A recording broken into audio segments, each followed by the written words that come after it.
Hello, my friends! Hello and welcome. Thank you for returning once again to... What is this again? Saul's Rest! Wherever we are. Who are we? What are we doing? We don't know. Nobody knows. Did a with all the technical difficulties that I've been having this morning, and then I'm leaving for Gen Con on Tuesday, everything's just a fucking mess. Hi everybody, welcome to Saul's Rest. We are very happy to be here. We are going to be continuing the adventures as we're gearing up for kind of our big final push in this game. For anybody who's tuning in that also watches the Berazaya Argia Chronicles, that is not happening tomorrow as it would usually. As I have a birthday party that I am required to go to because I'm kind of the father of the birthday boy. So, I will, that means several of us will not be present, therefore we're not going to be running. So that will not be happening. That'll happen again in 2 weeks. This will be back in 2 weeks, barring grievous bodily harm. Also, if you hear a sudden clattering, clunking sound, that would be the red fucking squirrel that has found its way into my chimney. That is not a unfortunate and random side effect. That is just the stupidity of nature. So, that said, I think we'll get the ball rolling with a little bit of a recap. Where last we left our intrepid band of heroes, they had just returned from fighting the evil Death Knight, Justinian, who renounced his ties to Zaratsu and pledged himself to Akodaban. Motherfucker. We should have totally encased him in lava like Han Solo and Carbonite. I'm not saying that wouldn't have worked. Oh, I'm sad would have we didn't worked. do that now. I said to do it, but nobody listened to me. Well, there was a lot going on. I don't know if it was they weren't listening to you. I think it was they were busy fighting for their lives. There's that. You returned to Rowanthane Tower, still hidden and located underneath the city of Saul's Rest, to discover via Tam that the sun had been blotted out of the sky. Each of you went on a slightly different path to kind of deal with this. Malin went to go take a nap, because honestly, a good warrior just goes and takes a nap whenever the fuck they can find the space to take a nap. Katie and Adira went topside to try to prepare the citizenry of Saul's Rest for what was going to happen next. Leoben is wandering around Rowanthane Tower and has introduced Odd, the dwarven spirit that possesses a sword that he carries, and Tam, the spirit of the Rowanthane Tower that kind of acts as the valet of sorts to the master, or in this case, mistress of the tower, Adira. And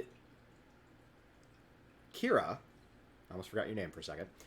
Kira sat down to have a little conversation with Zaratsu. Now, Kira and I, got together off camera, so as to not waste the rest of the party's time. Plus, this is all information that Kira would have gotten in her head anyway. So whatever she decides that she wants to share with the rest of the group is up to you, Kira. However, I will say that those of you in the tower, Malin, I would like you to make a perception check with disadvantage. Leoben, your passive perception is going to be enough to hear this. Okay. What, my... God fucking damn it.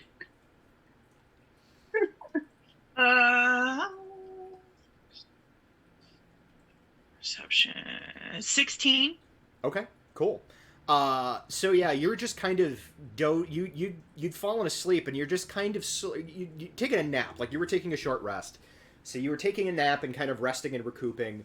And Leoben, you were kind of you hadn't gotten very far. The conversation that is happening literally inside the walls of your head, Right. is actually kind of making it difficult for you to have any kind of other functionality. because, Odd is a very talkative, inquisitive individual, and Tam, while not being very talkative, is a very knowledgeable individual. So the conversation just kind of flowed from there. And you find it difficult when they're kind of talking and they're going, like, at first it's a little slow and stilted, but finally they're kind of going back and forth until they have this sort of rhythmic patter. And it's weirdly, like, and they're talking about shit that you're like, this is way above my head. And That's fair. so you're kind of like, it's there, you have to hear it because it's in your head, but it's kind of almost like a steady, like, rain on a on a window on a stormy day. Okay. Like, it's almost soothing. So you're like, well, fuck it, if they're just gonna chat, then I'm gonna park it right here and just kind of enjoy this. So if you do want to take a short rest and take the benefits thereof, you are welcome to do so. Okay.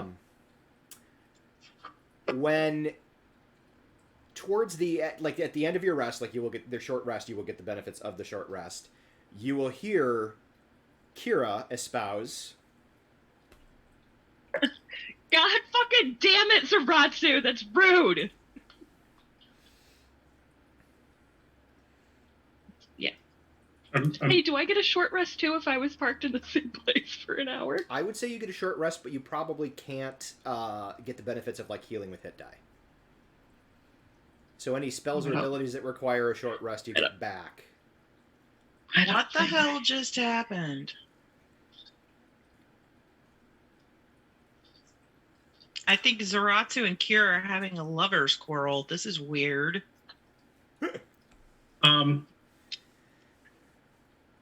Yeah, curiosity is piqued. I'll be like, Odd, sorry to interrupt, guys. I'm gonna check in on Kira real quick. I'll be right back. You see Tam kind of turn his attention to you, and he says, "Actually, if you place the sword on the structure that holds my orb, I may be able to continue this conversation." Well, let's give it a shot. And they both wink out of your brain. And then I'll touch it and go, did it work? Yes, of course. Thank you. Wonderful. I'll be back in a little bit. And as you're letting go, you hear, "I haven't had this manner of company in eons." It's the first, like, Tam has always been kind of even-keeled. This is the first time they sound excited. Cool. So, See, I guess I will go find Kira. okay. I mean, you never made it out of the room. We're fair. And Malin, I think you just kind of moved to an adjacent room, if I recall correctly. Yeah. So, like, you're both pretty much right there. You just need, like, Malin, you just need to get up and move into the room, and Leoben, you're just across the room. Now, looking over, I guess, at Kira when she did her little expletive there, was she kind of like talking to the air, or was she talking to her person? Go ahead and make an insights check. Oh, hell, that's the one I'm worst at. Well, and this would default to your passive if you roll worse, but... My passive ain't great either. Nope. Do I need Although to I rolled as well? a nat 20. Nice! Yeah. Do Malin, I need to as well? well, I mean, are you curious whom she is addressing other than Zaratsu? Like, if she's... I mean, I'm looking around the room to see if anybody's in there. Yeah, you can go ahead and make an investigation check. Okay. And Hold on. Brian, I'll get to your roll in just a second here. No worries. Okay, investigation. That wasn't bad. 16. Okay. So, Leoben, as you kind of study, as you hear the expulsion of foul language from Kira, which honestly doesn't happen super often, you glance over at her, and she definitely seems... She's not necessarily, like, angry or distressed, but... She's real annoyed, though. Bemused as hell. And is very clearly just kind of like it's like looking up at the sky and like, why would you fucking do like that kind of thing. If she's looking a little upset and angry now, I don't know if I want to approach her now. Malin, with your investigation, there it is. With your investigation, as you kind of glance around the room, very little has changed. You do note that Kira does appear. She'd been very concerned when she kind of went into her commune with Zaratsu, and she has come back and appears to be quite agitated and annoyed. Okay. I kind of look at Leoba and I'm like, do we wake her up? What do we do here? Oh, no. She's no, awake. Kira's awake. Yeah. So Kira, as they kind of both move, like, not necessarily toward you, but move to kind of see what's going on, what do you do? I get up, because I would have been, sitting or kneeling. So I get up, and I just kind of look at the both of them. We need the others, and we need them now, and we have shit to do. Fast. Oh. What else is new? Okay. Well, the Shadow Realm is ripping into this one, and all sorts of horrible things are, crossing through, and if we don't stop it in time, the veil between the realms will disappear and can't be put back. Really know what that means, but it Lots sounds of bad. It sounds bad, yeah. It Really sounds bad. bad, so I'm gonna go with bad. Yeah, also, I'll explain all of the things when we get Katie and Adira. I don't want to do it twice, also pressed for time. I don't remember, can we talk to Tam in our heads, or do we have to be touching the thing? I think we have to touch one of the Everybody stones. but Adira has Right. to touch something. Adira can just touch Tam in her head. So I go touch the thing. Okay. Tam, hi. You catch him mid lecture, and you actually see this little for the first time. You see this little female dwarf, kind of seated cross-legged like a kid, right? Just rapidly staring up at Tam's kind of androgynous form. These little short hair, little red pigtails. You'd guess she's probably at best a teenager in the way dwarves reckon things. But she is just rapidly staring as you kind of enter this space. But he does kind of he stops mid-sentence and looks up at you and says, yes, Hey. what can I do for you? They look up at you. Sorry to interrupt. Can you tell Adira we need her? I can. You need her Can you immediately, please- I assume. Yes, her and Katie, now. Please will and do thank so. you. Nothing is, you know what? You were going to say There's nobody's in no- trouble, weren't you? You were going to do that. You were going to go there. Uh-huh, I was. There's no immediate threat here. Maybe communicate that to her so she doesn't panic, but, we gotta go. Sounds good. Thank you. Jumping over to Adira and Katie. The two of you are moving about Saul's Rest, talking to the various... Fucking squirrel. Can I put you in there? Will you kill it? No? Okay. The two of you have been talking to the various leadership of Saul's Rest. Katie, a little bit... With a little bit of nostalgia, just thinking back on how much things have changed. Adira is kind of just all business, just trying to get shit done. As I mentioned, the sky is dark, and the whole realm appears as if it's in a kind of a perpetual twilight. I would like for the both of you to make a perception check. Once again, this will default to your passive if you roll lower.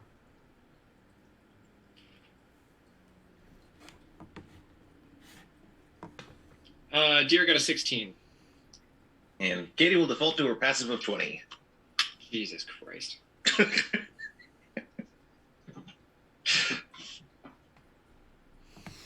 All right. So a 16 and a 20. That's a really good passive perception, Schmoopsy. The two of you, however, are quick enough to kind of catch it before most of the people around you. You're standing in one of the city squares. Adira's kind of off to one side, chatting with one of the local business owners. Owns 2 of the 4 mills, and just trying to get people kind of organized to. You were trying to get them to evacuate, correct? Yeah, last time in the game I had talked to my parents, Ronnie, Yes. Okay. Katie's dad. Yep. I think. Yep. And then also the last thing was we had convinced the elder to do what she could as well. Gotcha. You are chatting with one of the local, like, kind of wealthy business owners who owns a couple of 2 of the 4 mills. Influential person, generally a good person. Overall, like, treats their employees well. Honestly, kind of looking at it from that perspective, other than your extreme dislike for the Lady Elder, just about everybody in Saul's Rest seems to be kind of a good person. And after seeing some of the world, you realize that's not common, but that's neither here nor there. It's one of the reasons why you loved growing up here. However, you're having this conversation, and Katie, you catch it first. There is a change in the light quality. It seems to get brighter, almost like, very briefly, almost like a flash of lightning. And but it's very subtle.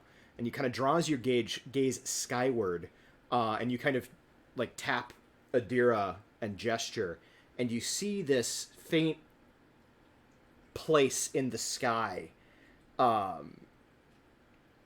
shimmering against the night sky, almost like a mirage on the desert. Can Adira make an Arcana check? Let me finish describing, and then we'll get to that. Sure. As that continues, it seems to intensify, and energy starts to crackle around it. This kind of dark, almost like a black light style energy, that kind of deep purple crackling energy going around it, and all of a sudden it seems to burst open. You can make an Arcana check at this point. Both of you can if you're inclined. No, I'll leave that to Adira. Okay. Adira got a 25. Okay. You rack your brain for what this could possibly be, and as it progresses, and that explosion happens, and there's no sound to it necessarily. It's just kind of it's a visual effect. It's like an explosion in space. You realize that there has been a giant rent in the fabric of reality. It's similar to what happens when you use, like, Dimension Door, but on a much grander and a much more violent scale. This isn't the specific and very precise precision magic that opens up a doorway into reality and allows you to step through. This is something on the other side of reality bursting out. And as you watch this happen, that energy intensified, exploded, and then an arc of this purple lightning strikes the city square very close to where you are standing. And if you will please refer to your roll 20.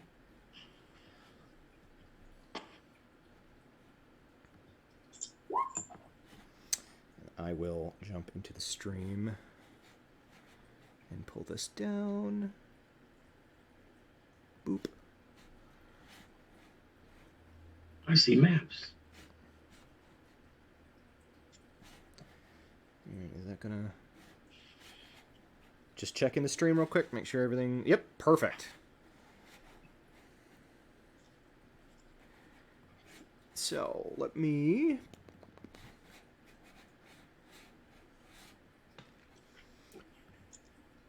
And I wasn't sure who was going to be where at what point, so you're not on the map yet, but you will be in just a second here.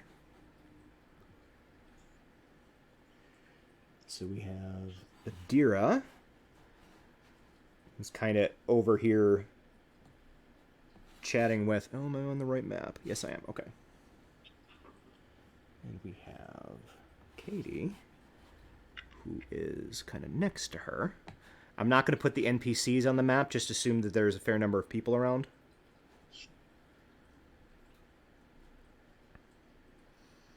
And there's that arc of lightning. There's an explosion, and you see bursting forth from that impact point a group of these twisted humanoid shapes. They look vaguely like ghouls, but there's something different about them as they appear. I need for the two of you to roll initiative. I will say that the message from Tam will come through at the bottom of the round. Meep.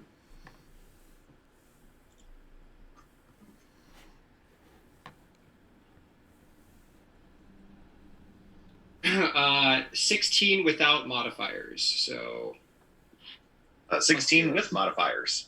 So Katie goes first. Well, before me, rather. Okay, and so you're just a straight 16. Katie, what's your Inish mod? +3. I'm actually going to use the initiative tracker on Roll20 because I can.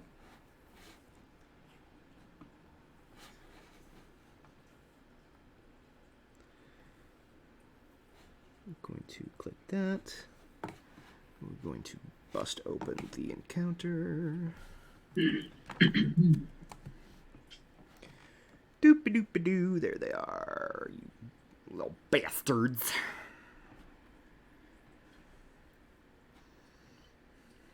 While you're getting that set up, we should hydrate. Thank you, Nick. Thanks, Nick. I will hydrate momentarily.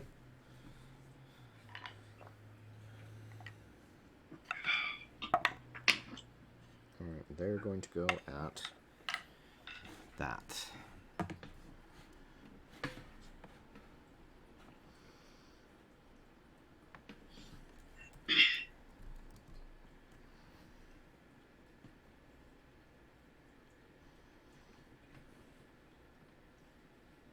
Okay. What is happening right now? Why is this not doing what I need it to do? You're going at a 23.05. Didn't know we got that specific with our modifiers. So this is a trick that I was taught by, well, I think it was Matt initially, but I think he got it from Andrew, where you enter the initiative modifier, what they rolled, and then you do point, and then 0, and then your niche mod. Oh, cool. So that way, if you do get the same niche as somebody else, it still accounts for the fact that your modifier is higher or lower than somebody else's. That's smart. So, all right. So we're gonna start. What the fuck? Oh, that's what's happening. Top of the round is the creatures. And Just curious, I don't see the players in the turn initiative. Yeah, I don't either. I don't know why. You have to drag their token onto it, Or right-click it, select Add Turn. or that too. It's the first time I've used the turn order thingy. It's all good. Can you see them now? Yep. Okay. Now they're in there. So Dara was a 16. Katie was And a they can, if they have control of their token, they can also add their own initiative into the turn order thing as well. Gotcha. Cool. All right, we'll do that next time. Okay. Just to Real save quick, you- just check and make sure you have control of your minis, because you should, but I don't. I do not. God damn it. All right. I thought I fixed that, but apparently I didn't. Yeah, sometimes Yeah, me neither. Roll20 will. I found that every once in a while Roll20 will do a little hiccup or something, and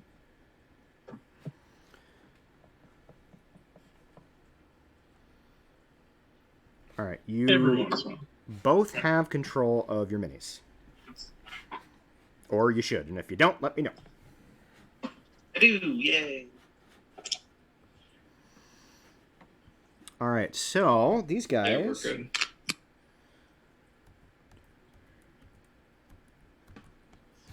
I need to double check something real quick. Holy shit.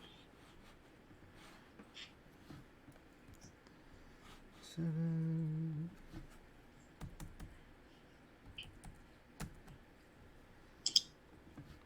immediately start dispersing and harrying townsfolk.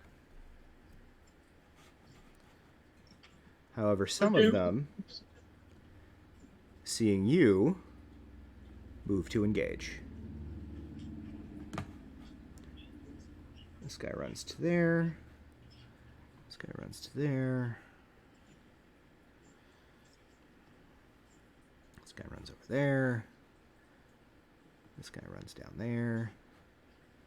This guy runs down there. Okay. So 2 on Katie, 2 on Adira.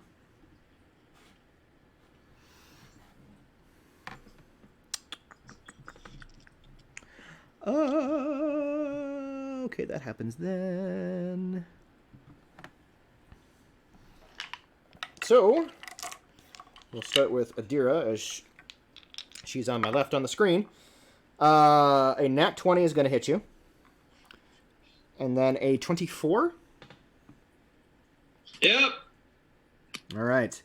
So you're going to take 22 slashing and 10 necrotic.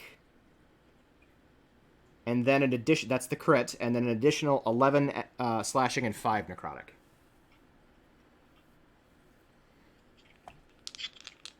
Okay, can you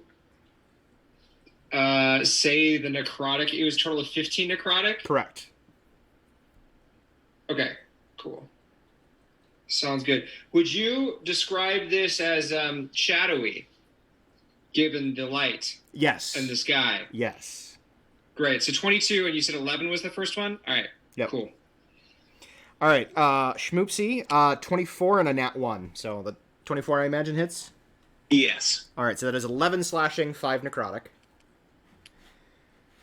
So these creatures kind of lope towards you, kind of moving back and forth between being on all fours and being on their hind legs. And as they get up to you, they open their kind of distended jaws, showing jagged, sharp teeth. They smell just absolutely awful as their long-limbed arms, ending in these sharp, vicious, kind of gross-looking talons, lash out at both of you. One of them cutting deeply into Adira, and as it does, you feel the slash across your body start to rot immediately.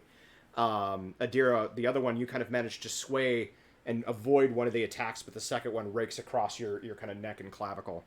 Not deeply, but enough to hurt. That done, the next person in the round is Katie. I need you to start your turn with a Constitution saving throw, please. Ooh, I don't wanna. I understand. 16. Okay. These creatures emit this stench that just kind of permeates everything around you, and you feel it start to try to work its way into your lungs as you breathe. So you kind of your body, like, it naturally just sort of fights it off, and you decide to breathe rather shallowly and through your mouth. You are otherwise unaffected, however. It is your turn. Okay.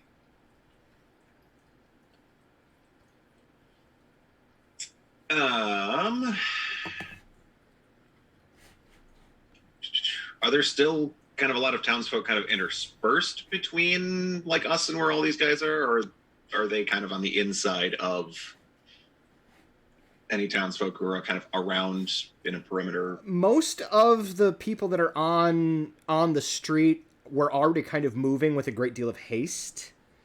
And those that could avoid being on the street were doing so. So there's not a lot of people on the street. Figure that each one of these things went after at least one, but that's about it. Okay. Then I think I would like to cast Firestorm. Meep. Which is an area of 10-foot cubes. Okay. So we'll have it kind of, obviously starting in this kind of row here.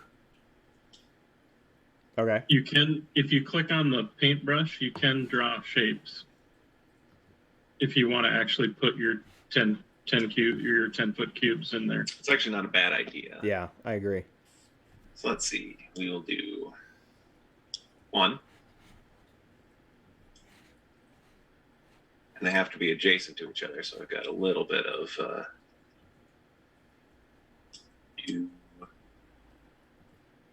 3 to make sure we get all these guys.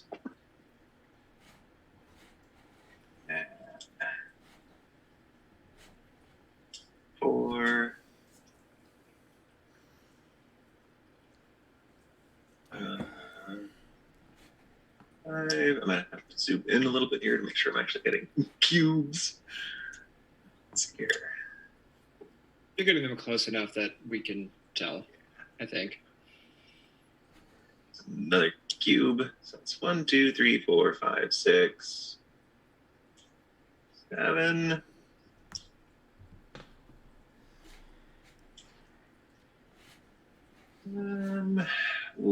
Do I go for that one or that one? Well, you're already starting one building on fire. Yeah, just a little bit. It's only a little bit on fire. The building was on fire, and it was definitely her fault. I mean, the second word of the spell inflects an idea that it's pretty nasty fire because it's a storm. What's a little arson between friends? You know, I tried that excuse once. It did not fly. And that's why his name is now Adam Godfrey. Shh, damn it, Brian. All right, so 1, 2, 3, 4, 5, 6, 7, 8, 9, 10. All right, and I assume there's a save associated with this. There is a dexterity saving throw. So you're getting 4, 5, 6 of them. And there's a dex saving throw. I'm pretty decent at dex, so I will roll a 6 times.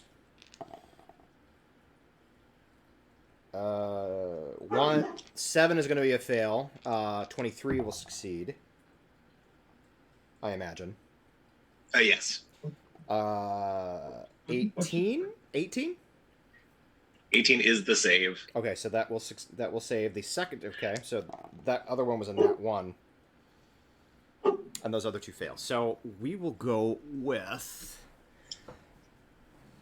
So 2 out of the 6 succeeded. And we will say the 2 that succeeded were the 2 furthest. Okay. Just because narratively that makes sense. Yep. So go ahead and roll me some damage. Okay, the ones that succeeded will still take half damage. I figured. And... Oh, that was some good dice rolling there. So full damage will be 53 points of fire damage. Ooh, damn.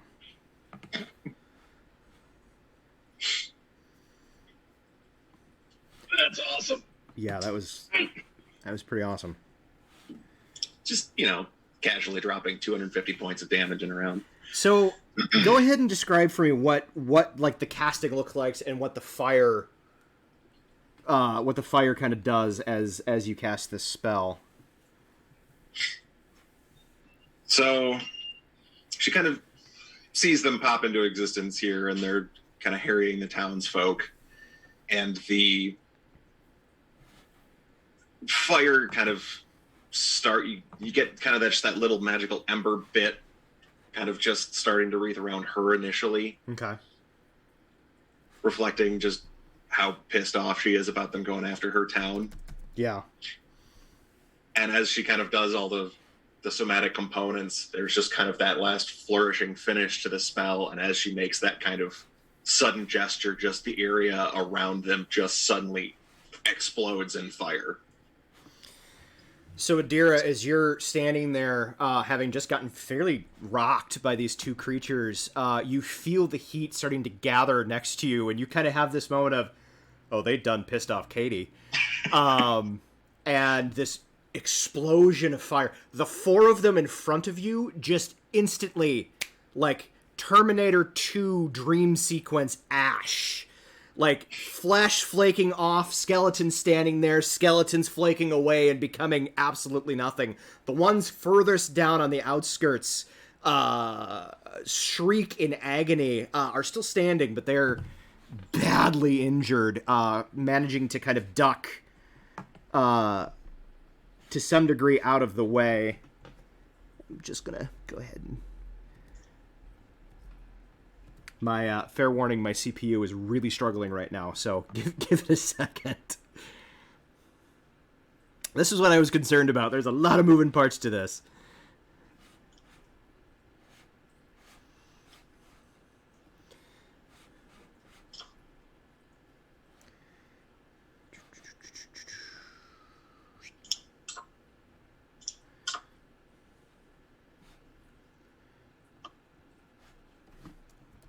Now, do those areas remain on fire, or is it kind of just like a flash and then gone?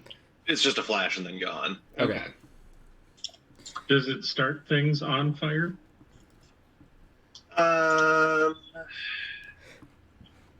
Usually it'll say something if it... The fire does damage objects in the area and ignites flammable objects that aren't being worn or carried. But oddly enough, if I choose, plant life in the area is unaffected. Okay. So yeah, you do see this building. Ping, please. Ping, please. The building in which the firestorm is on fire, unsurprisingly. However, the plant life is pristine unless you want it to burn. Yeah, We no, didn't we'll leave like the plant the- life. That's fine. We didn't like the Ericksons anyway. Let's let their house burn. I mean, we're evacuating anyway. Yeah, well, this is one of the businesses, so this is like a They didn't honor my coupon, so Right, yeah. burn it to the ground. what's a little property damage among friends, right? So that is that happened. Adira, go Who's ahead. up first? Gonna make an Arcana check to see what these things are. Okay. Although Katie has movement, I think if Katie wants to take it. Oh, that's true. Katie, do you want to move? I do want to move. I can get up to... And then as there, I Katie guess. is moving, Adira got another 25 on her Arcana. I should go there. There we go.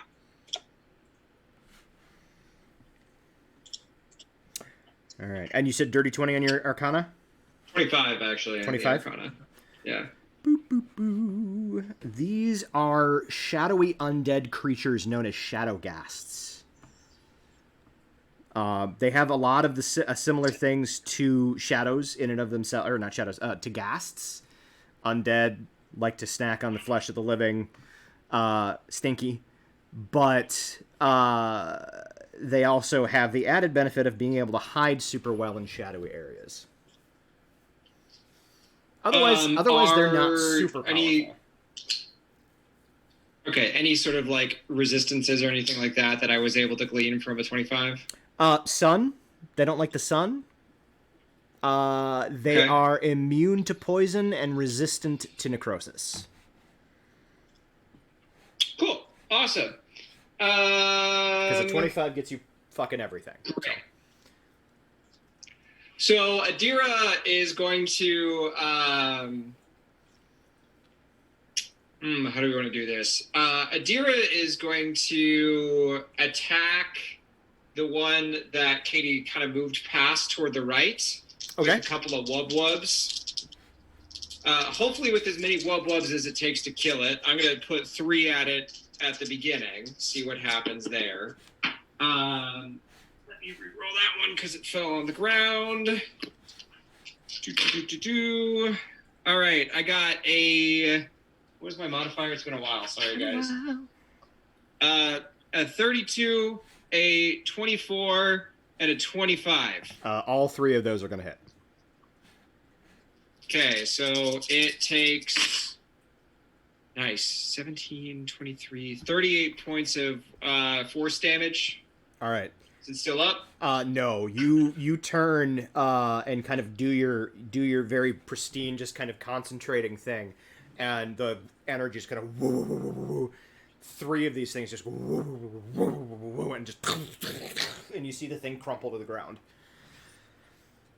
And then she's gonna look. Now, is this kind of like the thing that's in between me and the one that's like just kind of kitty corner to Katie? Yeah. Do I have line of sight? Is that like an open like patio thing or like open stairwell? No, that is up?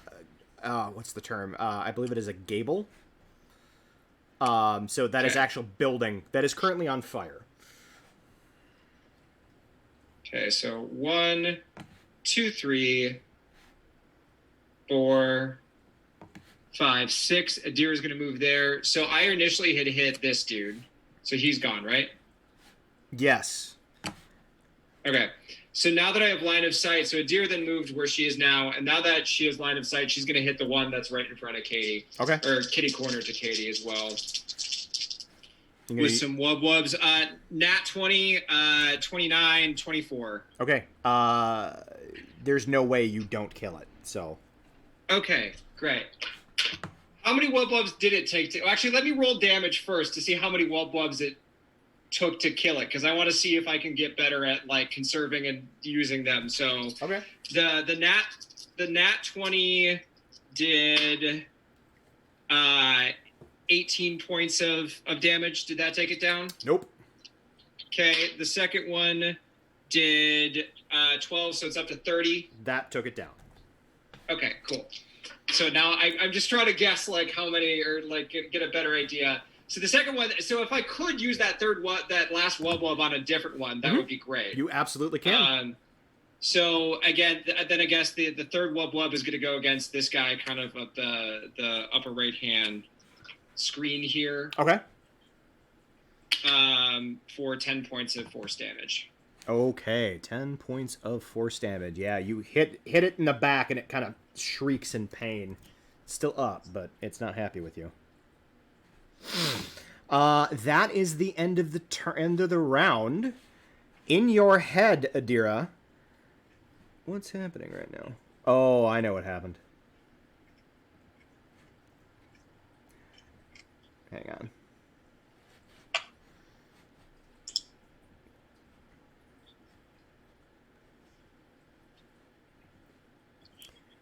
Hold, please. I will be a moment.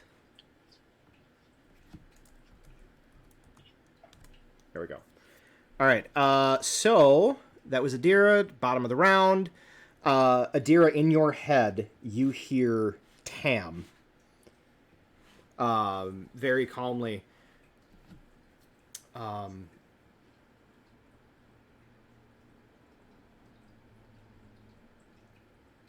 Kira seems to be rather insistent that you return to the tower as quickly as possible. Oh, good. Well, tell Kira that she can get her big metal butt up here to help us kill some ghouls. Some shadow ghouls.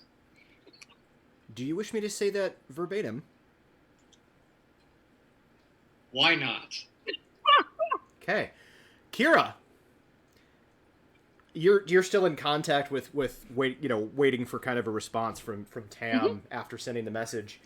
And you hear, Adira says, and please understand that this is precisely her words, get your big metal butt up here and help us deal with some ghouls. I believe my precise words were kill some shadow ghouls. Oh, sorry. Kill some shadow ghouls. Kira kind of like looks. Harsh, Adira.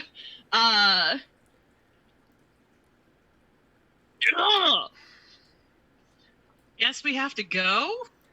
Apparently there's shadow ghoul things attacking the town, so we need to go kill some stuff. All right. That also, said, Adira said that I have a big metal butt, and I'm not very happy about that. All right. I believe everybody should have control of their minis. I did move you guys. You guys are on the three of you who are not currently on the map are off to the far right top. Please Can we have it? Can we have Tam drop us by like Adira and Katie, or? Tam can drop you anywhere in Saul's Rest.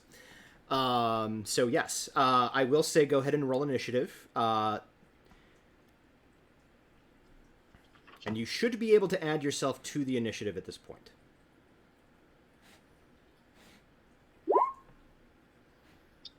Wow.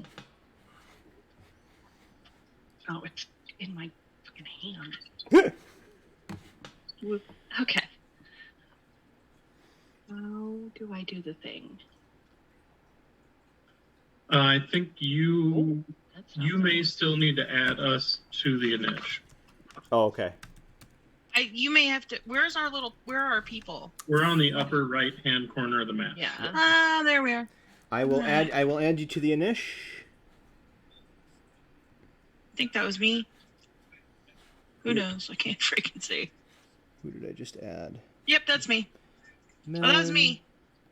You added me. Yep. Okay. Go ahead and update your. But you did also accidentally drag your character to like the middle of the. Oh, oops. I think I did that.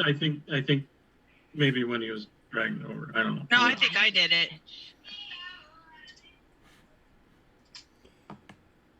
Leoben, where did you go? I'm still over here. Why can't I see you?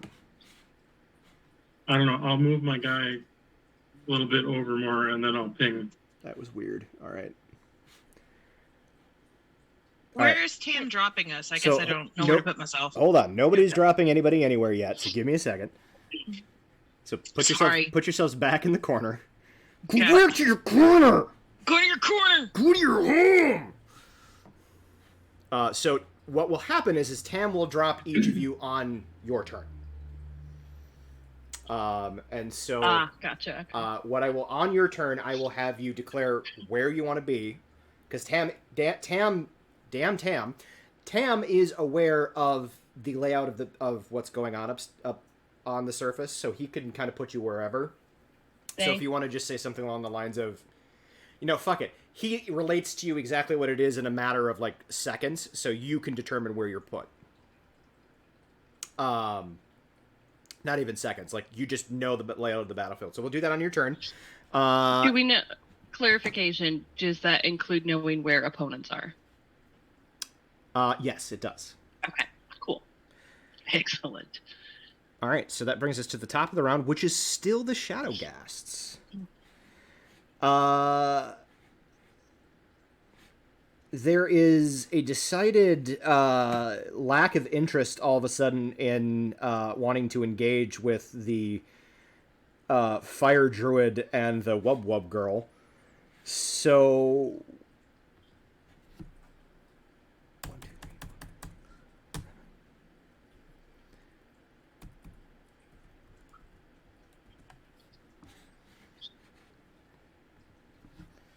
This one runs into the house, breaks through a window. You hear screaming from inside.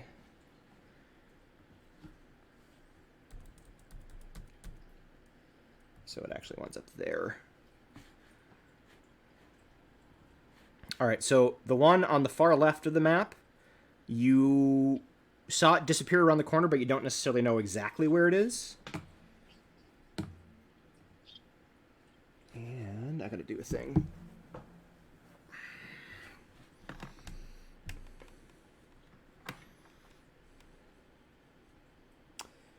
What am I looking for?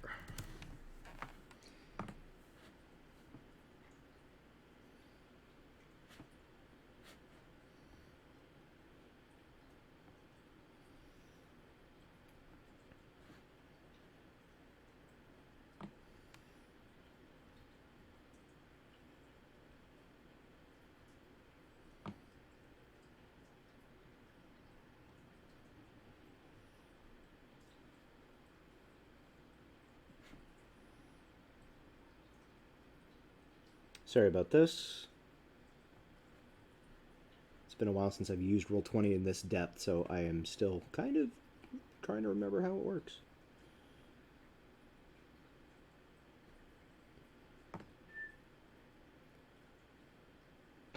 fuck it. I'm trying to get fancy, and I really just don't need to. So, these 2 squares are currently on fire. All right, that is the Shadowghasts. That is the fire. Next, we have Katie. On Katie's turn, the fire spreads. Pregunta, because I rolled a 20. I don't know why it didn't move. Oh, god damn it.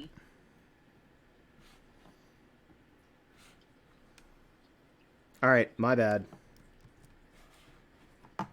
So, Kira, I apologize. It is your turn. Kira will tell Tam to please drop her next to one of the bad guys. All right.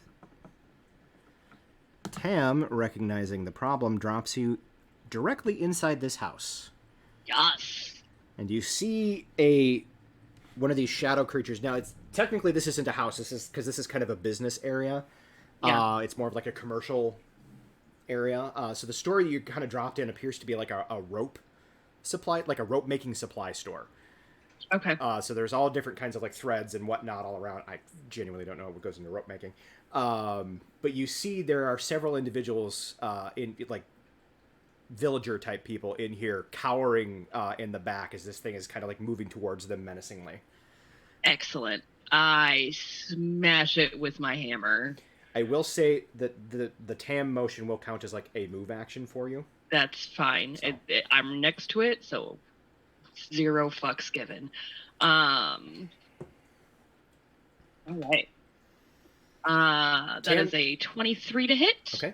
Tam does give you the impression that these are not, like, they're fairly powerful, but compared to you, that shouldn't be too much of an issue. Excellent. 23 for the first hit. Hits. 24 for the second hit. Hits. Okay. Brief hold. And now the cavalcade of math. Now all of the math happens. Okay. So, hammer. Because 2-handed. And these are undead, you said. Yes, they are. Excellent. I'm going to use my dice from Schmoopsy for my d10s. Okay. Oh, there you go. That's 2 d10s there, plus I get my Smitey McSmiterson. So that's get a d8. I'm not gonna add any spell slots to it yet. Okay. You want to see how it weathers the first onslaught? Yeah. Fair enough. Or do. 10 plus 6 plus 8 is 24. Plus 7 is 31 from the first hit. Okay. He is standing, but not happy about it. Plus 8. 39. So, whatever. Yeah, I got that. it. 39 for the first one. Okay. Because weapon modifiers are a thing, too. Yes, they are. All right, and then the second hit, that's a 6. Yeah, that's a 1. 7. Woo! 12. 15 plus 8 is 23 for the second hit. Okay. So yeah, you see this creature, or this creature was kind of moving towards this group of huddling, terrified villagers. Its long tongue kind of lashing out snake-like, and suddenly this fucking paladin appears directly next to it. You bring the hammer kind of down across it. It drops down to one knee. You bring the hammer back up and bring it straight down on its head, and it just kind of crumples in a pile of goo. It is very dead. Are you guys okay?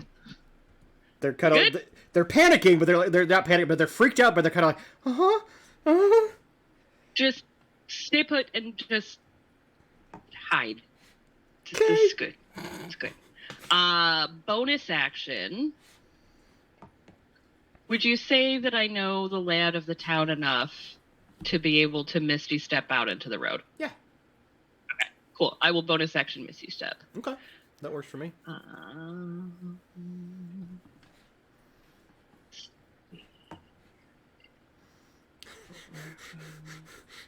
That's the story they're gonna tell their children and grandchildren. This paladin came out of nowhere and then turned killed the thing and then turned into a mist and left. It was amazing. Turned me into a newt. I got better. Okay. Cool. All right. Does that end your turn? That will end my turn. All right. Since I've already used my movement. Malin, you have your choice of where you wish to go. Where do I want to go? Tam does inform you there is another one that has broken into one of the buildings and is menacing townfolk. Let's go to that one. Okay. So he puts you right there. They. Sorry, they put you right there. Right. Let's start wailing on them. Okay, so 2 attacks. Do it.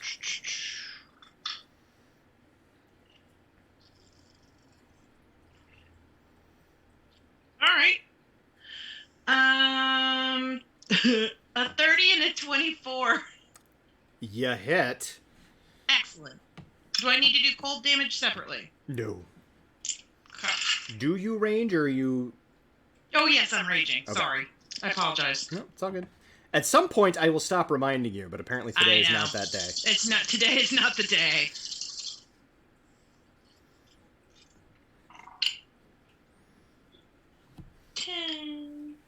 That's a crap roll. 14, 17.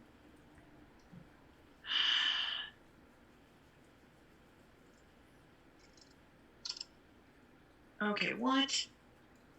Alright, that is a bad roll, and I'm unhappy with it. 35 total. That's a bad roll. That's a bad roll. I got snake eyes and a 2. You appear out of nothing once again as it is menacing. Fuck it. We'll go for broke here. It's menacing a small group of children. Oh, hell no. Malin, you just appear out of nowhere, this massive wall of Goliathy muscle with sword crackling with cold energy as you just slash into this creature. It is completely unaware. Actually, you would have gotten advantage on those rolls because it was completely unaware of whatever. Well, just do me a favor. Roll twice more, see if you got a crit. Okay. No crit. Okay. It is still up, but you have its attention, and it's not real happy with your proximity. Of like, oh, why don't you pick on someone your own side, you stinky bastard? Oh, and the worst part is for them. Okay, yep, that's a thing. Now it is Katie's turn. And I'm going to, real quick, the fire begins to spread on the building.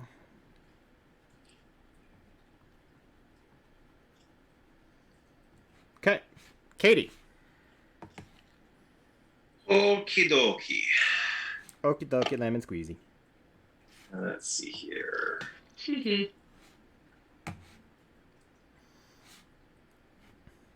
Yeah, I realize how much of this stream is spent with people looking at the top of my head. Anyway, proceed. All right.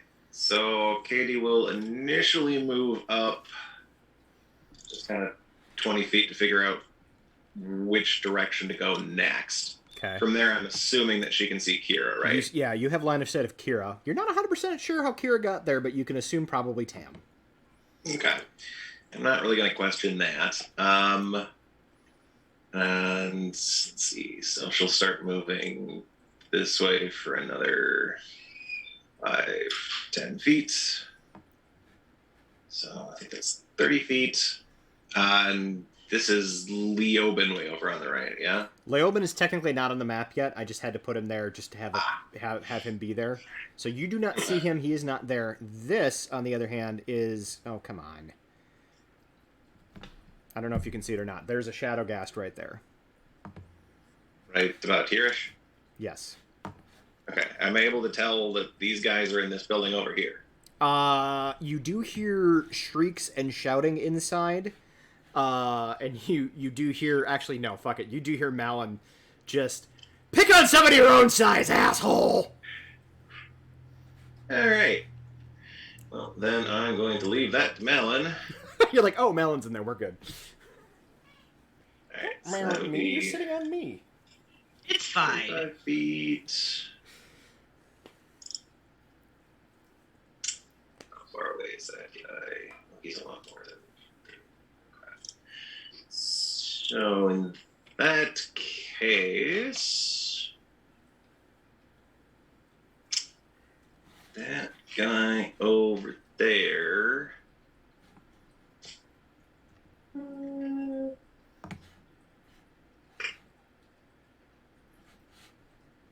What is that guy gonna get in the face? Ooh, pie. No, not pie. I want pie. But do you want pie in the face? I want pie in my mouth hole. I mean, fair. Agreed. That's why DoorDash exists. Now I'm hungry. Well, I haven't had lunch yet, so I'm with ya. Oh, damn it, that's a 30-foot range, too.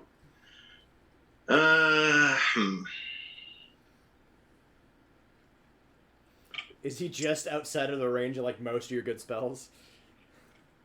Well, and I don't have a lot of attack spells. A lot of it is a little bit more support or heal or Sure. something of that nature.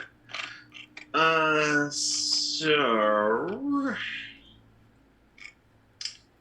We are going to cast Guardian of Nature as a bonus action on myself. And then we're just going to use the standard action to double move. Okay. There.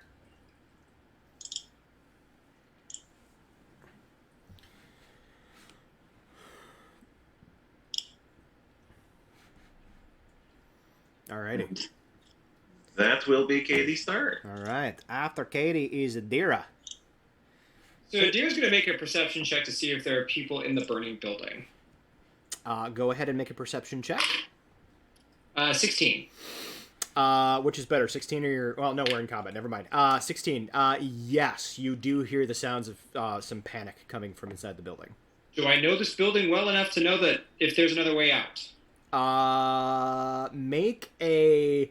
It's not that you don't... Like, you've been in this building before, but you're kind of like... It's in the midst of panic. There's fire. So what I'm going to have you do is I'm going to have you just make an intelligence check, but since you know Saul's Rest, make it with proficiency bonus, too. Okay. Sounds good.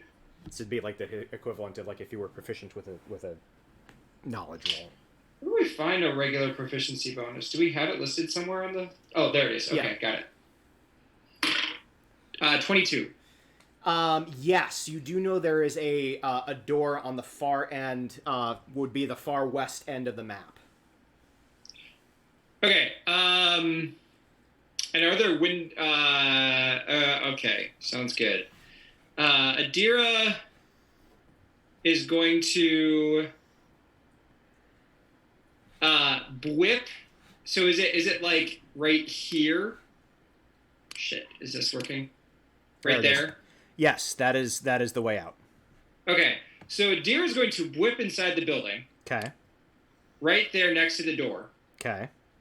Yell, over here, come this way, step out the door, and then blast this asshole to Kingdom Come.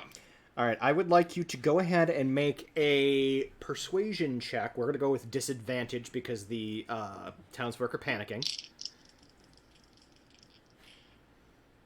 Doesn't matter. 24. Jesus. Right. I this got is- a this is 14 and what an you do. 18 on the die, Yeah, so... yeah, yeah. This is what you do as well. So, Okay. You see they hear your words and they start to make towards you.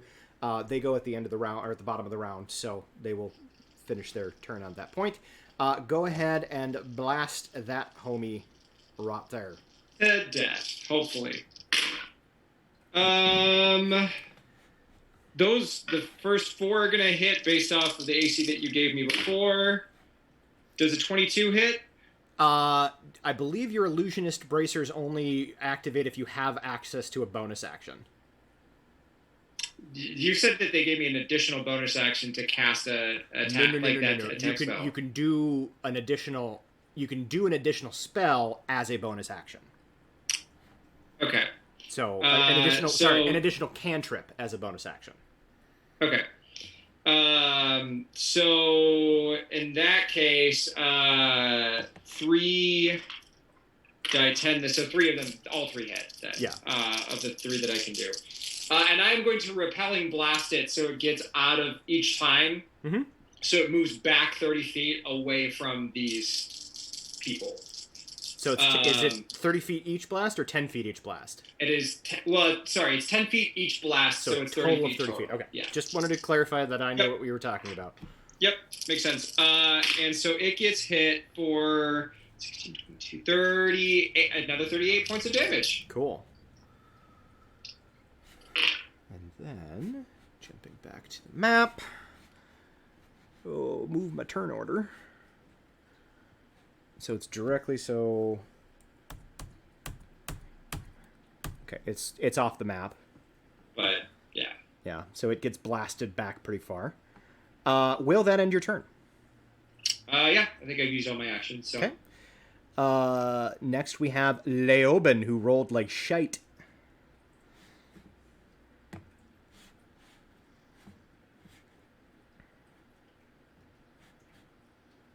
You're muted, Brian. Sorry. So this guy's still here, right? Who are we pinging? That guy. Upper... Yes, that guy is still there. And there's a guy there? Yep, there are currently 3 still standing. One with Malin, one adjacent, near to Katie, and then one, the one that Adira just blasted. They are all still standing, but they're in various stages of hurt. Alright, so I'm gonna poof next to this guy to start. Okay. Because he has no idea that you're poofing in, I will say that you have advantage on this. Excellent. Or at least the first one. Of course, I rolled 7s on both the dice, so 17 to hit. Oh, that's the first time anyone has rolled low enough that I actually have to worry about what their AC is. 17 is still going to hit. Okay. So for that guy, let's see, 5, 15, 21, 22 damage. Okay, give me 1 second. He was fully healed. Boop. All right. What are you using on him? The Wakazana, or the katana. The katana. So yeah, you appear next to him and just run him through with the katana, rip it out, but because he's not alive, like running somebody through like that would normally kill them, but because he is already dead, he just kind of turns and grins that rictus, terrifying grin, and that long tongue just kind of... okay. So then as a... Now, am I in the dark right now or in shadowy illumination? I know there's fires. I will tell you right stuff. now, unless I tell you otherwise, it will be shadowy illumination. Okay, so then as a bonus action, I'm going to go poof. Okay. So I can get advantage again on my second attack. Oh, God. Crap! But I'm rolling shite, I tell you. Shite. I got a 16. Still hits. Okay, so then 8 more with the katana. With the katana. And then it was a bonus action for me to poof, so I think I'm going to be done. All right. So yeah, you bam it kind of, you immediately like disappear, reappear on the other side, slash into it again. And again, like it's that if it were alive, these blows would be devastating. But because it's not, and it doesn't have internal organs that fundamentally, keep it functioning, it again just kind of turns and gives you that grin. It's definitely hurt. It's bloodied. But it is still up. Bottom of the round, the townsfolk. Wrong button, Adam. The townsfolk are going to, the one in the building where Adira was shouting, they are going to move towards the exit. The ones in the building that Kira were in are going to stay put. The ones in the building that Malin is in, going to...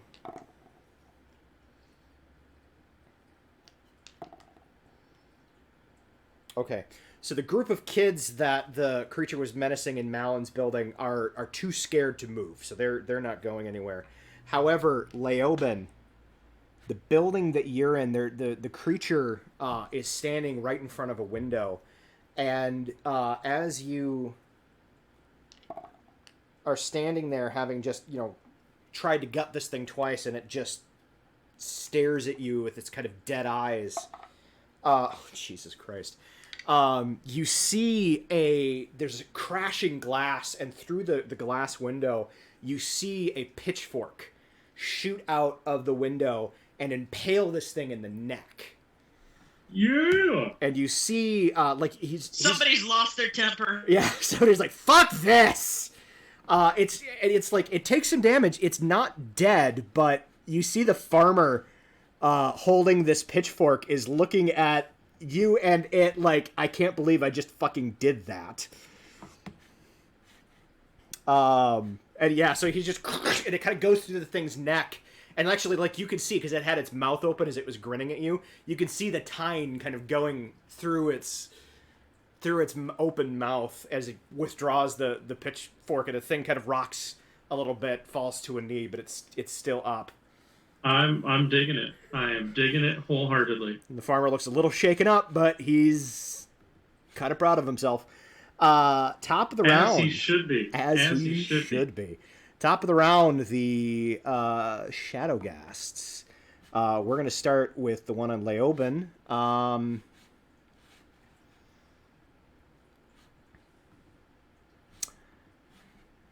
It wants very little to do with you, Leoben, and it doesn't know that you have that. It is going to bonus action hide. Okay. Go ahead and make a perception check.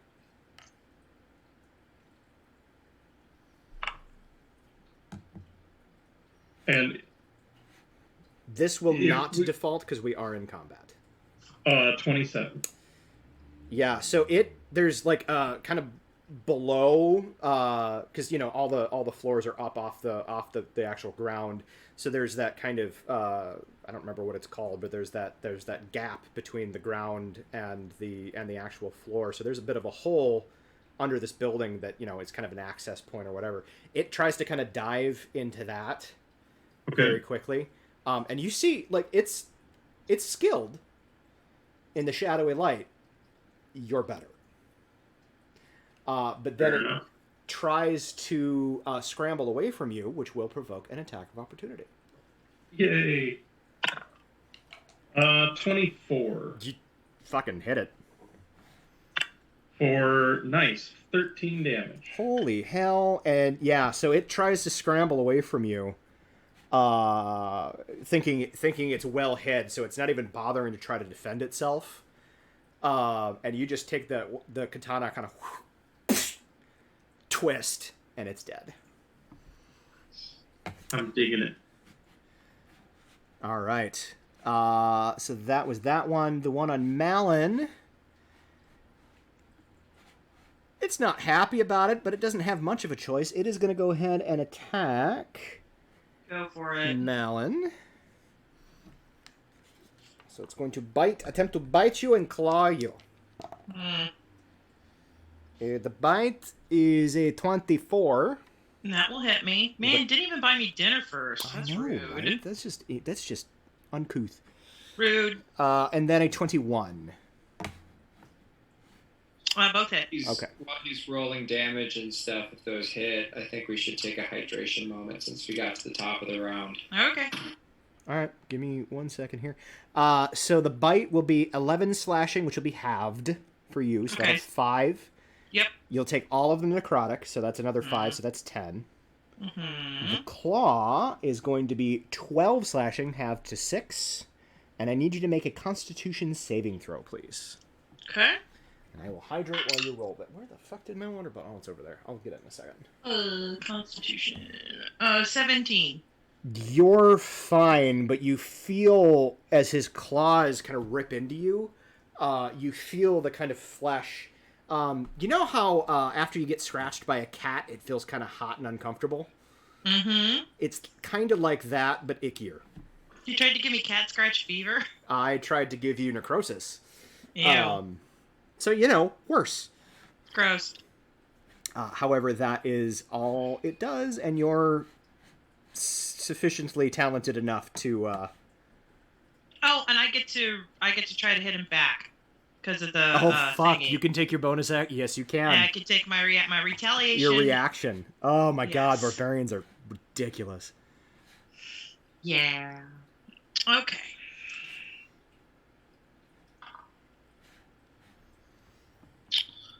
Oh, that was almost a crit. Damn. Wow. I rolled a 19. 19 plus 14 is a lot. It's a lot hit. You hit. Tell me your damage, please. Better. 19 damage. Okay. So he whirls on you from menacing the children and draws and starts to draw in close, and you let him right under your Bring guard. it on. He bites into your shoulder. He brings his claw into your gut, but you just swing the falchion and just bring it straight down as a stabbing weapon into its spine, and it tenses real hard and then relaxes and kind of slides slowly off the falchion and collapses on the ground. Ew. Gross. Uber gross. Uber gross. So is the building on fire? Your building is not on fire. Okay, I tell the kids to stay in the building and hide, but if they see any signs of smoke, don't come out. Make a straight persuasion roll, because the building's not on fire, but they're kind of freaked out. Yeah, this ought to be funny. Yeah. I rolled a 5.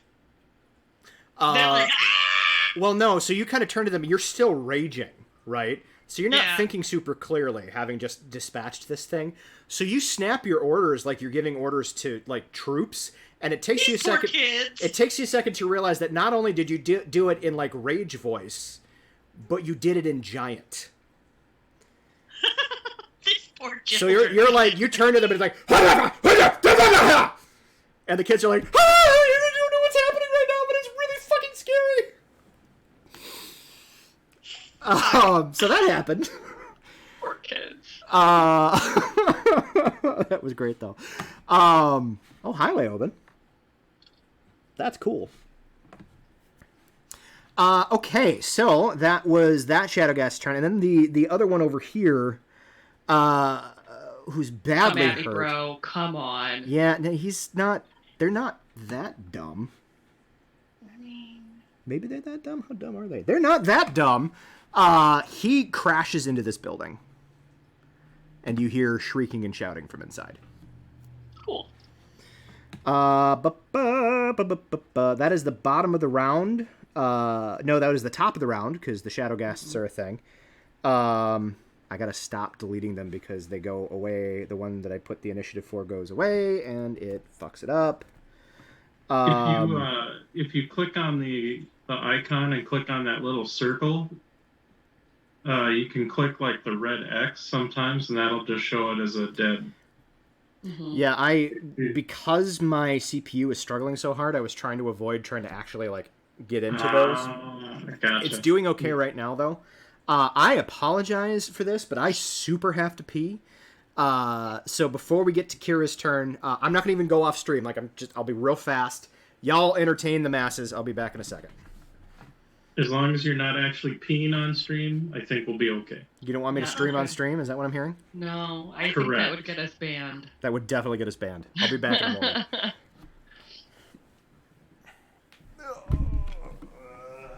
Why do I feel like I need to sing?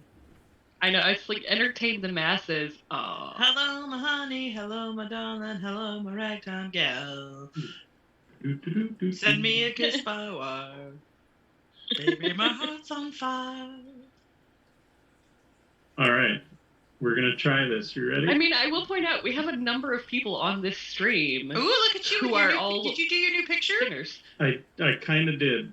I dig it. Ooh. I posted the bigger ones in our G chat.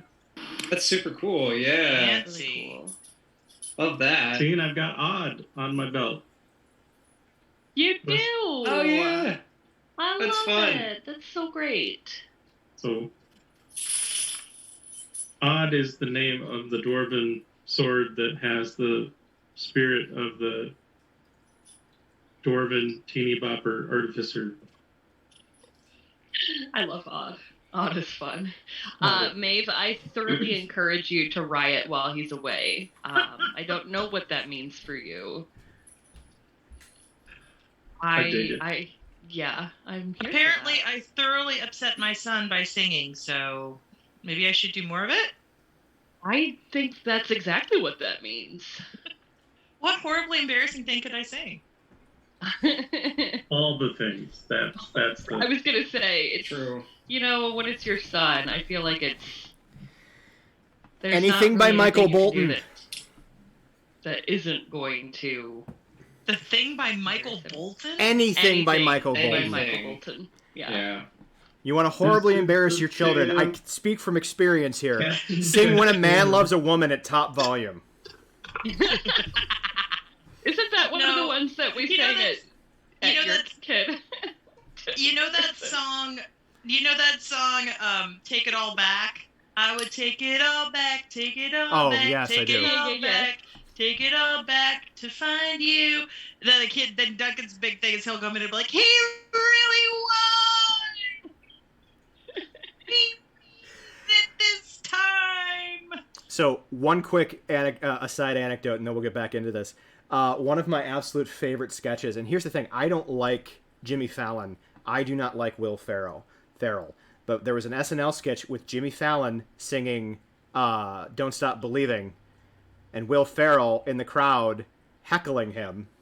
Mm-hmm. But it's the whole, where is she from?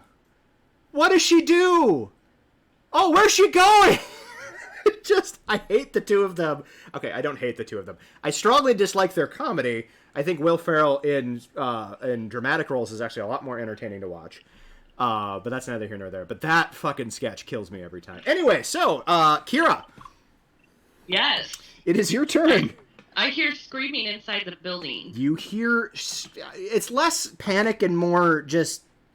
there's something came in and it's spooky. Yeah. I whip inside. Okay. I go whip. You do not have line of sight inside? Yep. I know. So if you're intent on doing it anyway, since you cannot see where you're going, I'm going to allow it, but I'm going to give you a chance to be in a not super great position. Okay. So roll me a percentile die, please. Those are I see hard. no way in which this could fail. There, people in danger. We're gonna do it. That is a 24. Okay. You whip inside, Mhm. and you whip fully to there. Okay. You are standing as you appear. It had moved next to what appears to be like a series, or like a round table with a bunch of chairs. You are standing literally like over a chair. Cool. So, and because it's like your angles or whatever, like you don't appear in the chair, you're not going to take damage that way. Right. I am going to say that any attack rolls you make are going to be at disadvantage because you're just at a really shitty angle. So I'll bonus action in, and then I'll use my movement to, like, get to a better spot. Okay. Yeah, that works. But she has the high ground. I have the high ground. No. She's not standing on a chair. She's standing over a chair. She is Rikering before he actually sits. Okay. It works. Just take a minute to get there, and then let's move on. No, I can picture it. It's fine. I can't picture it. It's fine.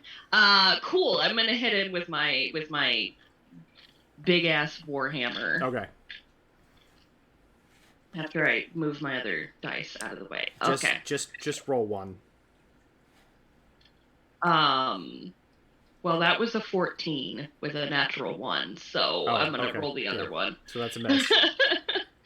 That's better. That's a 19 on the die, so 32. Okay, so you appear in this kind of awkward position holding the warhammer, and you're like, fuck. And so you like try to get a leg over the chair to kind of move to a better position, and you're swinging at him at the same moment, not realizing that your foot is still kind of caught in the chair. The Riker. Got it. You got okay. I needed context. Okay. No, it's all good. So your foot is still kind of caught like in the chair, and so it just does not go well. And it kind of like you don't fully trip, like you don't go down. But you do miss, and you see it kind of turn, and even though it's like badly hurt, it kind of points, and then you bring the hammer straight back up and right in its chin, and its head just flies off. Asshole.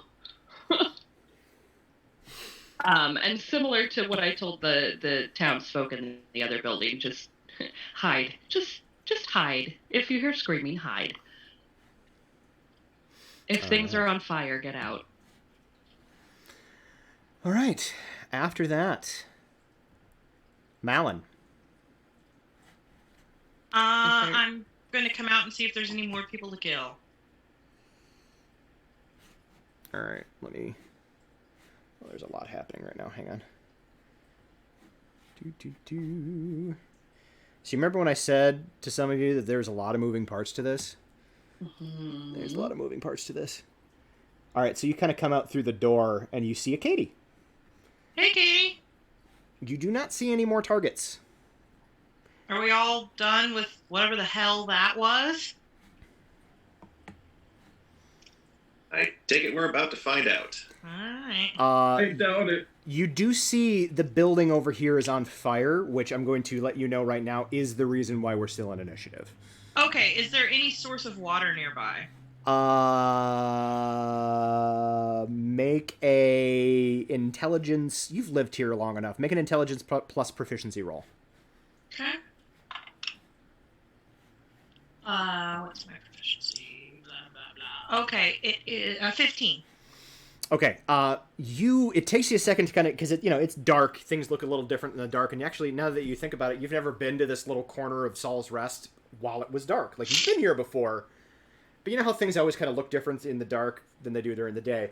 So it takes you a second to kind of get your bearings, but then you remember there's a little, on the south west corner of the map, there appears to be a little park, like a wooded, foresty park. You do remember at kind of the bottom over here, there is a lake. Or a little pond. Are there any,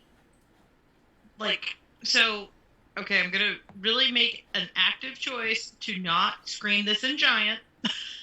Okay. I will allow you to make an active... do you drop out of rage? Yeah. Okay. So you will have, at least for the time being, a point of fatigue. But you do have the ability to not shout this in giant. Okay. We need to form a bucket line. There's a fountain in a lake. Okay. So, if I see any adult-type people, I start grabbing them and telling them to find buckets. So, I would like you to make a persuasion check. This is not to... Why? This is terrible. This is not to persuade your friends. This is to persuade random townspeople who may or may not be freaking out. Okay, it's not hideous. 11. Okay. You see people are so there's a small group of people, particularly the one actually the building that you're close to here. You see a guy through this window with what appears to be kind of it's not bloody, it's more of like ichor dripping from a pitchfork. Standing in a broken window. He's like, "Got it!" And he kind of turns around. "All right, guys, we can do this." Hey, we got a leader here. Nice. And that was in my head. His name is Farmer Giles. It's fine. Is that something? And so begins his adventure, career. So begins his adventuring career, indeed. So Malin, that was about 15 feet of movement. The act, like what you just did, we'll say is a free thing. What do you do? I'm going to go over to the building and see if there's anybody in there. Which one? This one? The one on fire. Okay, so move yourself the rest of your move towards the building. You've already eaten up about 15 feet. All right. So, why can't I move my guy? Oh, because it's not my guy. That would be a reason. 5, 10, 15. So, I'm only going to be able to get there. You can double move. Oh, yeah, I'll do that. All right. So I'll get about the corner of the building. Okay. Go ahead and just go ahead and make a perception check. Okay. I did not roll well on that. Oh, but I have a +5. 11. Honestly, between the flames and just where you're standing, you can't really tell if there's anybody inside. Okay. All right. After you, we have Katie. Which does mean the fire spreads.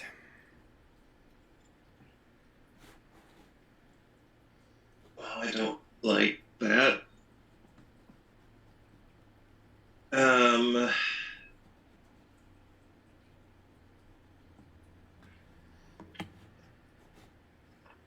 Oh.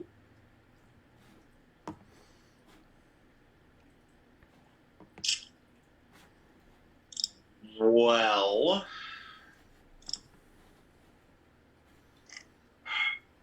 What? There's consequences to your actions? It's never been done. I know, right?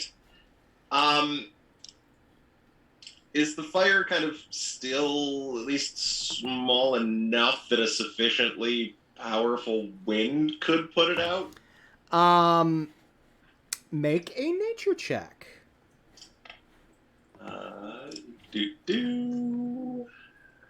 14?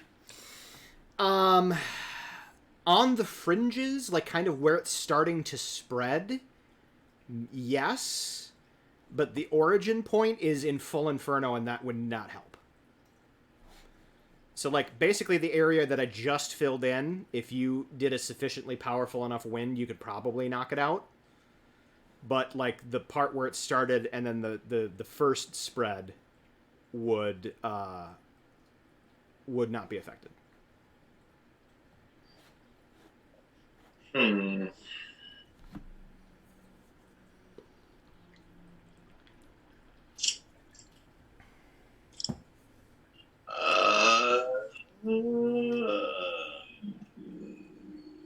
Jesus.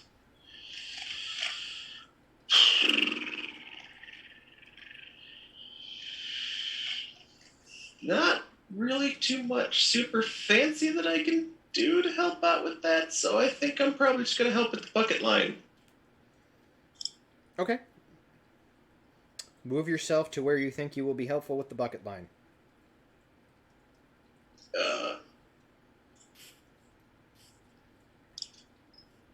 Malin did indicate where there was water, so. Okay. Does Schmoopsy remember where there was water?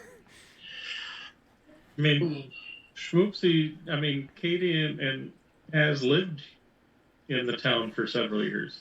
True. Yeah. Well, no, I'm not. Katie remembers. I'm wondering if Schmoopsy remembers. It's down in the bottom left. So. Okay. There's actually, even if you look at the map, there appears to be a little lake thing. That might just be more grass, but I'm saying it's lake. That's fair. That's about as far as I can move in one round anyway, so. Okay. After you is Adira.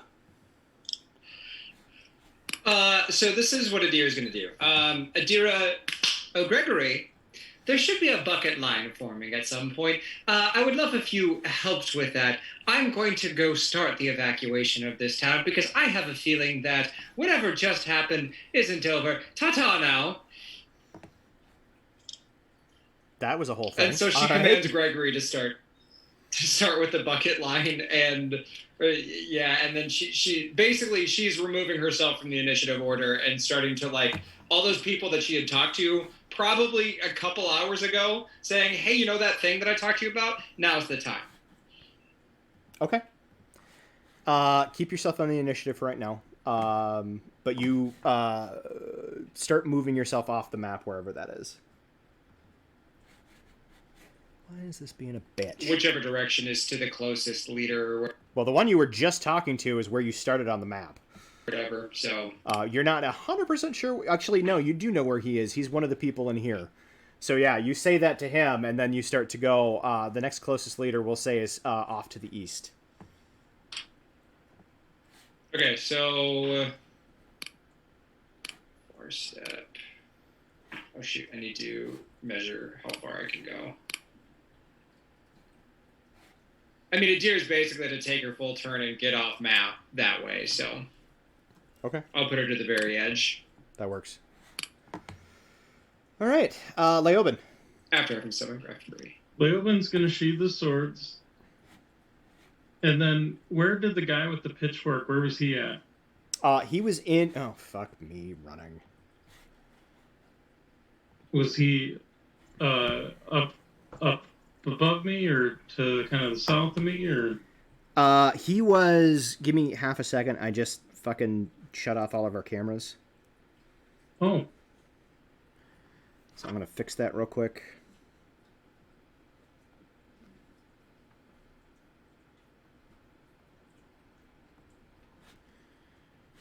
Sorry, friends.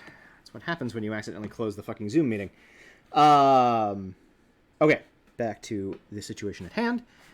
So the guy with the pitchfork had been kind of in, like, standing right where I'm pinging right now. perfect.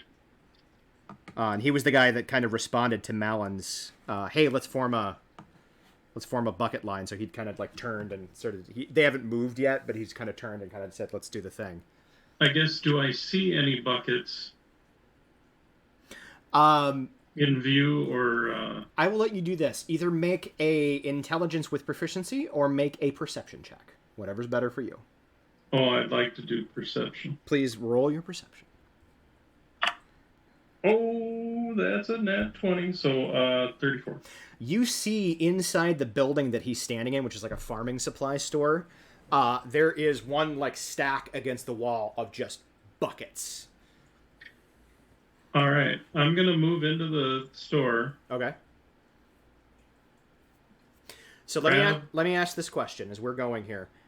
Are the rest of you going to dedicate your time and energy to putting out this fire? Yes. Yeah. I mean, Adira, I know what you're doing, but I mean, like Kira and Malak. Yeah, Gregory is. Yeah, the faster we get this done, the faster we can get out of here. Yeah, we can't leave the fire going, Okay. so yeah. So I'm going to say that with everybody, except obviously Adira has a hand in the game, but it's just this fucking, there's a gap in the line at one point and somebody goes to like pass the bucket and then like, oh shit, there's nobody. And then the bucket moves anyway. Just what the fuck? There's ghosts helping us put out the fire. They are going to have a field day with the storytelling from this particular combat. And ironically, it's not the weirdest thing that happened that right. day. And it's still not the weirdest No, thing it's that has not. happened today. Well, and I figured I'd just poof back and forth from like the water to like the roof, and then drop the buckets. Yeah, because you can do it. Water. You can do it pretty much at will, right?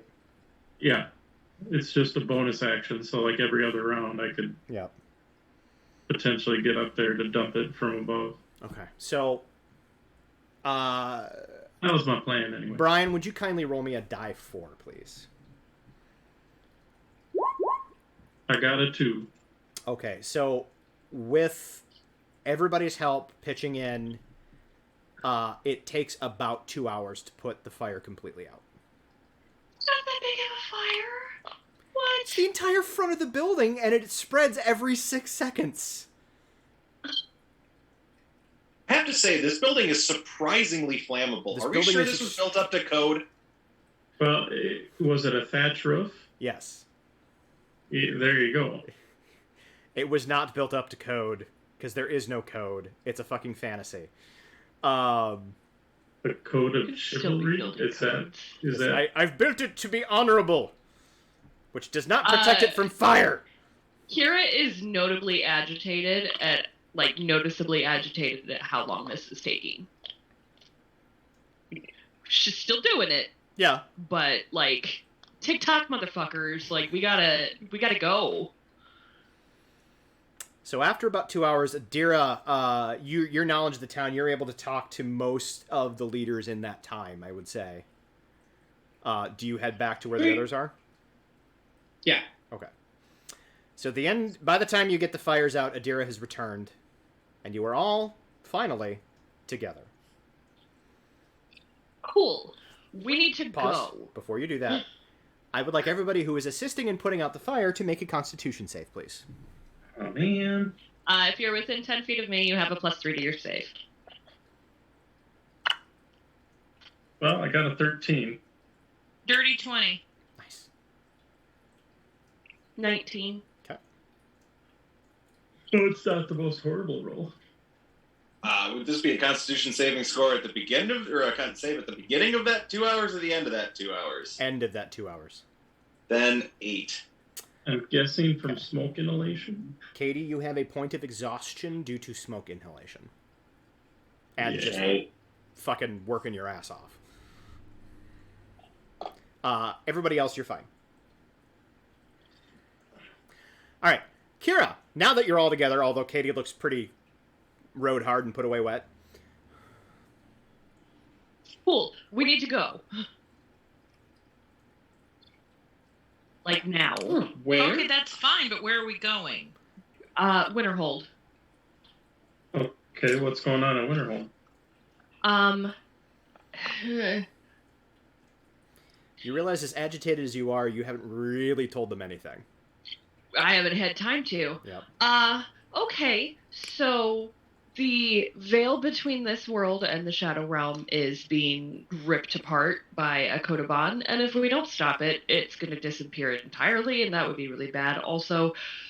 So we have to hurry, and by the way, there are other groups looking for the blessings, and we need to get there first to get Kobars, but the ritual that we have to do to try to destroy a Kodoban requires my armor because the sensor from Justinian doesn't work, so I have to stop in Winterhold to get more armor from Merrick so I don't die.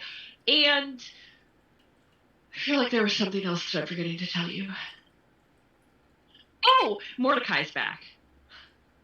What? And I pull That guy the won't quit. stole out of the bag and just hand it to Adira. It doesn't matter. It's too late anyway, so just take it. What do you mean? gives you a... What do you mean it's too late? What are you talking about? She's already back, but it's okay because that's why... She pauses for a second. That's why Saul left, because Saul has to go distract him so that he doesn't fuck with us while we're trying to kill the Shadow Dragon. Who, coincidentally, I found out how he is what he is, and it's a real fascinating story for another time, but we should go. Okay, How does this stole in my hand make it any safer than it was in the bag of holding? It's not safer, but it's not any less safe, and you might need to use it, so just take it. Okay. You can't just shatter at me for 5 seconds and then go, oh, well, we need to go. I mean, I'm fine with going with Winterhold, but I hate this. Oh, just trust me, everything. Just listen. You We'll need to tell argue me about what it the later. fuck's Everybody going on. put it in your hands. Fuck me. Let's stop a tear in reality. That sounds like a fun way to spend a Tuesday. Yeah. I mean, let's what's the do other that. option? Let the tear in reality tear up reality? Yeah, and if it disappears, if the veil gets torn completely down, it can't be fixed. We have to stop it before it's completely gone, All right. because then you can't put it back. Hands in. Go team, Go team! All One, right. Why do we two, keep three. helping? Go fuck this Fuck this guy. guy. All right. All right. It is just about 2 o'clock. I think that is a good time for an actual break. Excellent. So you guys weep, and we will pick up with you appearing in Winterhold. Woo! Fabulous. Friends on the Malin, we stream. get to go see your boyfriend. It's fun. Yay! Friends We of the don't stream. have time for that. Well, there's always time for that. Are you kidding me? I'm going to need fortification. Not touching Listen. that one. I'm gonna. We'll be back in a few. Bye.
All right, welcome back, everybody. I hope we are ready for the next leg of our journey. Da, da, da, da. And that's all I can do before Twitch yells at me. So you all put hands in. You bleeped. Leoben, where do you appear in Winterhold? So far, typically you've been appearing in the Bergland estate. Yeah, that sounds good. These poor people. I mean, it's Kier's mom's. Oh, hi. You do in fact appear in the Bergland estate. There does not appear to be anybody about.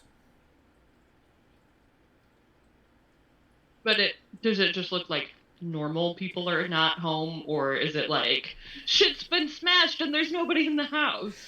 No.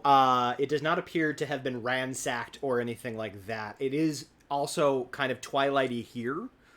As you can kind of tell by just the light, because it is, as far as you're concerned, it's like mid-morning. But the quality of the light is definitely darker. And there's no lights on in the house that you can see. However, it does not appear to have been like ransacked or anything like that.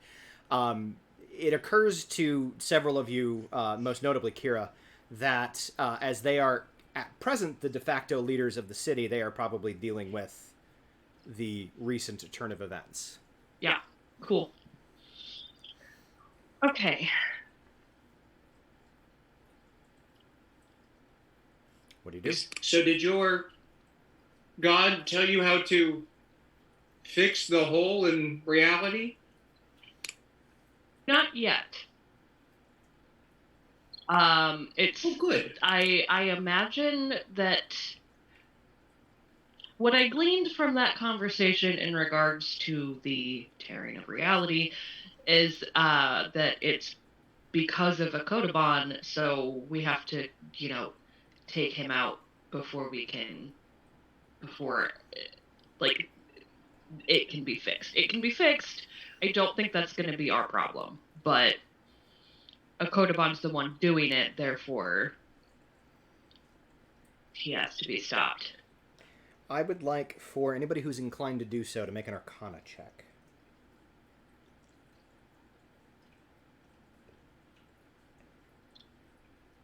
25 is the number for Arcanas in Adira, so because she got another You're 25. not going to believe this. Out Out of just sheer funsies, I'm like, what the hell? I'll roll. I got a nat 20.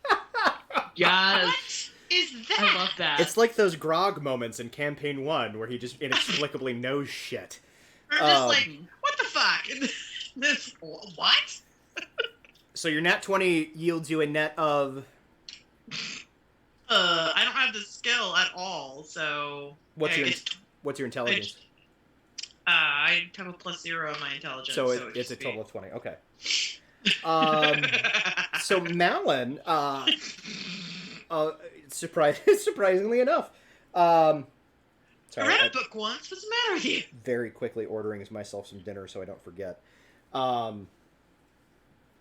Malin, you are brain. Actually, it kind of makes a little bit of sense.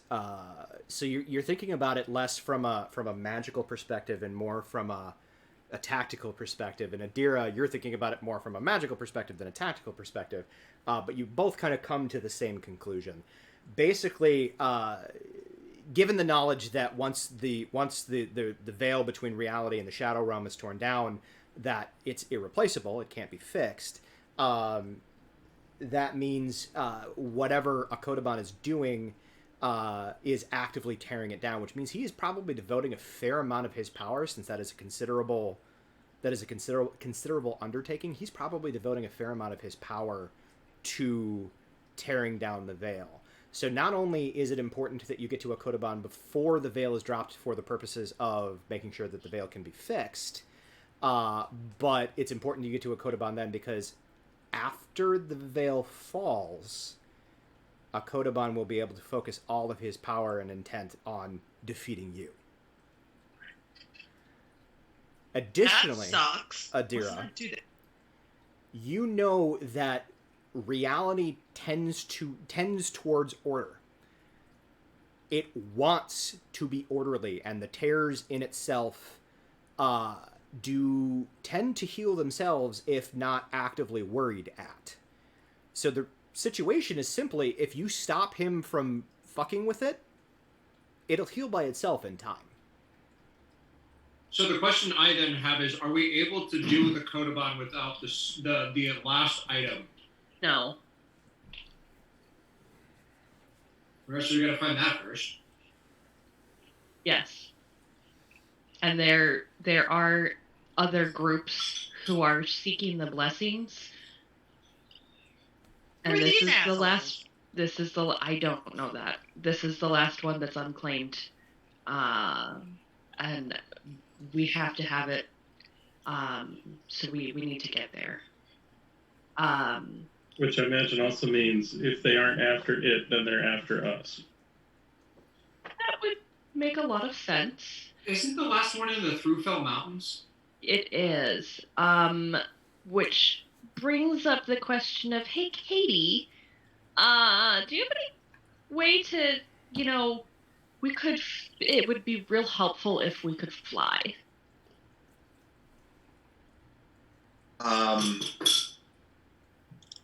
I mean, if I have a bit to rest, I could turn into an air elemental and fly some people. Okay. I need to get armor, so I need to talk with Malon's boyfriend. My suggestion would be for us to rest here tonight, because I think we all need to rest. Katie, go take a nap. Deal with getting my armor, and potentially see if there's something else here that would let more of us fly.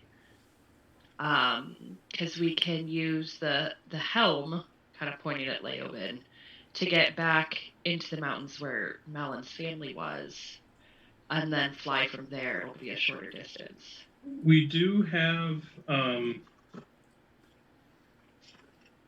in my notes, like I do, before we fought with Mordecai and got the chasuble, we did recover half plate of resist fire as well as +1 half plate.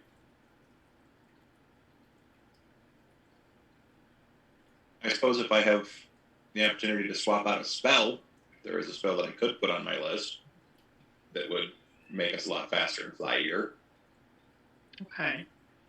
I would prefer to check with Malon's with the Brad Pitt of Dwarves, because I have better armor than half plate and I don't want to take a step down. But if he doesn't have anything or can't get me something quickly, We could maybe do a tradesies too. potentially, yeah. And I should stop by the temple before we go. So it sounds like the plan is that you're going to rest here for the night before you... I mean, you're going to rest here for 8 hours at least, because it's like mid-morning. And before you do that, though, it sounds like at least some of you are going to go see Merrick. Go see your boyfriend, Malon. All right, let's roll. So sounds like Kira and Malon for sure are going. Is anybody else going with them, or is there other things that people are doing? No, Katie's resting. She's exhausted in multiple senses. Yes, that's fair. Yeah, Adira's gonna rest. Okay. Does the town, I mean, I know you said the moms were out, but does the town seem not rioty, at least with the... There's no open riots. Let's make a vibe check, shall we? Go ahead and make. What do you do for a vibe check? You make a wisdom check. If it was a town that you grew up in, I would say that you could roll with proficiency. But Thank you. I got a 10.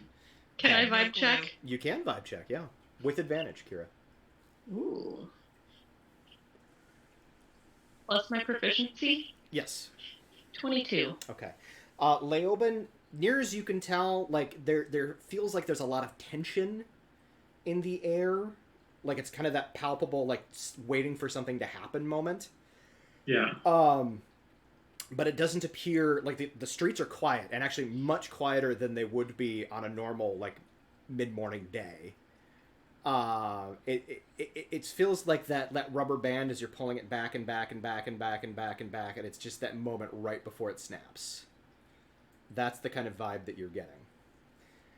Actually, you know what I'm gonna do? I'm actually gonna go out and look for what was her name? Jack. Crap. What? Oh, Whiskey Jack. Whiskey Jack. Okay. Roll your investigation. Hold on to your number. I'm going to jump over to Kira real quick since they rolled very well. Kira, you feel that tension as well, but you know this town. You've lived in this town for a lot of years. You know the snapping point is a lot further back than Leoben kind of gleans. Mm-hmm. So, like, and granted, you don't know what Leoben's, like, feeling or understanding of that is, but, like, you recognize that, yes, things are tense, but the city has been through some shit, particularly recently. They are not in any considerable danger of, like, chaos. Mm-hmm. But the tension is definitely there. You think without a firm, kind of orderly hand, it would be a lot worse than it is. Yeah. So I will make a mental note that as I'm going about errands, I guess, to add stopping by and talking with I'm assuming the moms are like at the center of government or whatever the hell it's called. You can probably guess that they're at basically it would be like the Capitol building. Yeah. So I'll want to stop by and just check in with them. Let me get from you, then you and Malin, actually. What is your order? Are you going to Merrick first, then... Merrick first, so Malin can get laid. And then the moms, and then... Thanks for doing me a solid. Okay. I got you. All right. So we're going to thank you for that. We're going to jump to Brian first. Brian, would you roll on your investigation? Oh, sorry. Investigation of... 27. Okay. When you were working with Whiskey Jack in the vigilante biz, there was a few places that she would go to ground when things kind of went south, which didn't happen super often, but things happen. Right. You think about kind of how tense the town is, and you've been in this town when things were at its worst. Right. You guess correctly which of the kind of three areas that she tends to go to ground to. So you walk into there's a sewer grate kind of off in an alley that doesn't appear to get a lot of use. If you slip into the sewer grate, you wend around a few tunnels. There's a little kind of salient area where you realize that the whatever sewer lines that were down here weren't always sewers. They were probably some kind of catacombs at some point. And there's this little salient area that goes off, and further down it gets kind of labyrinthine. But there's a little area off to one side that is not as stinky. It's kind of off the beaten that clearly people don't go, and that is where you find her. She appears to be, as you walk in, working at an alchemy table and putting together some concoction or another. She's in the outfit, but she's got like the hood pulled back so she has full range of sight. Okay. She's got the around the eyes makeup to kind of mat it out because that's how that actually works. Right. But she kind of as you kind of walk in, she doesn't turn, and you hear her just kind of as you walk in. She says, "I wondered when you were going to show up." Yeah, it's been been a crazy couple of days. I got that impression.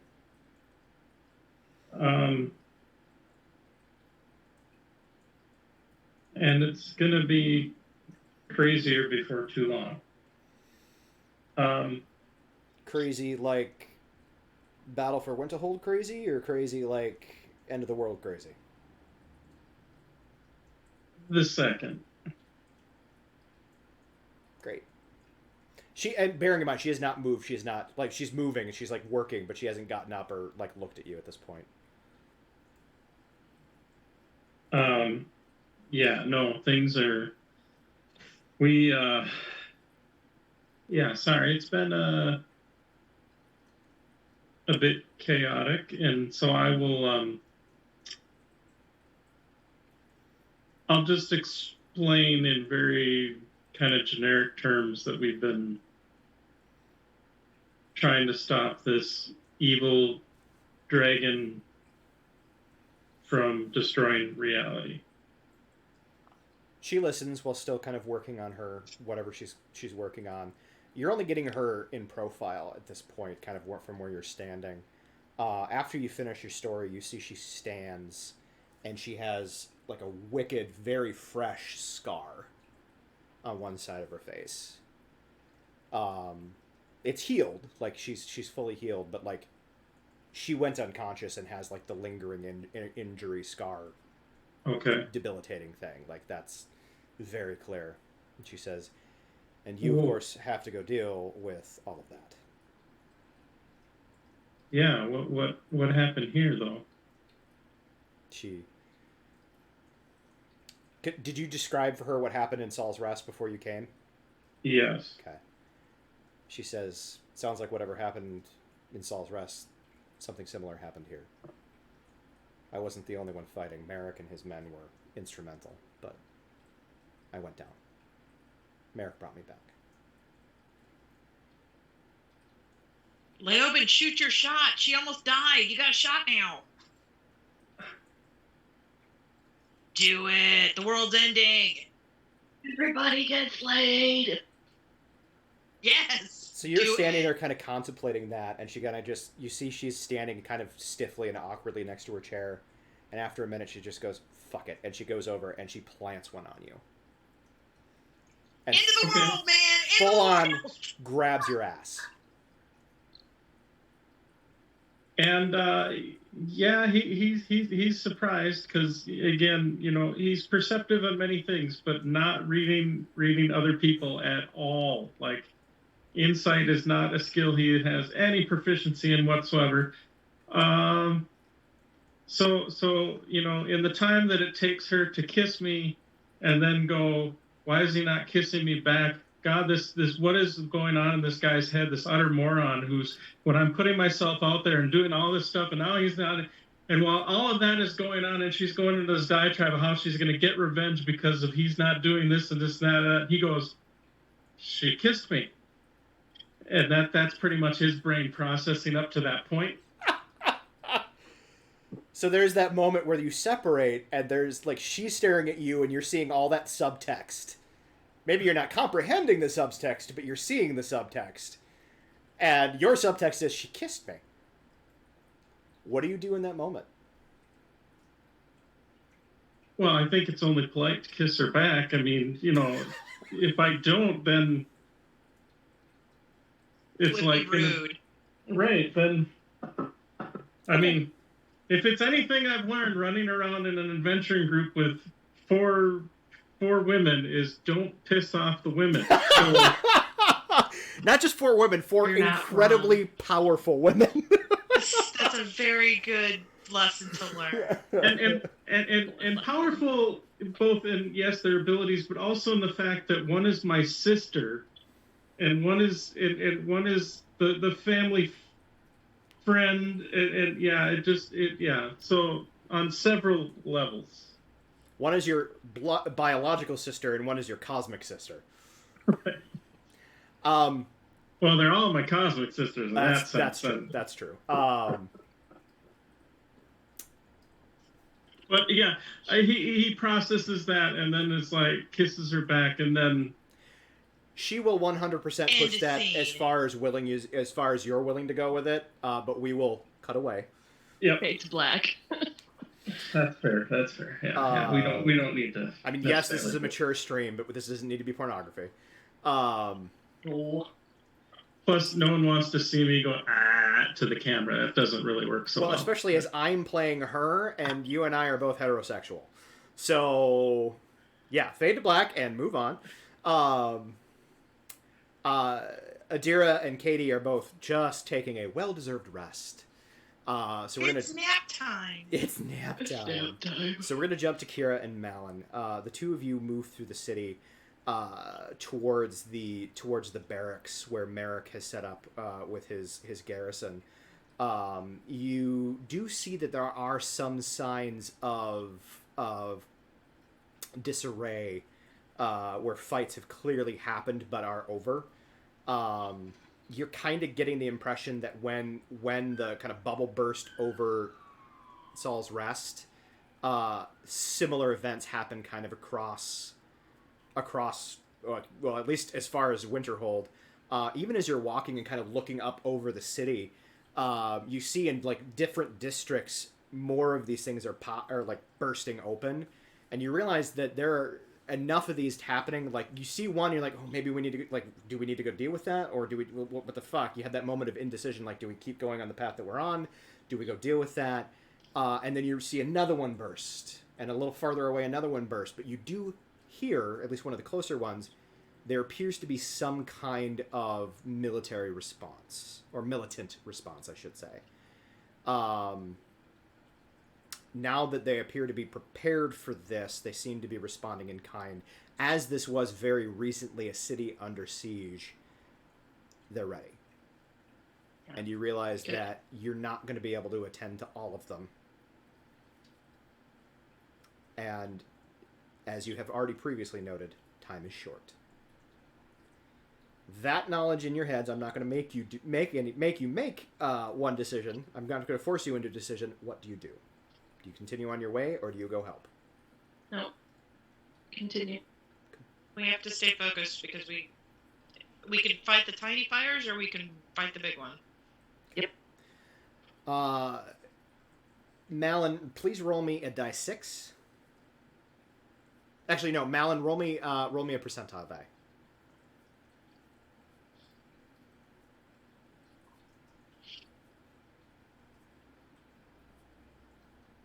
94. There's a lot of areas that are some of the areas of battle scarring and damage are worse than others. It takes you about an hour and a half just to get to the barracks from the moms. There's a couple of points where you have to like veer around large, like the roads are blocked or what have you. Looks like there's some like road blocks set up in various places, fallback points, that sort of thing. So it takes you a good while to get across the city. But you do eventually wind up back at the barracks. The barracks themselves, they appear to be kind of a design. They're set up as a fallback point at this point, but it also appears to be kind of the command area. And sure enough, as you walk, like they wave you in. They like the guards waiting there, the soldiers waiting there, like recognize you and wave you in without a word. I mean, both of you are the heroes of Winterhold. Malin is actively like banging their commander. It's a thing. Whole thing. And so they wave you in without a problem. And sure enough, as you kind of get up towards the command center, it's not a tent because there's an actual like permanent structure there. You see Merrick in his full like paladin of the stone plate.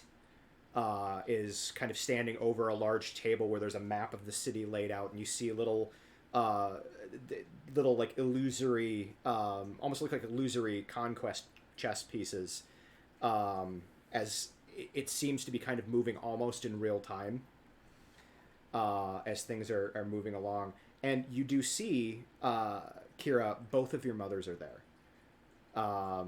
Freya is there in her just... Basically, it's her equivalent of like throwing on a house coat over her night clothes. Mm-hmm. Oh no, this happened in the morning. No, Freya is dressed but a little harried.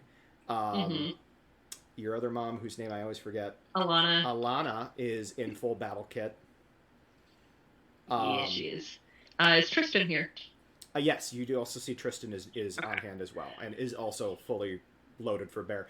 He, of all of them, is looking the most antsy. And, like, you get it.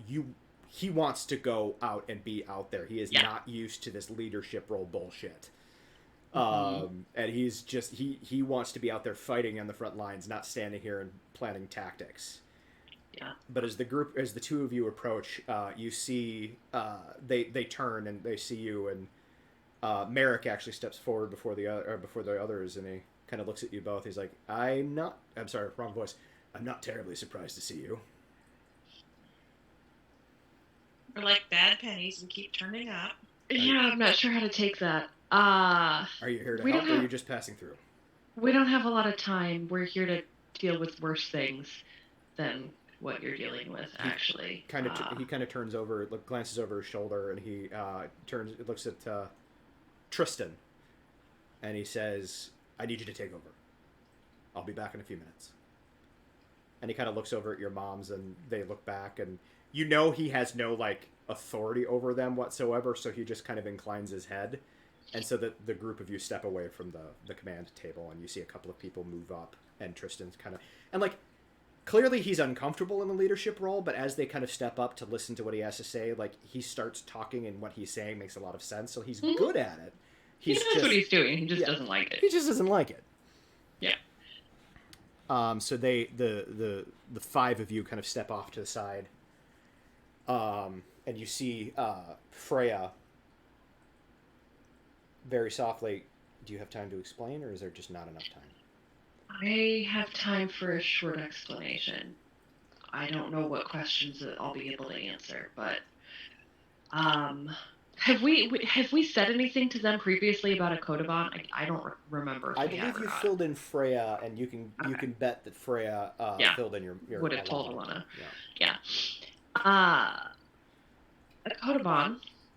You can just say that you explained in very Yes, terms. I explain. Okay. Ta-da. I explain and let them know, like, we need to go get the other blessing. Hey, by the way, one, I could use another set of really great armor because I'm going to lose this. And two, do you have anything that could help a bunch of us fly? Because that would be really useful. So, as you mentioned going to get this other blessing, you see Merrick kind of... Where's the last blessing? Up in the Thurfell Mountains at a monastery. Both of you can make an insight check. Malin, I mean, because you're fucking him, I'm going to give you advantage.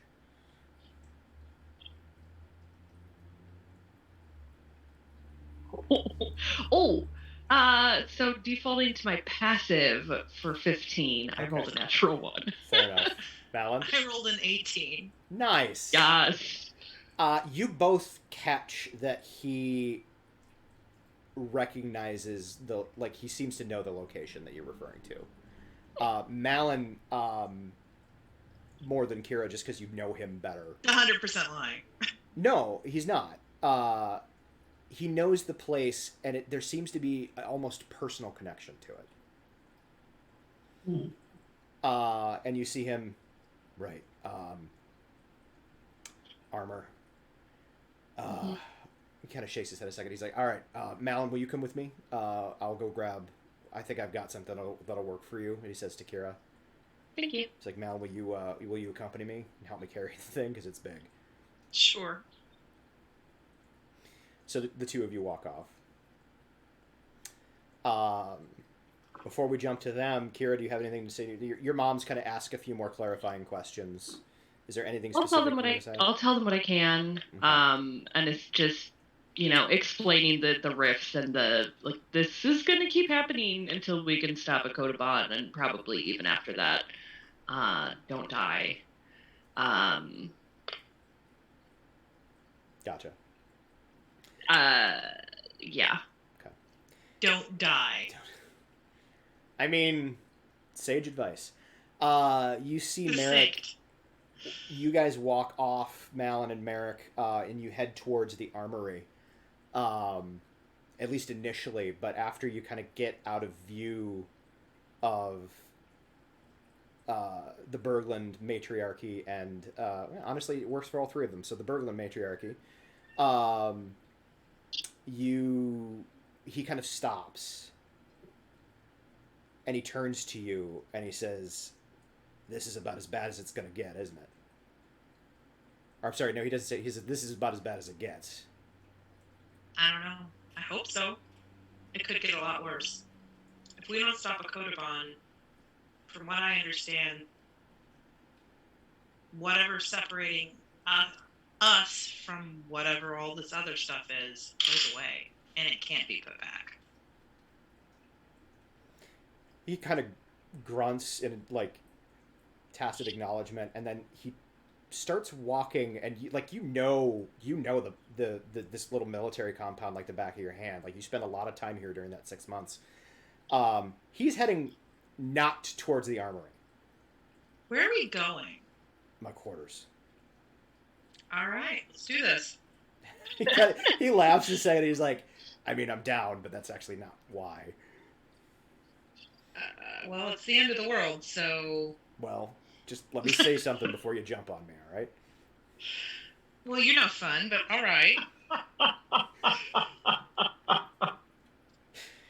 So you get to his quarters, and he opens and unlocks the door, and you see him just walk directly inside, and you see you've been here a million fucking times. Yeah. You see there's like a row of armor stands in the back, one of which is empty because he's currently wearing it. But he kind of like goes over and he kind of leans, looks at them, and he kind of points at one. And he's like, "That one's going to be for your friend Kira." Okay. I'll look at. I mean, I'm sure it's beautiful. It's dwarven made armor. I mean, it's fundamentally the same armor that she has. It just doesn't have the extra bells and whistles that the Tierboat armor had. Okay. It's adamantine dwarven plate is what it is. Okay. So for Kira, for you, that's adamantine plate mail. Yeah. But he says, anyway, I've been working on something. So he goes over and he opens up a very large like steamer trunk. Okay. And then he pulls out a very long, fairly wide but not very deep case. So he pulls this thing out of the steamer trunk, closes the steamer trunk, puts it on top, and he clicks it open, and he pulls it the rest of the way open, and there is this absolutely gorgeous great axe lying. It's like an audible woo. And it's huge. It is big. Like, when you saw him pull it out, like, he doesn't seem to struggle pulling out the case, and he puts it on the thing, but as he reaches to pull it, you see him actually straining to move the axe. Okay. And he kind of hands it, like, kind of barely is able to kind of hold it up to hand it to you. Okay. Do you take it? Oh yeah, and I'm looking at it, and I'm like, it is. I'm sure it's stunning. Yeah, it is. It's kind of. See, I know enough about weaponry that I can really get into the weeds in this, but I don't know if that's going to matter super much. It's got a butterfly blade, so it's a double bladed. It's got kind of a butterfly shape, which helps keep the curved edges from catching on like rib cages when you shove them into people. Better for chopping. So whatever it is that you would say, this is what Malin is saying. Right. It's brilliantly designed. It's obviously meant to be function over form, but the form is still very beautiful. Like I said, whatever fancy technical stuff that you would say, this is what Malin is saying. Fair enough. But there is a series of on the hilt, the kind of metal shaft where the hilt connects the head of the axe to the actual like wooden shaft. There is a series of runes in what appears to be kind of a silvery filigree Okay, And it is takes it? you a What sec- language is it? It takes you a second, but you realize that the runes are, because giant itself, it's in giant, Okay. and giant itself is kind of like think like Elder Futhark, like it's an old like runic language. Sure. And fundamentally, and it says it in a lot more Fanciness. like it's in giant, but you can tell the prose is very dwarven. Okay. I mean, he wrote it. Yeah. But it fundamentally says this axe belongs to the betrothed of Merrick of the Stone. I'll read it and be like, is this what I think it is? I mean, I was going to do this anyway, and now seems like as good a time as any. Well, it is the end of the world. Want to get married? Yeah, let's get married. So, do we fuck... This is way... He's like, do we fuck before we get married or after? Or both? Let's do both. Both is let's good. do both. I like both. Both is good. Did you just hear that from my living room? My children are listening to this and I just start, ew! What the I am not sorry. You go do the thing. You quickly go find, afterward he asks you if there's a particular tradition you want. Not particularly. He's like, great, then we're gonna do this like we do in the mountain. Score. He stands up, bearing in mind, and this is gonna gross your kids out some more, he's still butt-ass naked. Literally just post-coitus. He stands up, and he... I hear throwing up sounds from the room. He stands up, he kind of pulls you to your feet, and he says, so, Malin, pronounce your last name for me. Reagan's daughter. Reagan's daughter. Malin, Reagan's daughter, you want to be my wife? Yes. Great. Now, you say, Merrick of the Stone, do you want to be my husband? You say that. Wait, hold on. I'm too busy hearing people in the living room scream. What do I say again? Merrick of the Stone, do you want to be my husband? Merrick of the Stone, do you want to be my husband? Yeah. All right, we're married. Round 2? Are we done? Yep. Yeah, let's go. That was very efficient. I like that. Dwarves are very efficient people. When it becomes clear that they are not showing back up right away, Yeah. like, Kira will have answered her mom's questions. Yeah. Like, gives Tristan a side hug. Yeah, no, hang on, there's, the clear moment comes where there's a courier, like a page boy kind of runs up to you, as you're still chatting with your moms, but it's been, like, you're kind of out of things to tell them, and you're kind of getting to the point where, like, where the fuck is Malin? And this little page boy kind of runs up to you, he's like, they're gonna be a minute, but the armor will be brought to you. I was given to understand that you're going to be resting here for the night, or for the day? Yes, and I kind of indicate the moms at the Bergland estate. Okay. They're gonna be a while, and we should probably just let them do their thing. And he's yeah, like rosy cheek, just like bright red from chin to fucking top of his hairline. Mm-hmm. Thank you. And I kind of like muss his hair a little bit. Okay, I'm gonna. I have some clerics to talk to. They nod.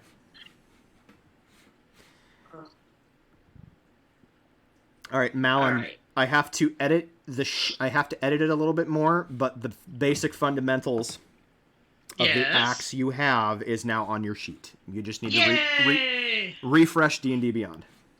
I will do it. And I will head to the temple. Okay, sounds good. And I've sufficiently made my children, I mean, Well, that's what they get for not going outside to play. yeah, exactly. It's not like we were graphic. It's just anyway.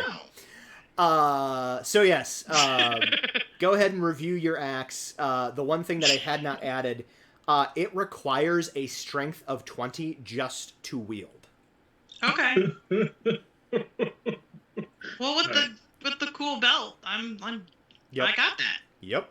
I think you've got it without the cool belt. Think so. I don't know. I'll have to look. Yeah, we'll figure that out later. But yeah, so it requires a strength of... I will real quick, for everybody's benefit, just go over this very cool axe. Which was designed by my son. It was designed by Beth's son, and then I kind of took it and made it work for D&D rules. Every attack after the second attack on Malon's turn... Or, I'm sorry, every attack after the first attack on Malon's turn, you add an additional die to the damage.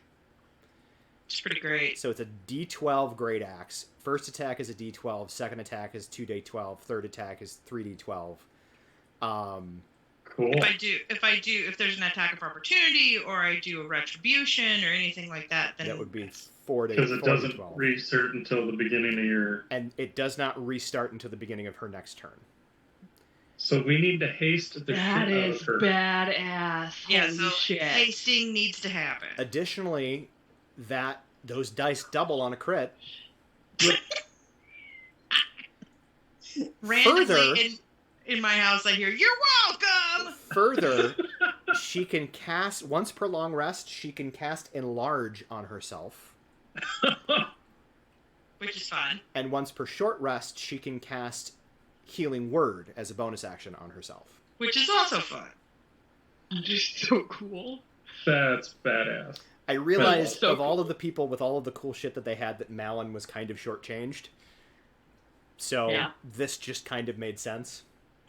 Yeah, So that's pretty cool. In Dwarven, in Dwarven, the words, its name is the metronome.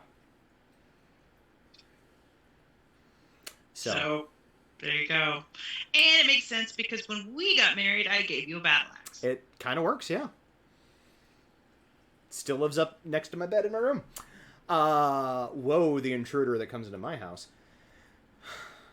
Sorry. At any rate, so that is what that does. And we're going to jump to Kira. So Kira, you head out. Roll me a d20, please. 2. You manage to, because you know the city really well. You manage to get to the kind of the temple district very quickly. You very quickly realize that the streets, after you're getting here, the streets, and admittedly you're a lot closer to the temple district where you are now than where you were before. You realize that rooftops are going to be the way to go. So you're kind of moving rooftop to rooftop, and it takes you all of about 2 minutes to get to the temple district. Excellent. I go to the Temple of Zaratsu. Okay. You see most of the temples are barricaded and set up, but they appear to be offering sanctuary for any common person that wishes to seek it, including the Temple of Zaratsu. Go ahead and make as you're walking in, make a perception check.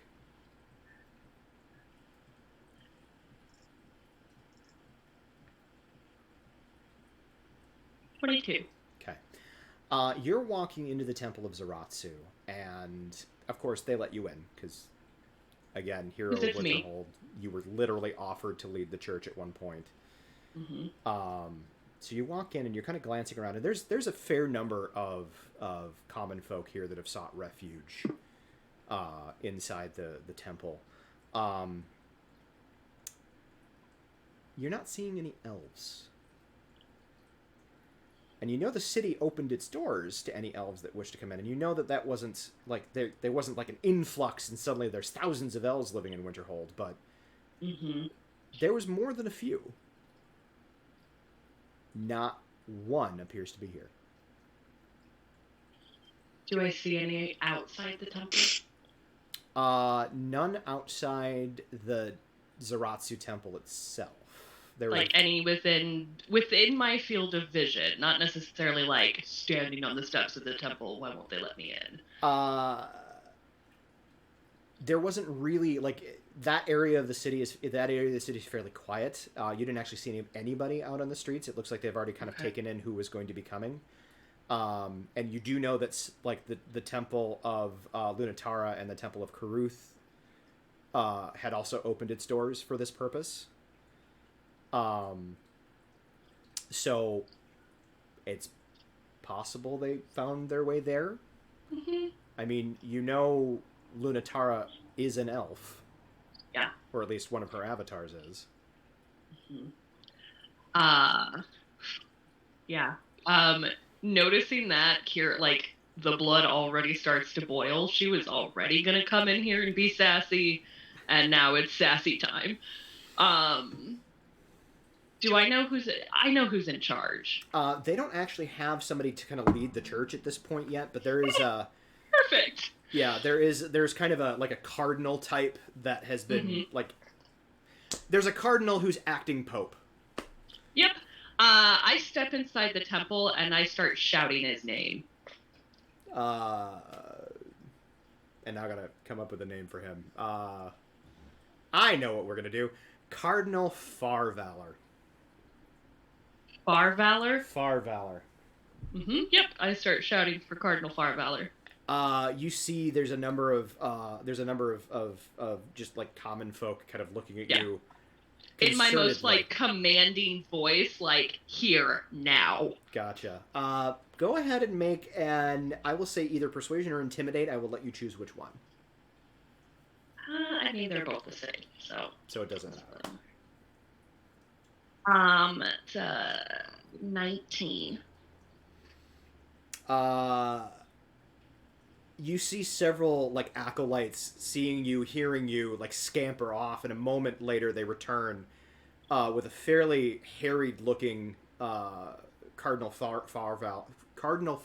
That's hard to say. He's an older human, probably pushing 60, maybe not yet 60, but pushing 60, but kind of like a more frail 60. Okay. Like whipcord thin. You've heard him talk. He's fairly, like, he is actually fairly charismatic. He's good. And some of his, like, you've heard him preach before, and he's pretty good. Like, he's good at it, and he's not like a fire and brimstone type, but he's definitely, there's been a couple of points where his sermons have kind of, even before you knew everything you knew about Justinian, kind of made you a little uncomfortable, but you couldn't quite put your finger on why. Yeah. And now that the whole thing with Justinian has been revealed, you're like, that's why. That's why. I'm hoping that Kira is causing enough of a commotion that it's drawing more people from the temple out here. Because she wants to make a scene. We're making a scene intentionally. Yeah, you do see, because like you kind of walked into like the opening, the narthex is what it's called, like the opening foyer of where people kind of congregate before they go into like the sanctuary. Can you tell I was raised Christian? And you start shouting, like there were some people kind of hanging around and being, being there because there's nowhere else that they can really be that's safe. But yeah, as you're shouting, there's definitely a crowd, and actually you kind of do, because the temples are fairly close together, and you're shouting rather loudly. You're not 100% sure, but you do feel like there's people from at least the other temples who are at least poking their heads out and figuring out what the fuck is happening. So by the time he gets there, there's a decent sized crowd of individuals there, mostly humans, dwarves, elves, halflings. Not a fucking elf to be seen, at least inside the temple of Zaratsu. Cool. But yeah, you see him approach, and he looks like a little like worried, like because you're shouting and like shit's going down. So he comes, he's like, what's happening? What's going on?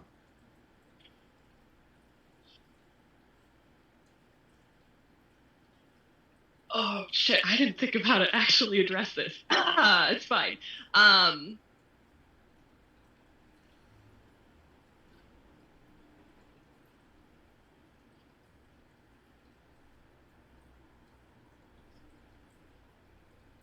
if you want, you can just give me the gist of what you want to say. Yeah.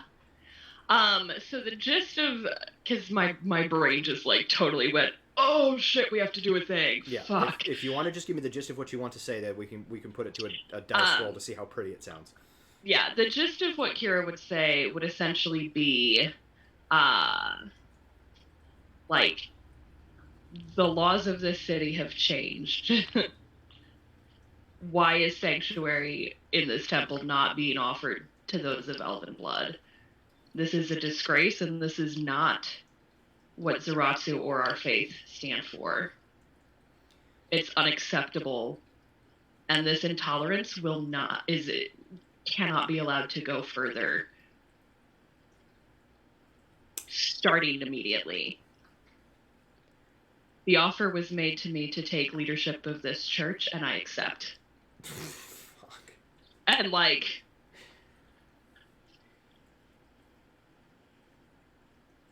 Alright, I would like you to roll... I assume you're trying to basically, like, bully this guy into... This is an intimidate, not a persuasion. Yeah.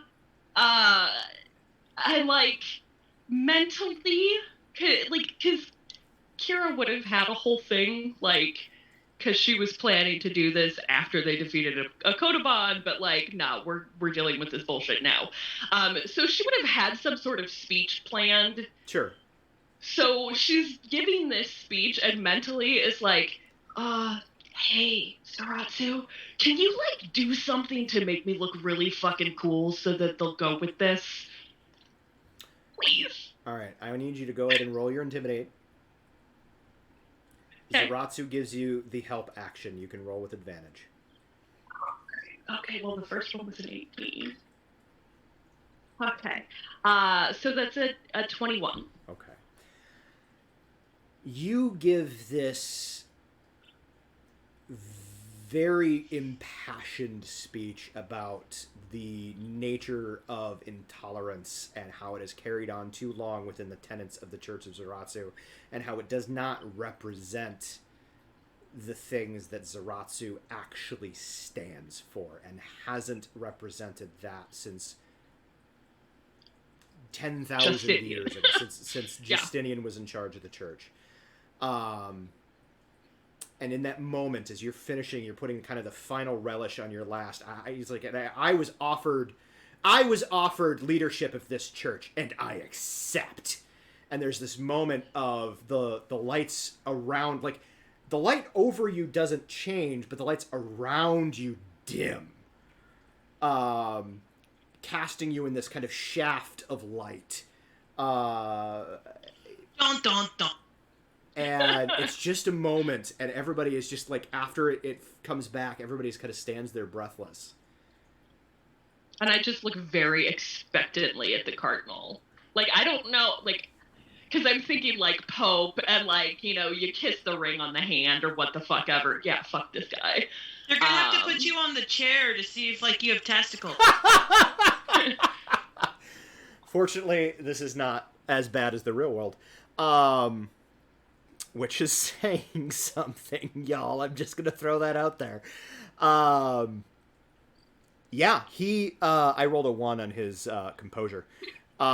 He immediately drops to his knee, and he kind of, like, as he does so, he kind of turns to the other, like, acolytes, and kind of gestures, and they all kind of, oh, okay, and they all kind of drop down in two, and you have been accepted as the head of the Church of Zaratsu.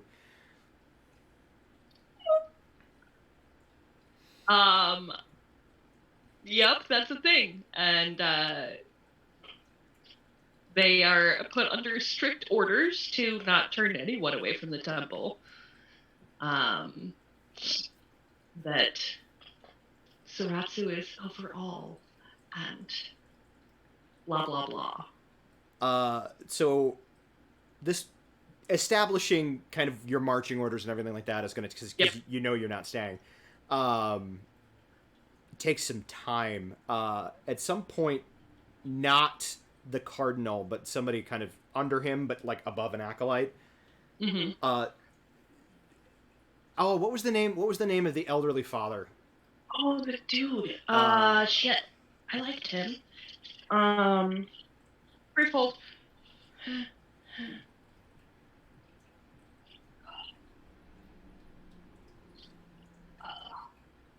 Brother E. Brother E. What was Brother E's name?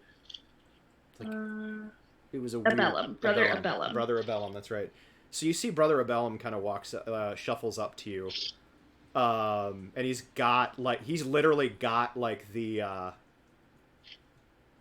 basically it would be like the Bible of this church. Like it's been handed down from leader of the church to leader of the church to leader of the church for generations. And he's got it in his hands. And he kind of says, so there's number of things in here that kind of don't really track with what we know about Zeratsu's practice, like this one here. And he kind of points at this line, and it basically prettier than this, but it basically says one shall, basically eschew elves from the practice of the religion of Zeratsu. I rip it out. Well, you full on rip it out? I full on rip it out of the fucking book. I mean, I was going to cross it out, but that works too. Do you want me to do some judicious editing here? I would very much appreciate that, yes. And you see the cardinal off to the side is like, he's not saying anything, but he has this like mortified look on his face. And I make like uncomfortable eye contact, crumple up the page that I ripped out, drop it on the floor, and spit on it. Very judicious editing. Yes. I got you. He kind of toddles off.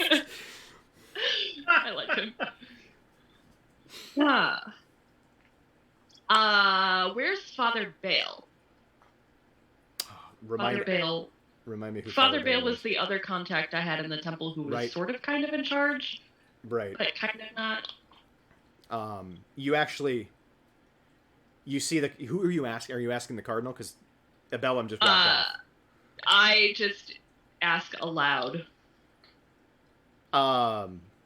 You see the cardinal is kind of like too shocked for words, but you see one of the acolytes kind of Father Bale, he was injured. Where is he? And you see him kind of like he kind of turns and starts to walk in a direction, but then kind of stops and looks at you. I follow. Okay. So he leads you kind of back, and like there's an area of the temple that is set up specifically for like triage fundamentally. And then there's like one side where it's like the badly wounded people, and then there's the people that just bumps and bruises or whatever. He takes you to the badly wounded people side. And you see there's not a ton. There's a few, but not a ton. And you see, sure enough, Father Bale, who's kind of a larger guy. Honestly, Father Bale looks a lot like me. He's taller, broader, a little round around the middle, fairly powerfully built. But yeah, you see him. He's got like what appears to be this massive slash across his chest. And you vaguely like it's very similar to the attack wounds that you saw given by the Shadow Ghasts. And he kind of like at first is he conscious? What's that? Is he conscious? At first you're not sure, but then as you approach, because again you're wearing this really heavy fucking armor, you're kind of clanking a lot, and he kind of looks over at you, and you see him kind of weakly smile. My father. And I'll just go and put my hand on him, and I'll lay on hands. So you go to do that, but he catches your hand and kind of catches your hand, and he's like, "Don't. It won't work." What do you mean it won't work? They've tried. Don't waste it.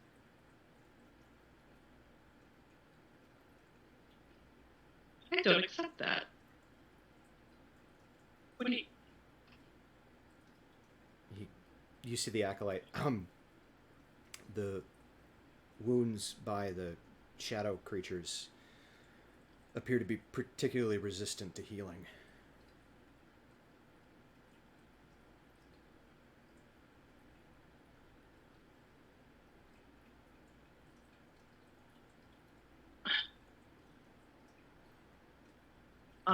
We've healed him up as much as we could, but he kind of glances at, and you see like the wound is like bits and pieces of it appear to actually like almost look cauterized, but it's still like festering, and you see like you could smell the sign of like putrescence, and it's not good.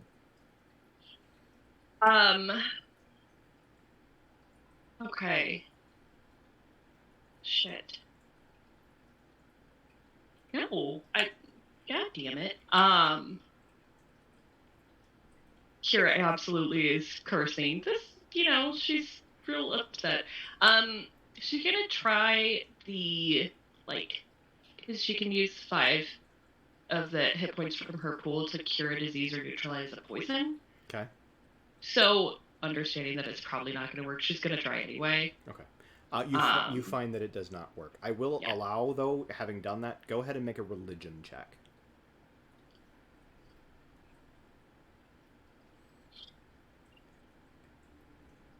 Oh, that's good. That's a 16 on the die. 22. You recognize, at least to some degree, you don't recognize it specifically, but there appears to be a very powerful curse.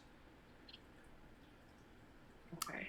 So, for those of you who took damage in the Shadowgast fight, your physical slashing damage will heal just fine. Your necrotic damage will not. That's okay.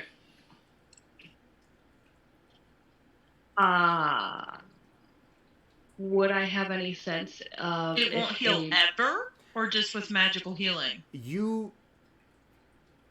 Above the game, you need a remove curse. I was gonna say, would a remove curse do it? Yeah. To do it first, but yeah, it can be healed. It just you need to do. It will take powerful healing magic, so a remove curse or a greater restoration or something like that would take care of it. And there's nobody left in the temple that has that high level of magic. You discovered that before. I did. I sure did. Okay. Shit.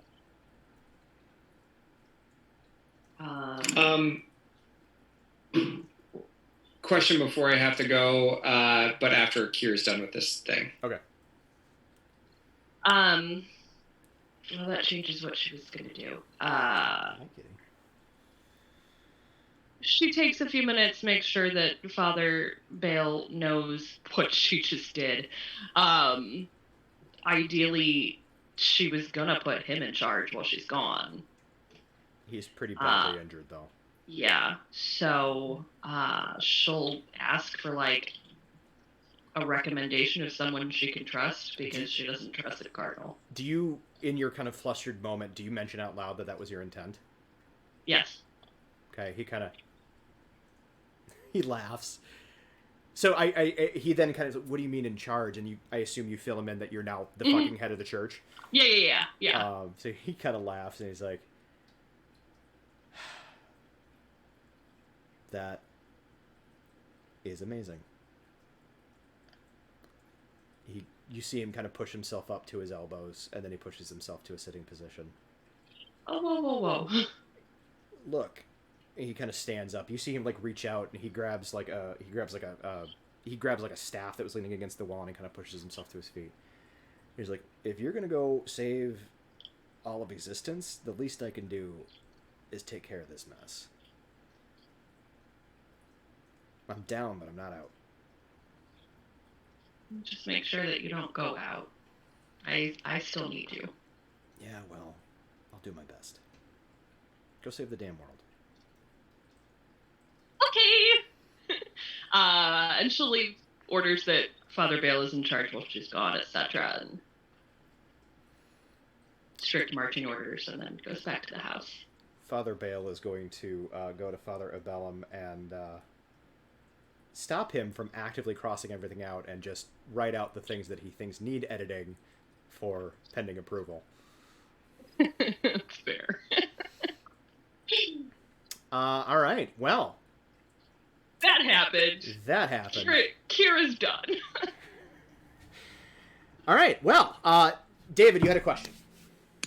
Yeah, the question is, Adira, because it only takes her an hour to regain all of her abilities and stuff, as she's not healing as much as she normally would, she probably would have, and I'm assuming there's I think Katie's taking a long rest, so Adira would have been like, huh, what is this? Can she roll an Arcana check to know what Kira just found out? Yeah, I would say so. Go ahead and roll your Arcana. 27. Yeah. You know that a very powerful healing magic is the only thing that's gonna, and that's the thing. Very powerful, like restorative magic, is necessary to just get to a point where you can heal. Now you mentioned remove curse would do it. Does Adira have that specificity? Yes, I would say so. Okay, so Adira looks over at Katie, sees that Katie's not healing up, and then Ted spends 2 of her spell slots removing curses from both of us, and then spends the rest of the hour healing up. Or it spends another hour regaining those spell slots. Okay, I didn't know you had to heal or remove curse. That's awesome. It's a warlock spell. It is. It is. All right. Cool. They give it the curse, and they take it away. They do. So Katie and Adira, you may go ahead and heal your full. Yay! All right. If that is going to kind of end the evening for you all, go ahead and give yourselves the benefits of a long rest. Thank God. That's getting a little... Not like that.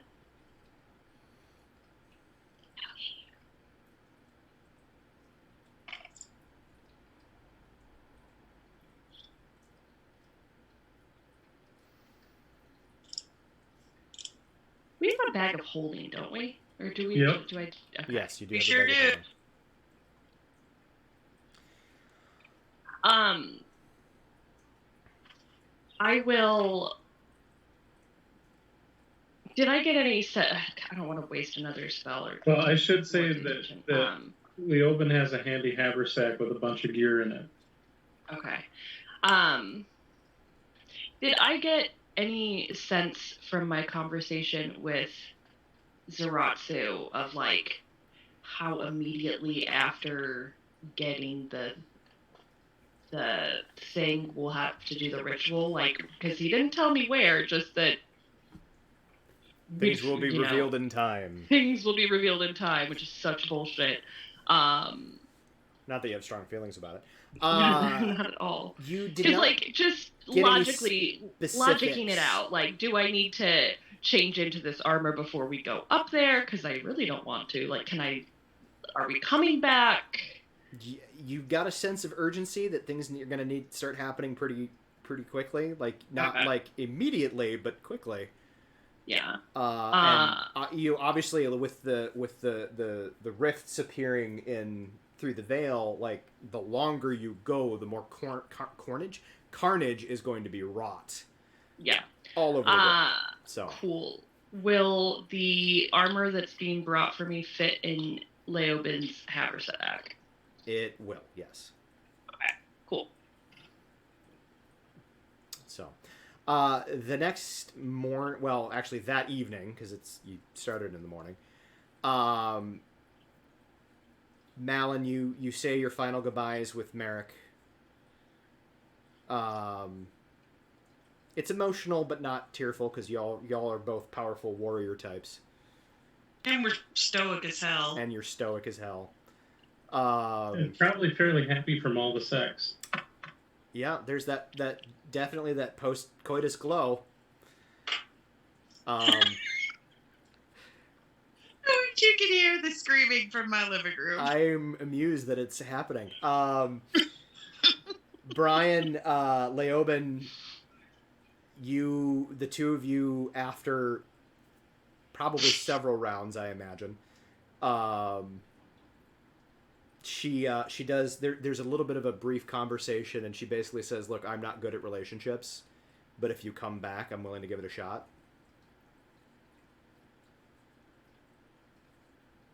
Yeah. This is pretty much my first of a lot of things. Yeah. She 100% topped you, didn't she? Oh, that would have been an interesting. All right, that happened. Leoben's only like 18. Like he. That's fair. No, so as you're leaving, she claps you on the ass, kisses you on the cheek, and tells you good luck. And you head back, and Katie and Adira, you're there. So you reconvene back at the Berglund estate. Although I will say, when and he's kind of sitting there whistling to himself or whatever as he comes in, and as soon as he sees Kira, you just see this sort of deer in the headlights and sort of a guilty look on his face, and then he just kind of proceeds to head over and sit down. I'm going to say, just for funsies, Kira, you catch that? Mm-hmm. But the context is obviously lost on you. Yeah. I mean, I have a 15 passive insight. Yeah, you catch that. Mm-hmm. But, like, you're not sure why that happened. So, anyway, you're all together. What do you do? Oh, fuck! I forgot one very important thing. Malin. As you are about to leave... Yes. Merrick is, like, getting his armor on, and kind of helping you on with your stuff and help load you up with the thing, and he kind of says, okay, alright, so I have something that I think will help you. And your boat. Other than the axe and other than the armor. And he reaches into a pouch on his belt, and he pulls out a little stone. What's the athame? I think it's called. Oh yeah, like a little knife. Dagger. Like a little stone knife. But it's like a ritual knife, so it, like. Yeah, athame. And like you've been around him enough, and he's kind of talked enough about like the religion of the stone and all that stuff to recognize that this is not part of that religion. Okay. Like this is foreign to that. And What's this? This is. I will have to give you an explanation because it is a very long one, and I'll have to give it to you another time. But this came from the monastery that you, I believe, are going to. Oh. Now, it's been gone a long time, and I don't know at what point your teleportation magic attunement thing fades. I don't know either, but it's worth a shot. But I promise you, when you come back, I will give you the full explanation. Let's just say that it belonged to an ancestor of mine. I'm gonna hold you to that. And other things, I hope. If you're nice to me. Nobody wants that. And he...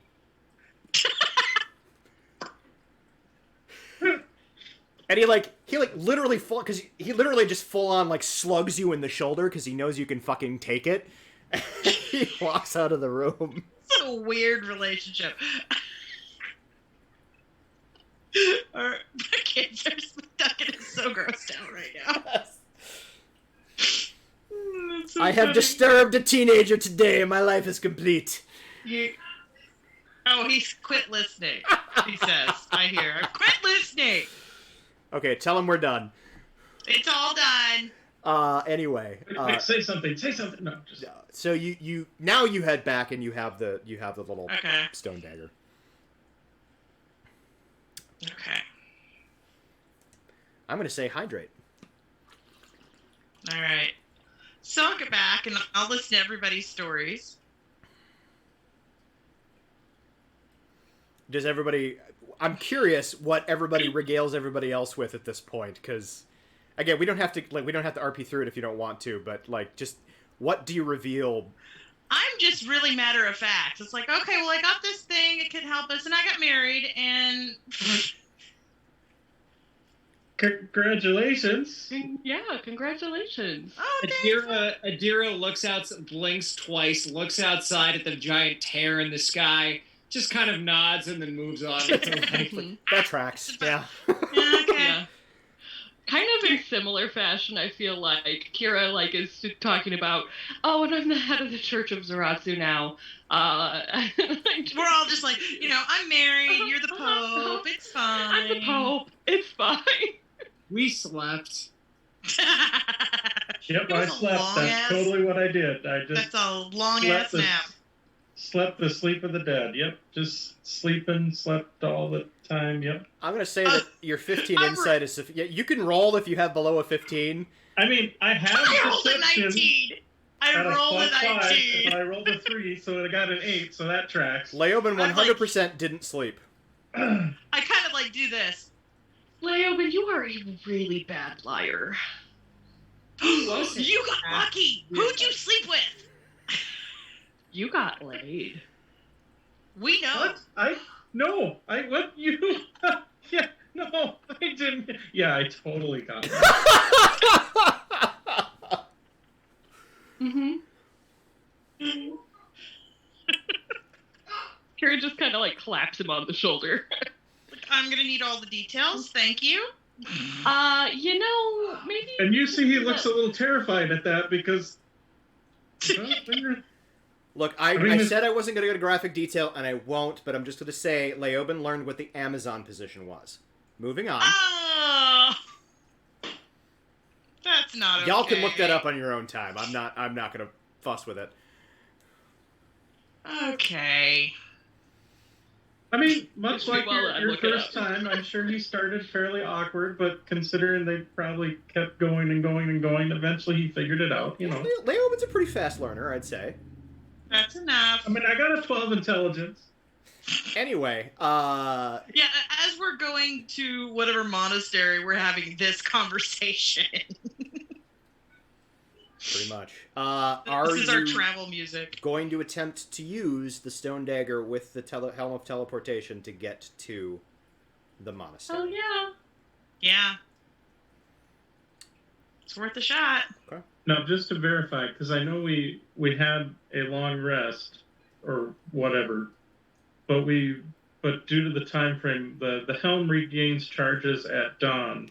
Still So has it's the not first- hit. Still has not hit dawn yet. Okay, so the first charge that was already used today is still Correct. It's still gone. About how far away is the monastery? I Like don't have any idea. Are you asking out of character or in character? What if we know out of character? Like, do we have any idea where it is or how far? Yeah, you have a base. I mean, it's in the kind of the northern coast of the Thru'Fell Mountains, which is a bunch of think like Dover Cliffs style cliff faces. It's probably about 1,200 miles away. Okay. I looked up the sex position. Of course you did. I don't know that one. It sounds interesting. I have mental pictures of Leoben We're and moving. Whiskey We're Jack moving now. on now. And we're moving. Anyway. I will wait till after the stream. I appreciate that. Anyway, so yeah, you'd estimate it's give or take a bit, but about 1,200 miles. Okay. So a goodly distance. Sure. From Malin's, kind of where you were with dealing with Malin's stuff, it's kind of just due north, and it's still a goodly ways, but it's like 800 miles as opposed to 1,200 miles. So if you go to Malin's place, which is like you can do there, or the Malin's like where her clan was, that's a foregone. You can get there for sure, and then you have the 800 miles to traverse as opposed to the 1,200 miles to traverse. With this, potentially, you could get there right away. You just don't know if it's going to work. Let's give it a try. Give it a What's shot. the risks of us not succeeding in this? Make an Arcana check. Deer's gonna make an Arcana check. Not 25, but 23. Probably the worst that'll happen is okay. The worst that'll happen really is that you could potentially teleport yourself into a mountain. That's bad. But that is like the worst case scenario, and you don't genuinely think that that's going to be the case. More than likely, it just won't work. So Adira lets everyone know this and expresses her opinion that the risk versus reward, we should probably just use the damn thing.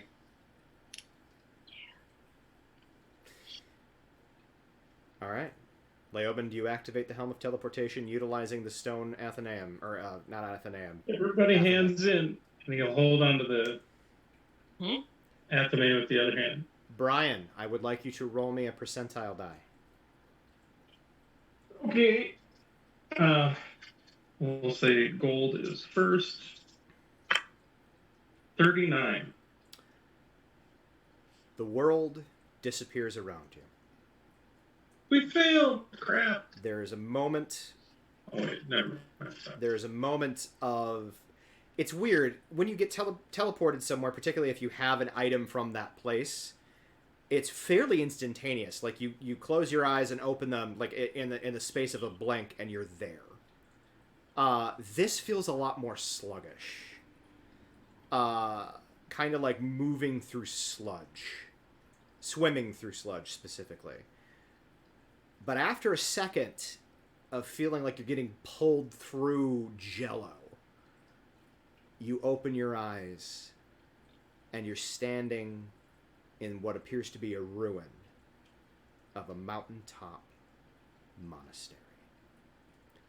Standing before you, you see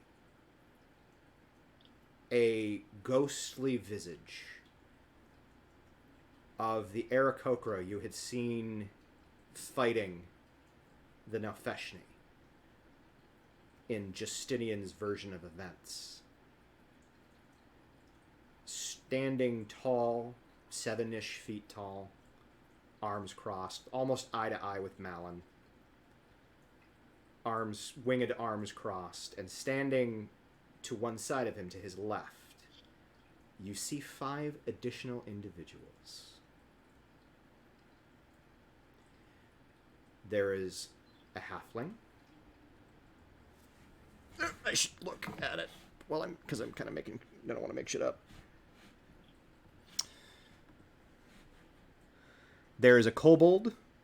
There is a tabaxi. There is a leonin, lion person. There is a furbolg. And there is a gnome. You see Kobar, arms crossed, kind of looking at you sternly. That's 6 people. What's that? That's 6 people. Is that 6? Mm-hmm. 1, 2, 3, 4. Well, it was the main guy and 5 others, right? Yeah, it's Kobar and then 5 more. You said a halfling, a kobold, Oh, a tabaxi. sorry, no halfling. I was the halfling. Okay. I was mixing up my gnome with my halfling with my gnome. Okay, So cool. there isn't a halfling. There is a gnome. Thank you. Got it. Sorry for the confusion. And they're all kind of staring at you, and they look a little sullen. But Kobar is kind of standing there, and you see as you appear, you hear him, finally. He kind of glances over, and he says, I told you they would be here soon. And you see the kobold kind of step forward. He's like, I really don't understand why we can't just work this. I don't know why they're even here. And he says, you'll find out soon enough. And he kind of turns back to the group of you, and he says, I have something you want. You have something we need. That's debatable. I have something they want. And as it turns out, it's the same thing. Right. Kira's grip on her warhammer like tightens a little bit. Now, Yeah. All right. Let's do this. It would amuse me to see the two of you slaughter each other. I don't think... This guy would be Wolf's boyfriend. Damn. This is not Wolf's boyfriend. I thought it was. I'm Wolf's confused. boyfriend Never mind. was the samurai. Oh, all right. I'm with you. While that would be entertaining, it has been a very long time, since I have seen a good old-fashioned match of Wingditch. So, and you see him kind of hold up his hand, and a Wingditch ball, a kerfuffle, appears in it. And he throws it up and he catches it. Are you shitting me right now? Whoever wins this game of Wingditch takes the prize. And that is, I think, where we're going to leave today.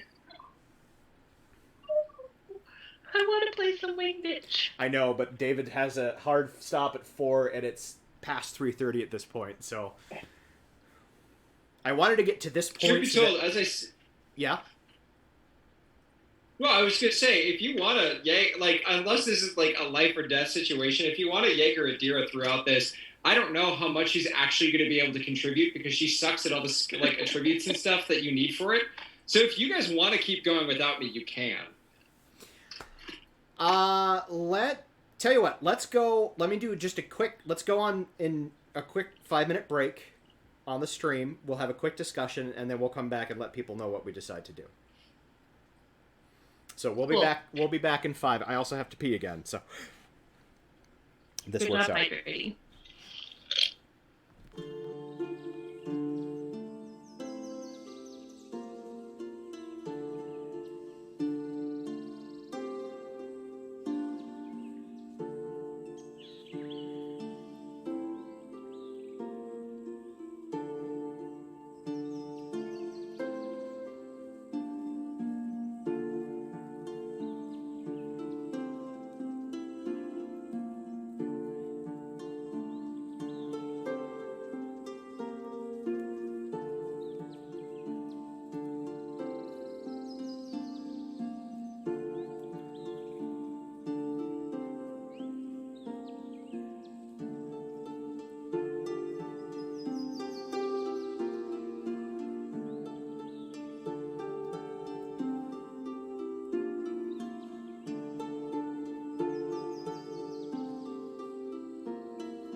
Hi, everybody.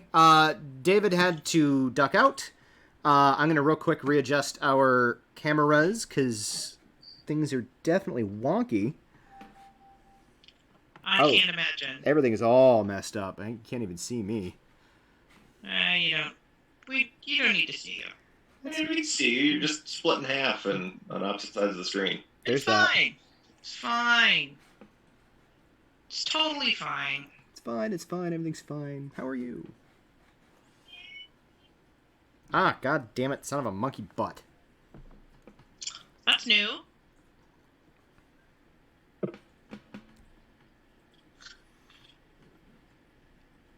Bam, bam, bam, bam, bam. I could play You Light Up My Life like the organist. Oh, yeah. We were at a wedding and things were a little bit, they were running a little bit late. And so I think they just told the organist, go through the wedding book and play. And so we got 90s pop music. We got 70s pop music. Yeah, I was sitting there going like, yep, sung that one at a wedding. Yep, Yeah. sung that one at a wedding. Like, Yep. I'm like, I think we're just going through the wedding songbook.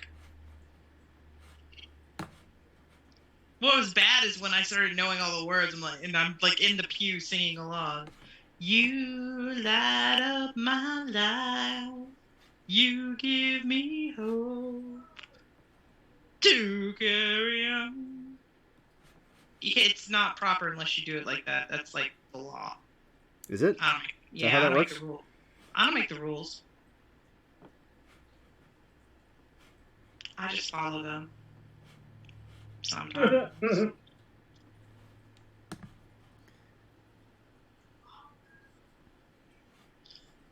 yeah. When they suit me.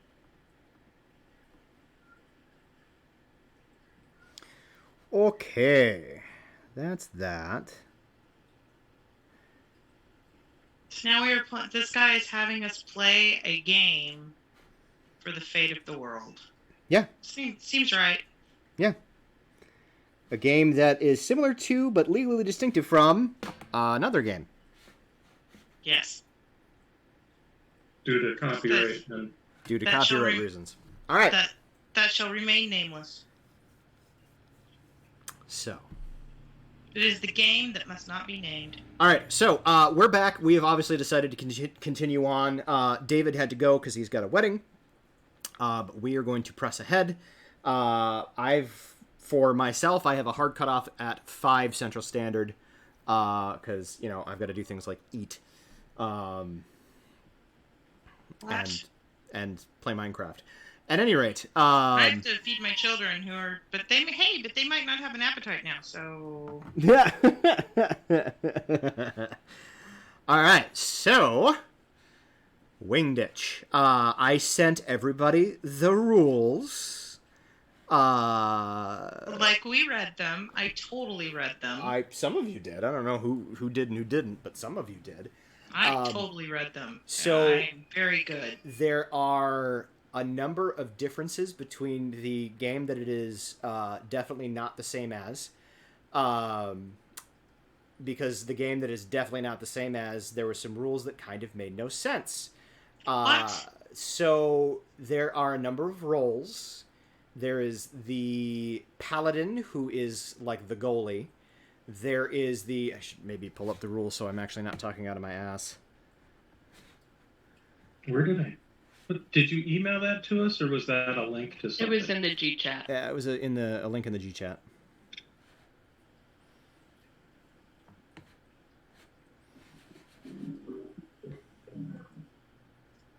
It's thinking real hard. You broke it. Here we go. Boop. Okay, pull it up. Dun, dun, dun, dun, dun, There we dun. All right. So there is the paladin, who is the goalie. There is the barbarian, who is like the center, or the trying to think of football terms, but I don't know any. Sports ball. There's the there's the barbarian, which is kind of like the They protect the other players from an aspect of the game called a bruiser, which is a couple of balls that fly around and try to knock you off or knock you down or what have you. There is the fighters, who are the ones that try to make goals and score points. And then there is the ranger, who looks for the silver wingditch, which is a small ball that, when captured, ends the game. Basically, the setup of the game is fairly simple. There is a large open area, at the end of which there are on either end of which there are 3 hoops. Each team is assigned a side. Each side is defended by the paladin. Each of the hoops are defended by the paladin with the hopes of preventing the fighters from scoring points. Each time the fighter scores a point, or puts a ball through a hoop, it is 20 points. And the game continues until such a time that the silver wingditch is caught. Once the silver wingditch is caught, the team that catches it receives 40 points, and the game ends. The other elements of this game are the kerfuffle, which is the ball that you try to put through a hoop to score. There are the bruisers, which are a pair of balls that have kind of a malevolent mind of their own that will try to, murder you. And then, of course, there's the wingditch itself, which is the game ender, and so on. There are 5 of them. There are 5 of you.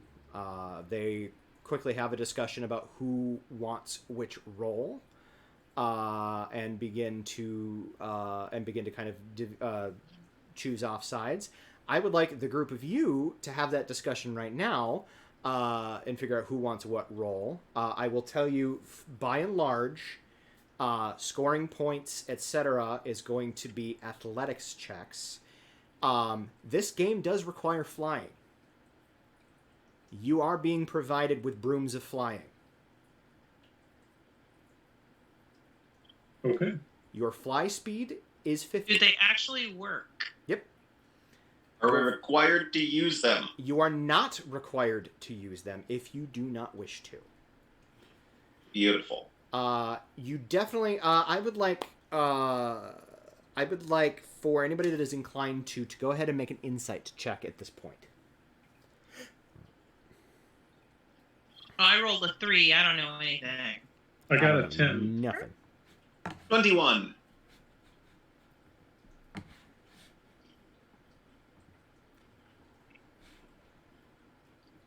Okay, sorry, because I'm rolling for 2 people. Adira has a 17. Okay. And Kira rolled a... You said insight, right? I did. 21. All right. On a 20 or better, you glean that Kobar... now, you're all familiar with Wingditch. Like, it's not super popular in Solanel, but, like, it's still played periodically. There are, like, clubs in like, higher learning institutions. But you are also familiar that there's a lot of concessions for safety, which may not have existed in the past. Those of you that rolled a 20 or better on your insight, you kind of glean that Kobar doesn't so much give a fuck if you fuck up your opposing team. Right. All he really wants to see is an entertaining game of Wingditch. Are there any roles that would use acrobatics more than athletics? Yes. There's a couple. I would say that depending on how you describe things, because this is not like this. The visualization of the pitch, or the paddock, sorry, not the pitch, the paddock, is going to just be what's on Roll20, but how you play is going to make, or how you describe how you play is going to make this more or less interesting. So how you describe it is probably how I'm going to rule whether or not it's athletics or acrobatics or something else. Also, if something is really fucking cool, I am inclined to give you flash points, which will probably be like advantage or something like that. Mm-hmm. Okay. So here's my thought. If we have, it sounds like we're all just killing time until the silver wing ditch is caught. Not necessarily, because if you're down on points, you don't want to catch the silver windage because you might not get enough points to win. Mm-hmm. Yeah, so like we need to be getting points. It's not just all. But either, we need either getting points or prohibiting them from getting points. Either one will be fine. We need someone with a high perception, and I feel like high acrobatics to be looking for. We need someone looking for the wing ditch. We need to have somebody who can spot stuff. Katie calls dibs. Okay. I was thinking Leoben because he can basically see God with his perception, but. Well, Katie also has a lot of maneuverability and spells to help her out. I think Leoben could work as a ranger. Also, he could work as a fighter because with his agility and stuff to help get the kerfuffle through the other hoops. Yeah, I was thinking Leoben and Adira as fighters, Malin as the barbarian, and Kira as the paladin. It's a little on type, but if it works, it works. It makes sense that Malin would want to smash a ball at somebody's head. Duh. Of course I would have smashed a ball at somebody's head. All right. So is this the plan? Yes. Another question, though. Yeah. How long and wide is the playing field? I don't remember. I got you. Hold on. Oh yeah, use the because my CPU is being kind of angry right now. 140 wide at the widest, or at the longest, and 75 at the widest. 140 long, 70 wide. As we're all like gathered, debating who's going to be doing what role, I'm going to wait till the last second, and then I'm going to cast Bless on everybody. Okay. I do need you. You are informed by Kobar that your team has decided to name themselves the Dark Horse Quintet. Our team has? No, the other team, the opposing team. The other team. Nerds! The hell is that crap? You are informed that you need to name your team. I'm so tempted to just be like, Wild Stallions! Yes! Yes! Yes! Do it! Let's go all Bill and Ted on this one. I'm just saying. I was going to say team fuck this guy, but, you know. That is also valid. Yeah. I am down for either one of those. All right. I mean, they were going, and I only said that because they were going with the horse theme. But otherwise, team fuck this guy is also valid. The Dark Horse Quartet. Quintet. Whatever. What a douche. No, they were a quintet. But by the time the game's done, they'll only be a quartet. That's right, bitches. All right, so. Okay. I have one more question. Yes. He's actually concentrating. Are the kind of goals to score points in, are they at the very edges of that 140 feet, or are they a little bit kind of recessed inwards? I think the holes are here. Yeah, it looks like they're a bit inwards. Yeah, if you look at roll 20, you can see there's the 3 hoops on either side. Are they similar to a game that shall not be named? Are the 3 hoops at different heights? Yes. Okay. It's kind of not going to matter for the purposes of this, but yes. Okay. So do me a favor. If you are using a broom, yes. Click on your mini token. That's the word, token. Click on the little round toggle on the bottom and select the red button. Toggle on the bottom. Do you want to give me Adira's mini? Oh, yes, I do. Cool. I'm also going to do one thing before we start. Okay. I'm going to cast Control Wind. Yeah, you are. All right. I love it so much already. Oh, It is a 100-foot cube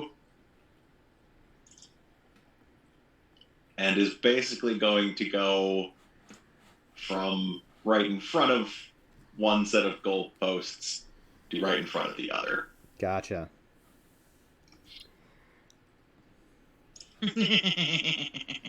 That's beautiful and evil. I just kind of want to look at them. Oh, yeah. Like, when they say their team name, I'm, like, totally looking at them like, I'm just kind of like, Nerds! nerd? The fuck is that? You're so edgy. Woo. Dark and edgy. I will Shut also up. warn you guys in advance that you're also going to want to kind of be careful in that area. No, tell me where it is again. I didn't miss pretty it. much the whole place. All Yeah, right, it's bitchin'. a Everything, 100-foot cube. everything between the goalposts, fundamentally. Yeah. Oh, sweet. Yep. Nice. All right. I mean, what's your... Okay, yeah, yep, never mind. I would like everybody to go ahead and roll initiative. I've added your whole team. I am now adding the other team. Are you fucking kidding me? Oof. Bum, bum, bum, bum, bum, bum. Well, Leoben's on par for the course. I'm typing in right now. Why won't it take my initiative? If someone's only one person can type it in at a time. Oh, okay. Oh, I didn't know that. So Yep. if you type in while someone else is typing in and they get theirs in before yours, It then yells yours at you. resets.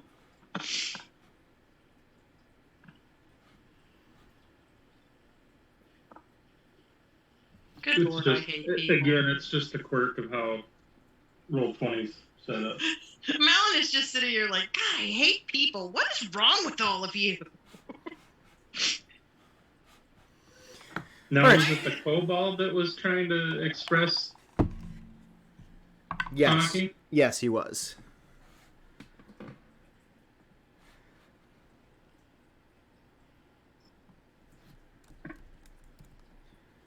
God, just lost my patience. We're playing a stupid game for the end of the world. Alright.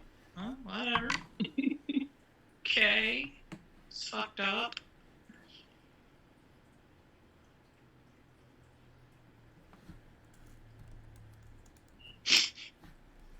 So what was our team name? Was it Wild Stallions or was it Team Fuck This Guy?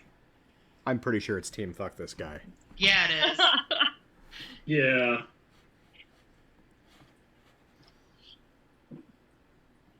Oh. Point of clarification. Yeah. In order to score a goal, does the ball have to go through the front side, have to go through the goal in a specific manner? No. From a specific direction? No. Okay. Just as long as it passes through a ring. I'm going to say that because so what we're going to do, if you look at the Kobar mini, you will see he has a little like ball with a little waves through it. I Oh, yeah. Okay, yep. What? How do I look at him? You gotta zoom in a little bit. Never mind. That was. But yes, Yeah. I see what you're talking about.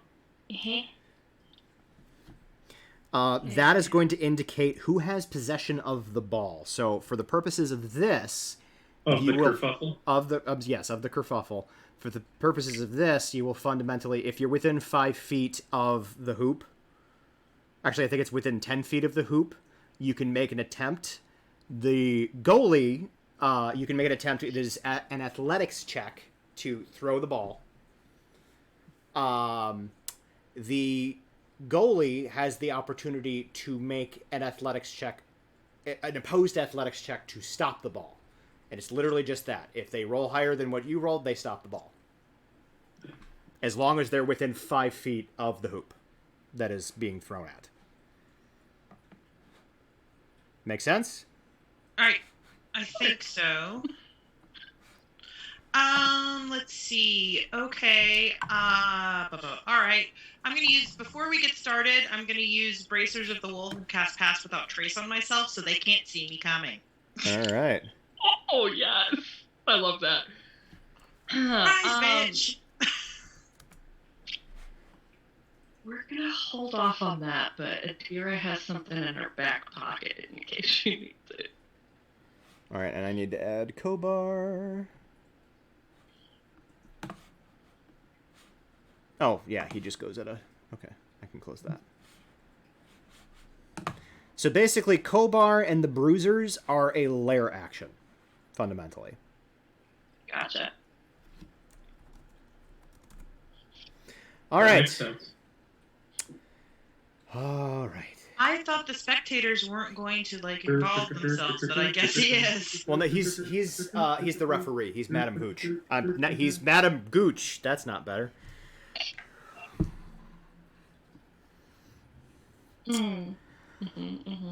Okay. So, hi. How's everybody doing? Bring it. All right. So, choose your Like a very fighter. dirty game. Choose your fighter to be ready to receive the ball. And put yourself here. Who's in the middle circle right now? So this... That's like the tip off. So Yeah. who are we gonna do tip off? But who's this? That's Kobar. That's Kobar. Okay, so don't we have someone that should also start inside? That's Yes. what he's asking. Which of the fighters is going to go start inside? Is it I you or see. Adira? You or Adira? Oh, I'll go.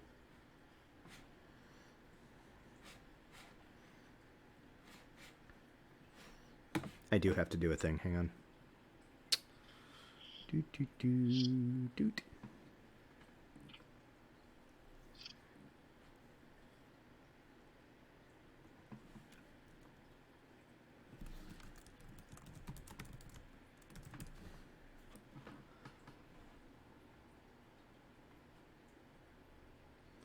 All right.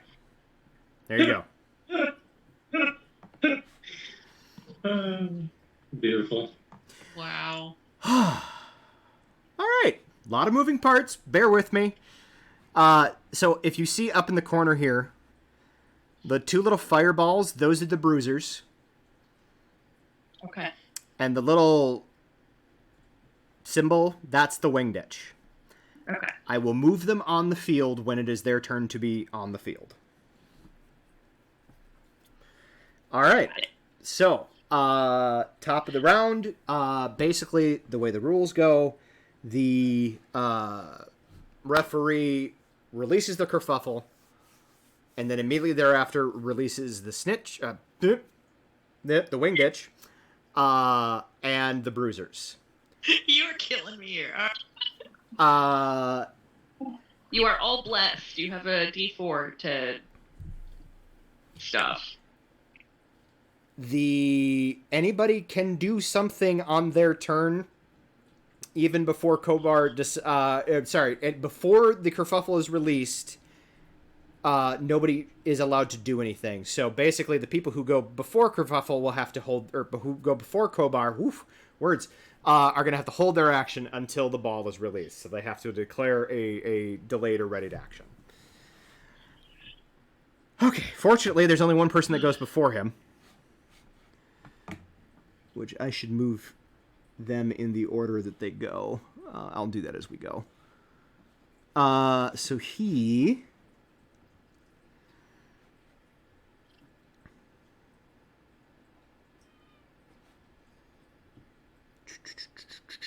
they are all on brooms of flying, by the way.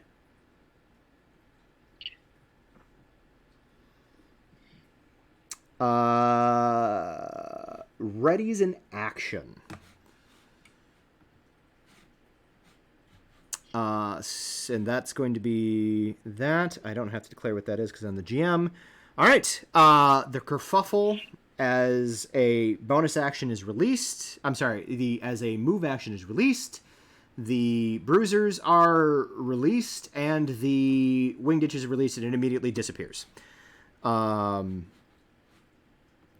The once the kerfuffle is released, you see the Furbolg casts a spell that he had readied. And I have to double check something real quick.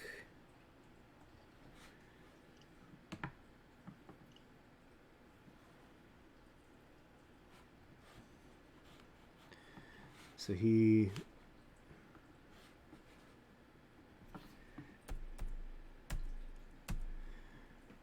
casts a spell. I need Kira. I have to look up the spell real quick.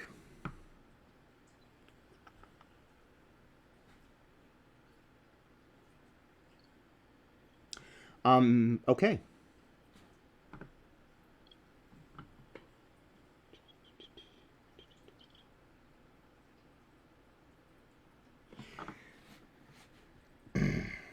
So you see him fly up, this kind of hulking Furbolg, fly up, cast a spell, and aim it at Kira. Kira, you feel your armor start to heat up very, very quickly. Now, I'm immune to fire and fire damage. And he doesn't know that. So I just smile at him.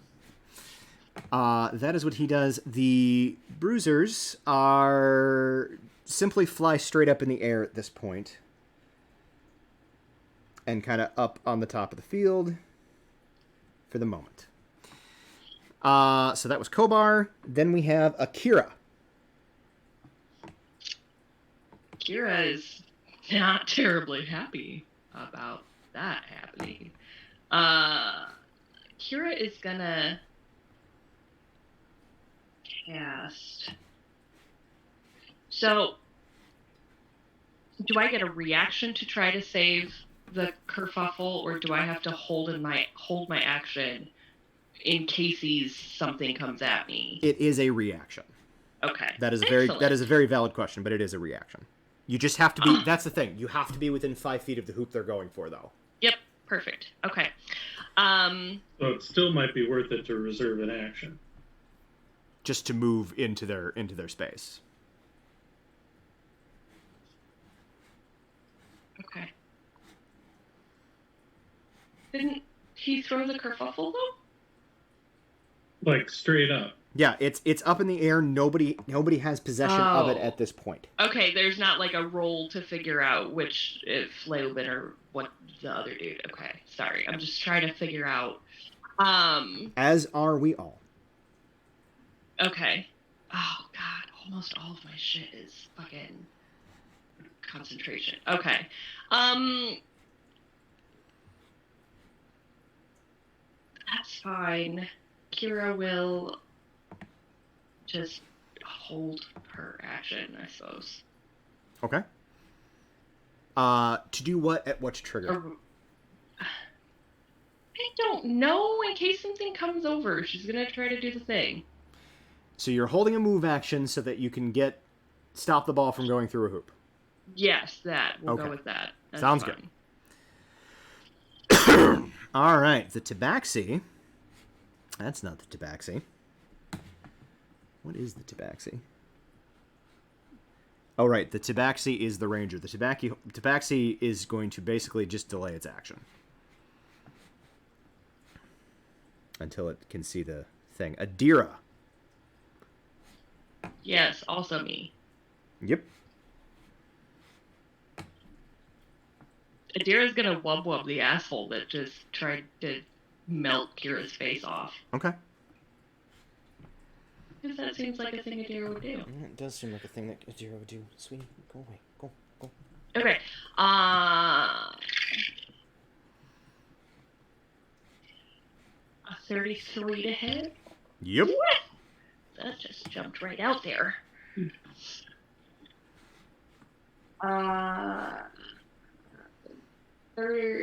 26 to hit? Yep.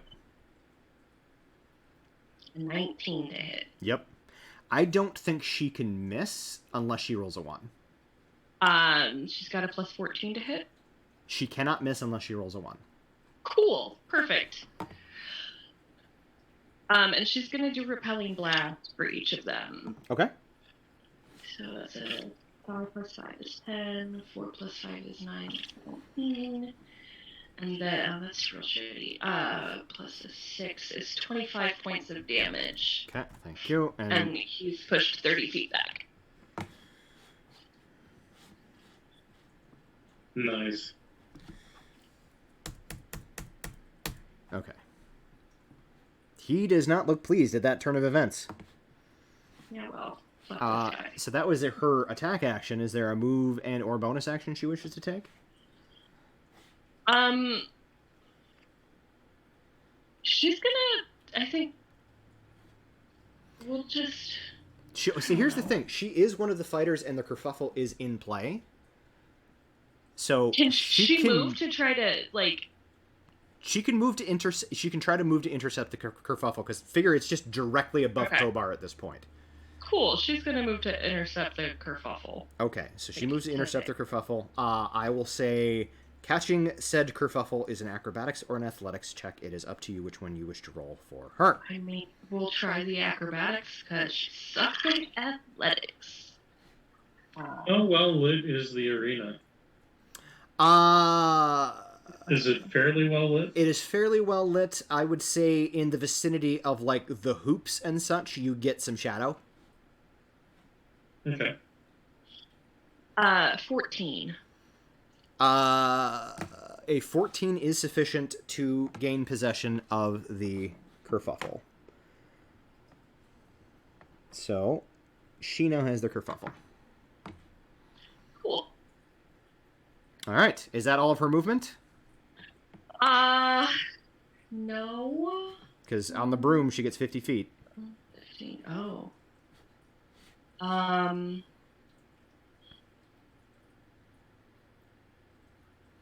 We're gonna maybe move over. I don't fucking know. I'm not good at strategy with shit.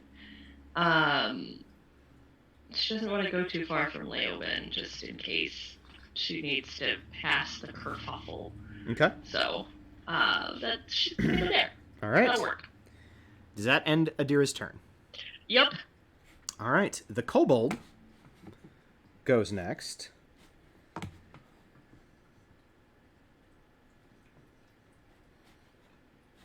What is? I have to remind what the kobold is. Oh, okay, I remember now.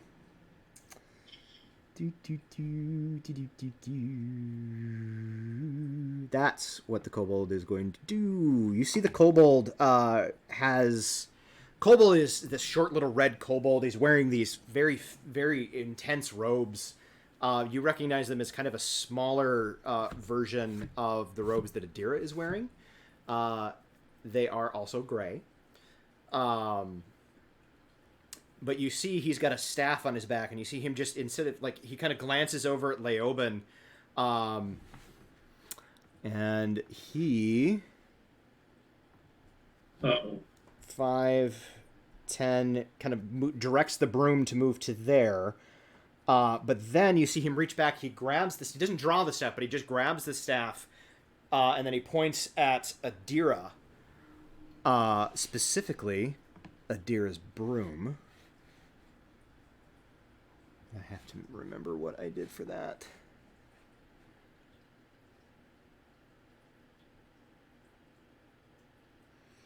I need a dexterity saving throw from Adira, please.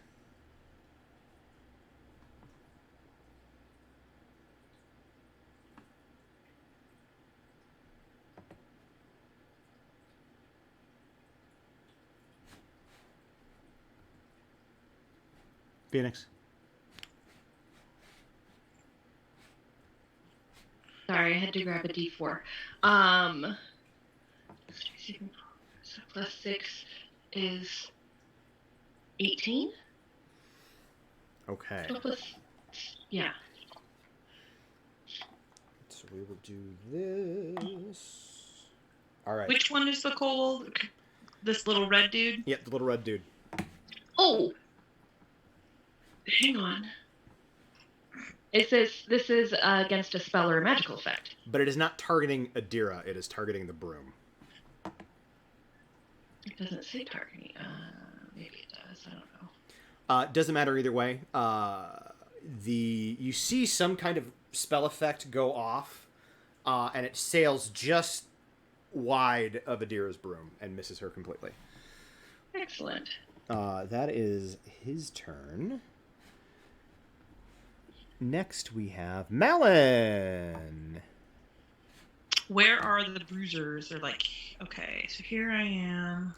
So you opted to have 2 fighters and 1 bruiser. They have 2 bruisers and 1 fighter. Oh, cute. So that's 1 bruiser. That's the other bruiser. Okay.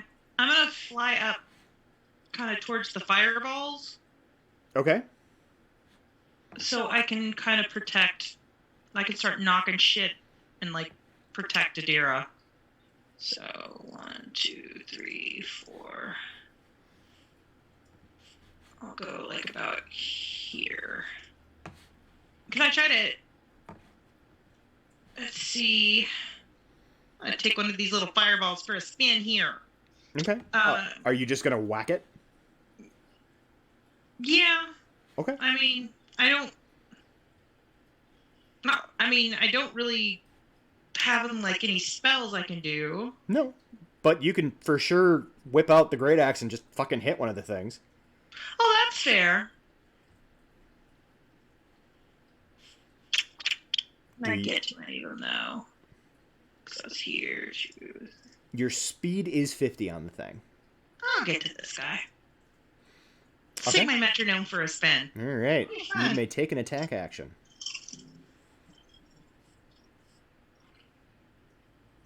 $28 and 32. Yeah, those are both going to hit. So, go ahead and roll a d12 plus your strength. Are you raging or no? Oh yeah, I'm raging. All right. So, d12 plus your strength plus your rage, and then 2d12 plus your strength plus your rage. All right. So 9 plus a lot of stuff. 9 plus 12 is 21 on the first attack. Jesus.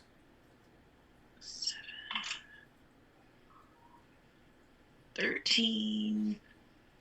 35 on the second attack. So you see Malin just jet up to one of the bruisers.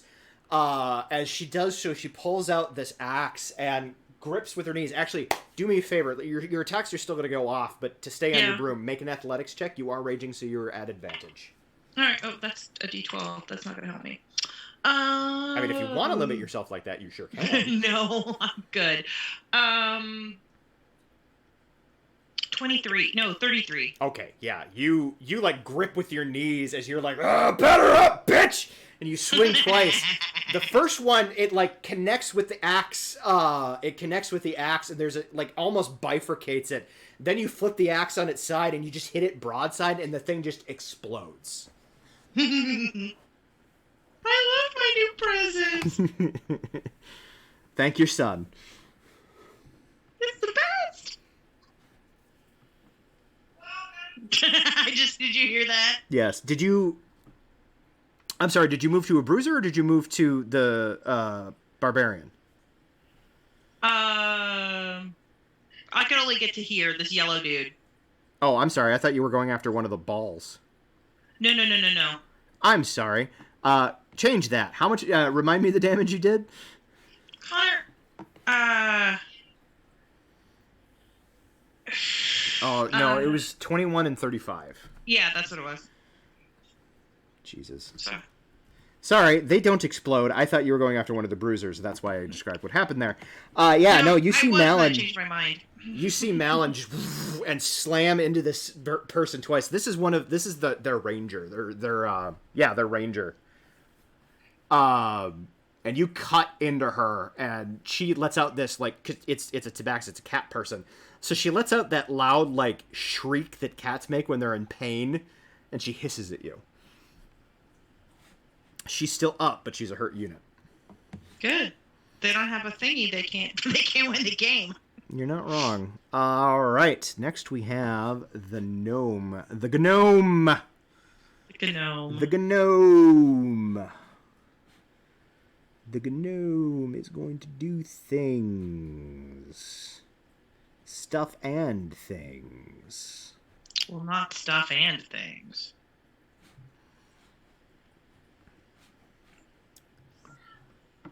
He moves to there. No, he doesn't. He stays there. He readies an action. That's what he's doing. Katie. All right.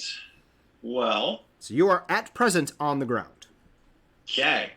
As a bonus action, I'm going to turn into an air elemental. Okay.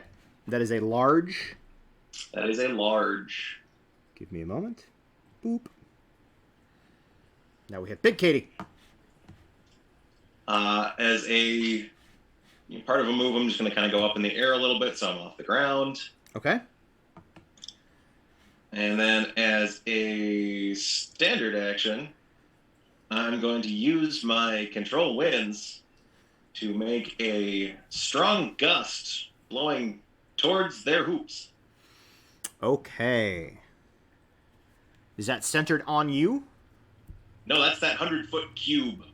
Okay, so now there is a significant wind in your favor. I would like everybody, other than Katie, honestly, to make an athletics check to maintain control. I will say you guys get to make a straight roll. They're going to roll with disadvantage because they were not expecting it. Remember that you have a D4 to add to all of your saving throws. And skill checks or It's attack rolls and saving throws. attack rolls and saving throws? What roll are we rolling, babe? Athletics. Oh, god damn it. Okay, so never mind. I thought it was a saving throw. I got a 24.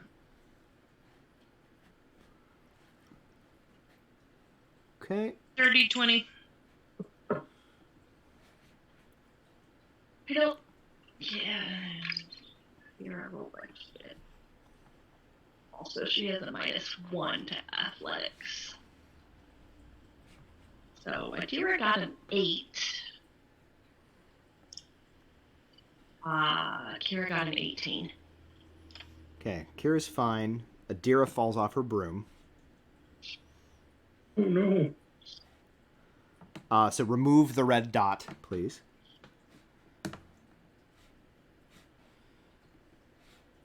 I can't. I will remove the red dot.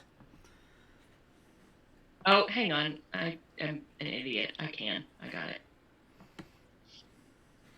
Okay, that was the... so the creature that the tabaxi falls off their broom. The kobold falls off his broom. The furbolg manages to stay in place. The gnome falls off his broom. This might be a short game, y'all.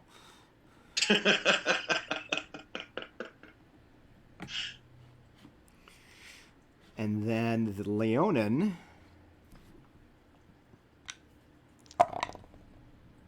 manages to keep his broom. All right, so that was your. All right, so that was a standard.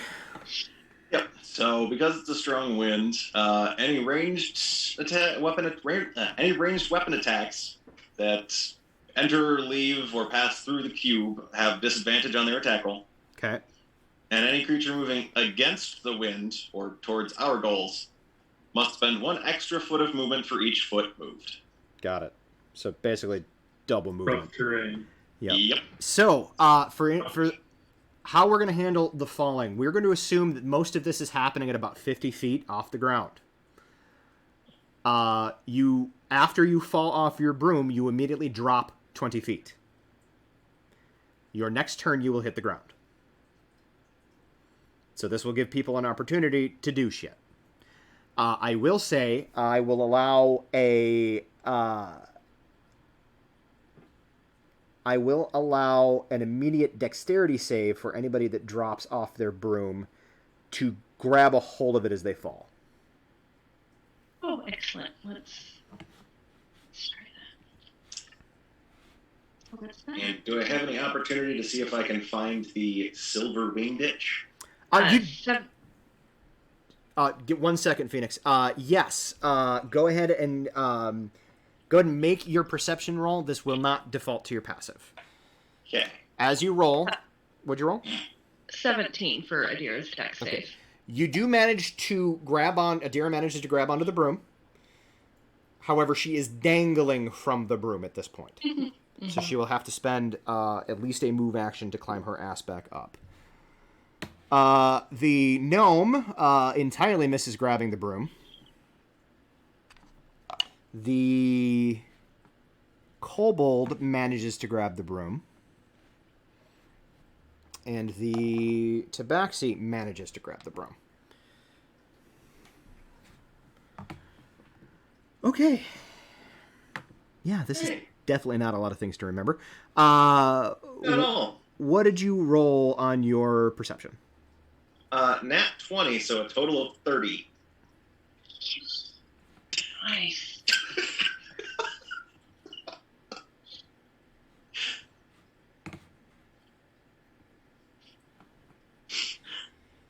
Katie's like, what? Like this hard? Like this is hard? The wing ditch is there about 50 additional feet up. Okay. And it's currently just sort of hovering. Okay. Okay. I will then use the rest of my movement speed to kind of go to the other side of the pitch. Okay. Sounds good. All right. Does that end your turn? Yes, those are all my actions. All right. So, the Leonin, seeing this, is going to direct his broom, and he flies down and he grabs the gnome.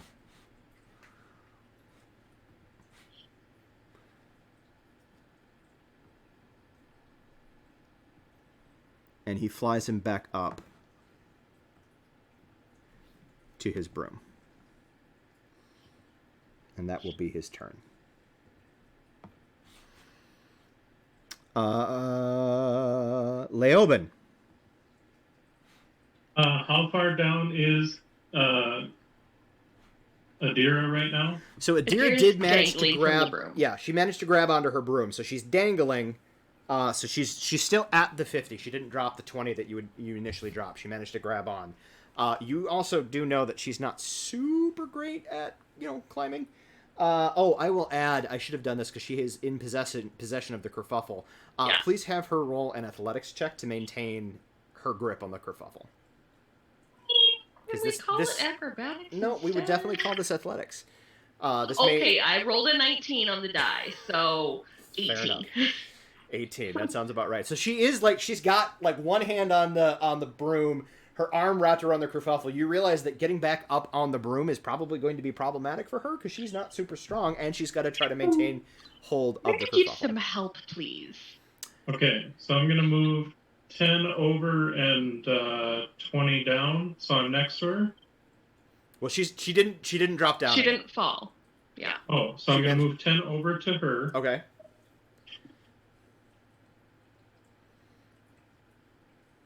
And I'll go,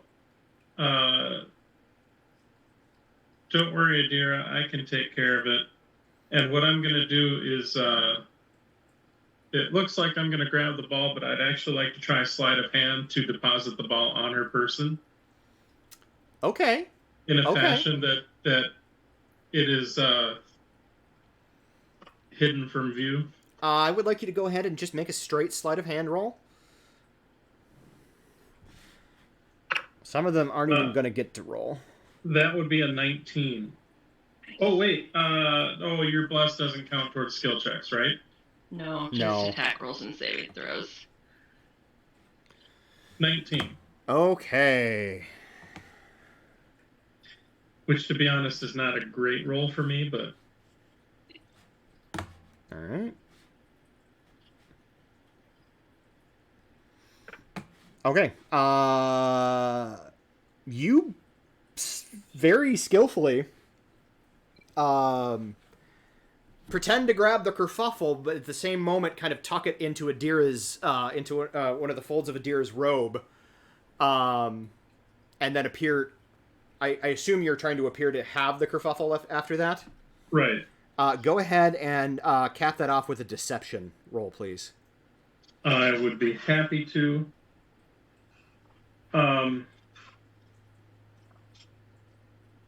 Let me double check one thing real quick. Sure. What action does it take?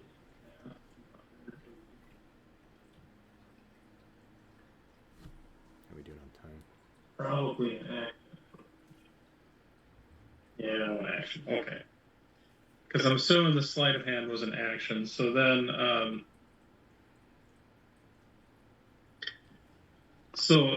sorry, my deception roll, I got oh my god, nat 20, so 25. Nice. That's Nice. great. So yeah, even to the rest of you, like even Adira is like, do I have the ball? I'm not clear on that. And then, let's see, so that was 10, 15, 20, 25, 30, 35, 40, 45. Well, you had 40 move left because you moved 10. Oh, right. No. So I was here. Oh, you were already you 5, counted out. 10, You're right. 15, 20, 25, 30, 35, 40, 45.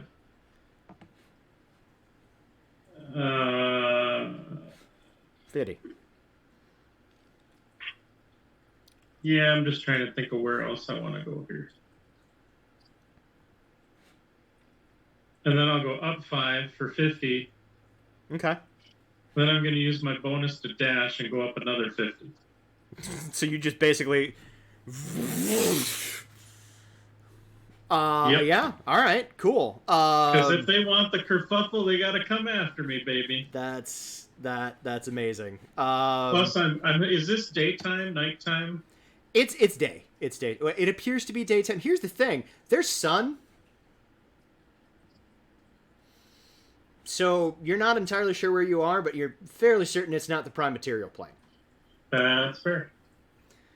All right. So that is Leoben's turn. That was a whopping 6 seconds, you guys.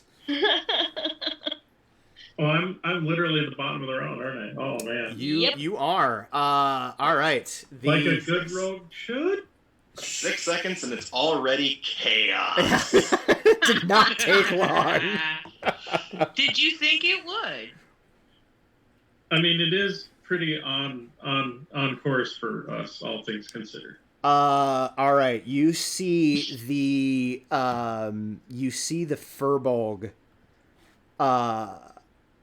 fly up after you. Like he doesn't try to get closer to you. He just sees you going straight up. And so he just aims himself straight up as well. So he's because you'd moved up that extra 5 feet, he is about 10 feet below you at the moment and still a little further back. He is then going, once he gets up to that level, does he want to double move or does he want to just fuck with you? What is his capability of fucking with you?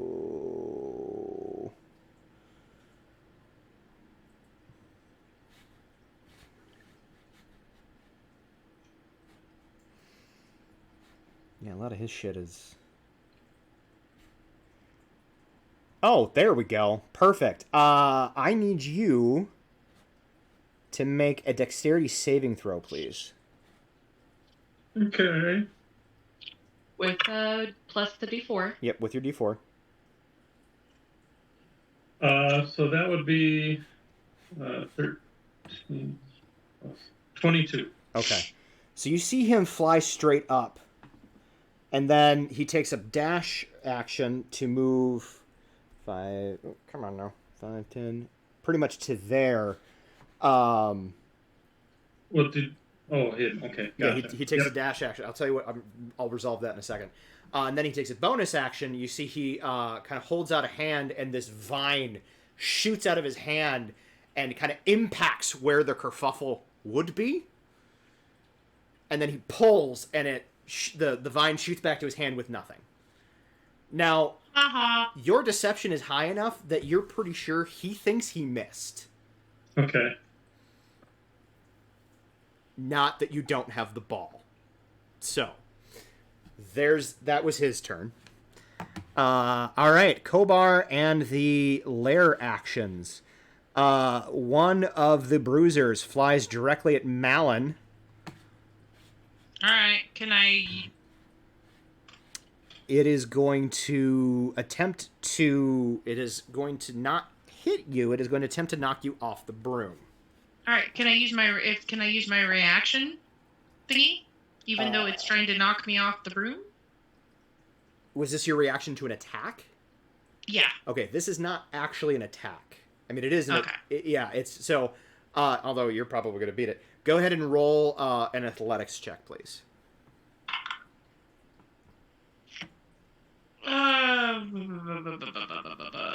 16. Oh, okay. Oh, I guess I didn't. Well, but you do have advantage on that roll? Do you know that? Oh, yeah. Whoops. Oh, that's way better. 25. Okay, that is much better. However, you did only beat it by 1. So it like shoots down straight towards you, kind of plows into your chest, and just keeps moving. Kind of glances off of your chest and keeps moving past you. And you are almost like you barely are able to kind of keep your balance on the broom. It moves to there. The other bruiser is going to go straight after the dangling Tabaxi, because it can. And it also... I will say to... Well, yeah, no, I'm not going to say that. Okay.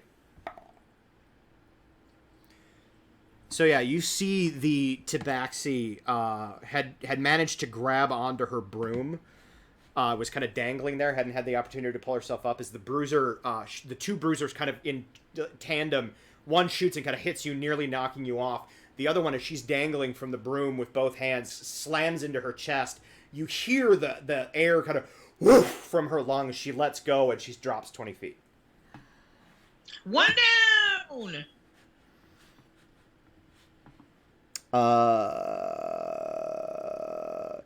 So I would like for Mr. Schmoopsy-Poo to make a perception roll with advantage, please.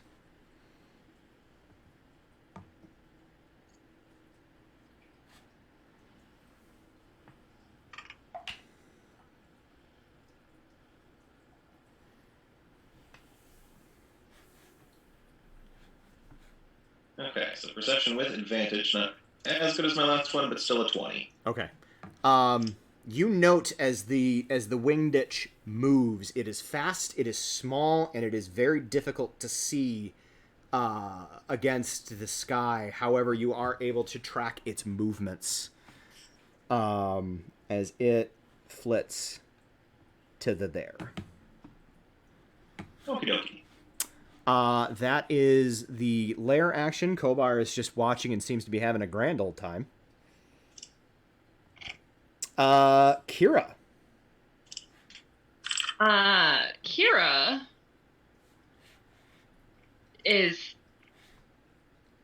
wants to be useful, and it does not feel useful in the slightest.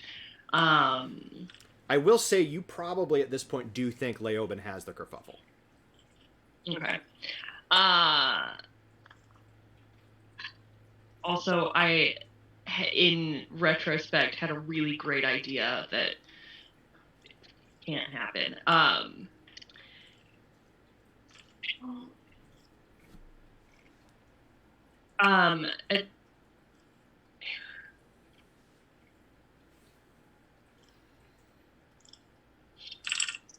I got nothing. I don't. Okay. If I'm not hitting things, I don't know what I'm supposed to be doing. You gotta continue readying then? I guess, yeah. Okay. Well, so here's a question for you. Yeah, hit me. Can players change roles partway through the game? I mean, roll a history. Or can you, like in hockey, can you pull the paladin? We're pulling the paladin. Pull the goalie. For history, that's a 16. You're fairly certain in like organized sport, Wingditch. Mm-hmm. The changing of roles is generally not allowed. Mm-hmm. But also aggressive violence is not allowed. And you do recall at least one historical precedent where they did fundamentally pull the paladin. Mm-hmm. And the paladin just took on whatever role they kind of felt like needed to happen at the time. So, long answer short, yes. You can do something other than stand there and guard the goal if that is what you want to do. Okay. Again, Kobar is just looking for entertainment. How you pull that off is entirely up to you. Okay. Fuck it then. Kira is gonna, instead of holding her action, Kira is gonna move a couple squares and then uses the orb to cast Wall of Fire in a ring around the fucking goals. There you go. I assume pointed out. Yes, pointed out. That's fabulous. Love it. Oh, that's amazing. Here, I got a thing I can do. I was gonna say I'm trying to figure out how to draw a shape. It is 20 feet in diameter. It will cover all three goals. It will. So we're just gonna do. It is. Unfortunately, the shapes are typically Oh, there you go. You can hold Alt to make a circle. So yeah, it is 20 feet in diameter. It is a foot thick and it is 20 feet high. So it'll also cover up and down. Okay. So there you go. There's your wall of fire. And then we're gonna move 15, 20, 25, 30, 35, 40, 45, 50 to help Adira. Okay. So casting the spell, so you will not actually be able to give her the help action, but I will say that you're there to potentially catch her if she drops the fuck off. Which is kind of the intent here, because... Alright. Does that end your turn, Kira? That, I believe, will end my turn. Okay. We move on to the Tabaxi, who has this one opportunity to save her ass.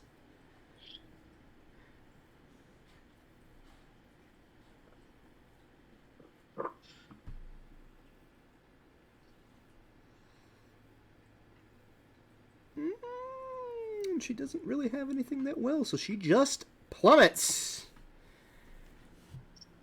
Schmoopsy, will you roll 5 dice 6 with the D&D Beyond die roller? Absolutely. Roll 1, 2, 3, 4, 5.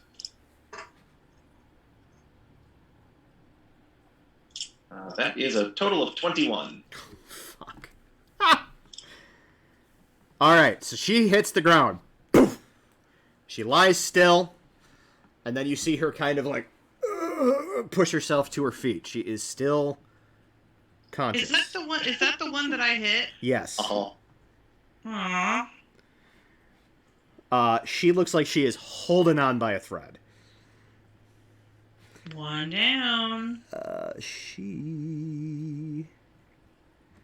You see she reaches into her thing and she drinks a potion. Boo.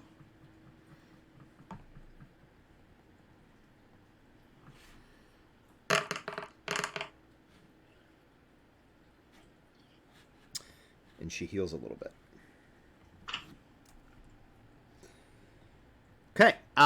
that is going to follow the move. Yeah, no, that's the end of her turn.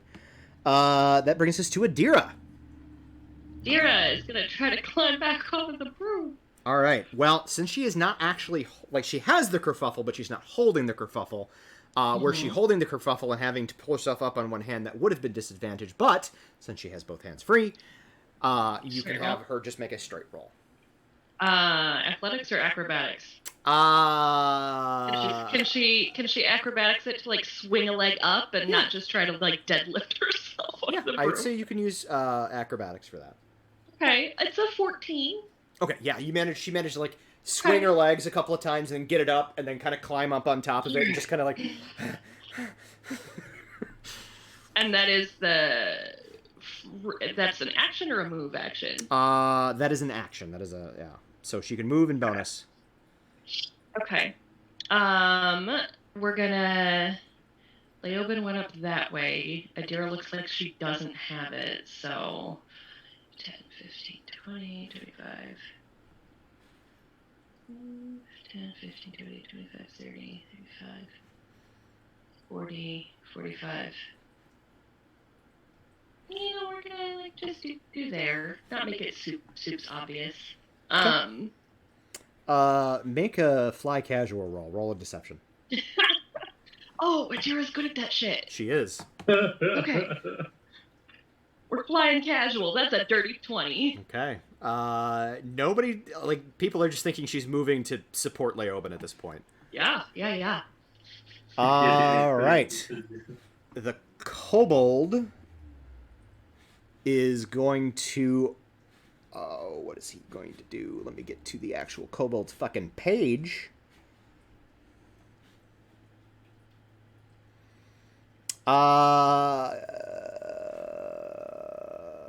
Oh, yeah, he's going to do that.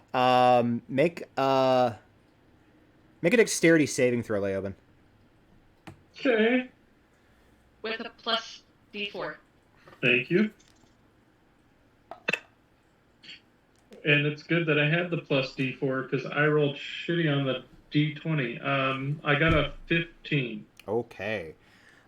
He's below you, and you're focusing on the guy that's barreling up towards you that attempted to grab the thing. You're not really paying attention to what that kobold is doing. The rest of you see the kobold, again, reach back, grab that staff, point up at Leoben. This time, whatever spell effect goes off, it hits the broom. Leoben, your broom is now just a broom. Okay. Question. You drop 20 feet. Hang on, question. Answer. Adira can see him. Can Adira maybe do an Arcana check to see if she can tell what he's trying to do? Sure. Go ahead and make an Arcana check for Adira.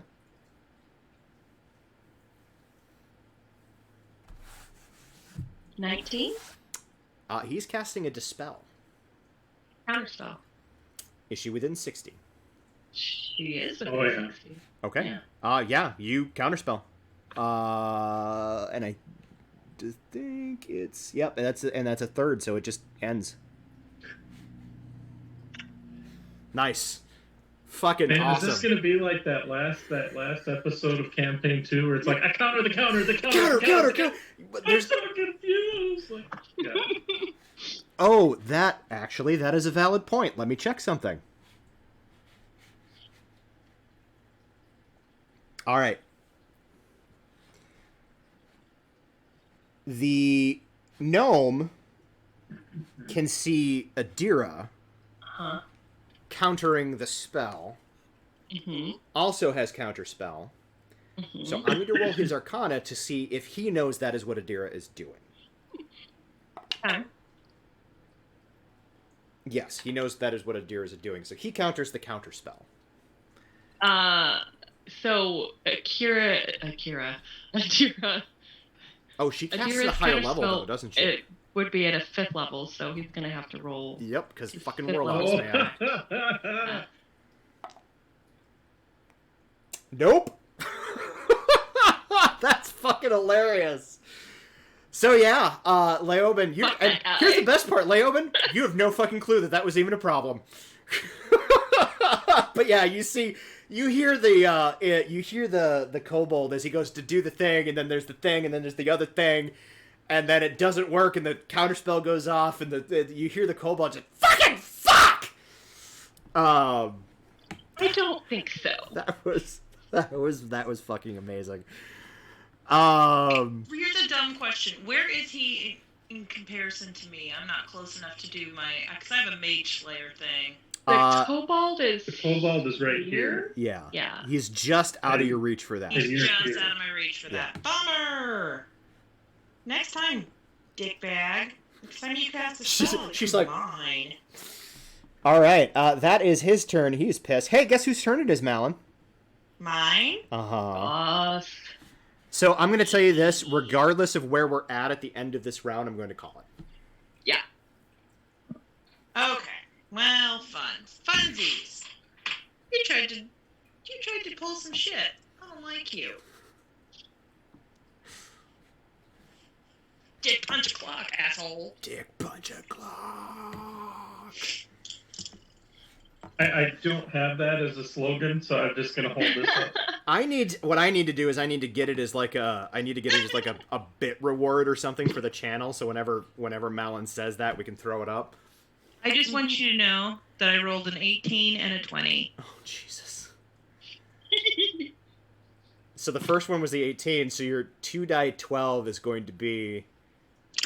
And I looked on my sheet, and I have this thing called Brutal Critical. Oh, fuck. I forgot about that. So you're rolling 5 die 12 on that crit. Uh-huh. You're gonna murder him. I think he splits in half. Probably. But let's see. He's a fucking This wizard. is a kobold! And he's a wizard! I think I just made sushi. Yes, I think you did. Okay, so the first one... Yeah. Let's just do the first one. It's a D12 plus 9. So Okay. let's do Many kobolds died that. to give us this wingditch game. So that's a 15. Okay. Yeah, he's hurting. Okay, here we go. And then 5 die 12 plus, I'm guessing 9. Die 12. I don't think I have die 12. Who has 5 die 12? No one. Like, No. I own 5 die 12, but who pulls that shit out? I've got 3. Here. Otherwise, you can roll it on the roll You 20. can roll it on. No, it does not. It does not like me. She's like, no. Do not take this from me.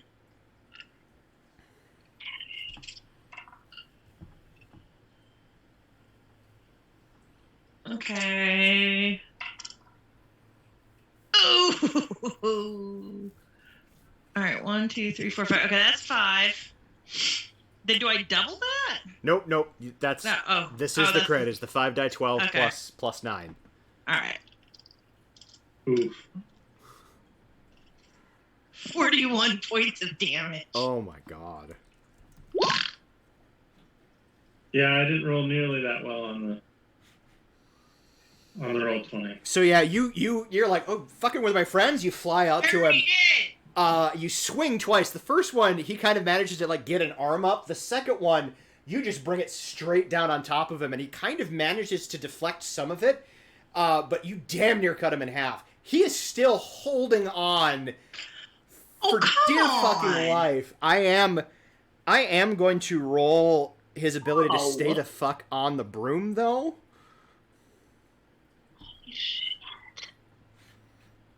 Oh wait, what was your first amount of damage? I don't remember. I What, do. 21? 20? 21? It was. Yeah. No. Okay. So No, it's it a can't. plus 9, so it couldn't have been. So D12 plus 9. It was 12 D12 plus 9 is plus 9. 21 is possible. Yeah, I think it was like 15. I think it was. Yeah, that sounds more reasonable. Okay. Nope. I retract. He drops. Sorry, I'd entered the first damage incorrectly. I'm like, was he super kobold? What's the story? Well, I mean, they're on par with you guys, and he's, so he's not a slouch, but he's still just a fucking wizard. Yeah. And a wizard going into melee against the muscle wizard does not end well for No, it's Anybody. So he drops. Since he is no, I'm not going to do that. He drops the 20. He drops the 20 feet. Bye. Yeah, where's the Wilhelm scream? It's a bit reward. All right, Malin, does that end your turn? Now I'm headed.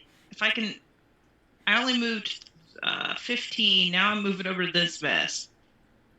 Okay. 20, 25, 30, 35, 4. I'll just sit here, like, just sort of with this motion, with here, sort of with this motion. Nice. Nice. Go All right. for it. The gnome. Super annoyed that that happened. So here's a question, and this might be I don't know. I don't actually know this. When you cast Counterspell, and since you cannot cast 2 spells in a round, does that qualify with Counterspell? I don't know. Counterspell's a reaction. Counterspell is a reaction. Right, but generally you can't cast 2 spells in a round unless the second spell is a cantrip.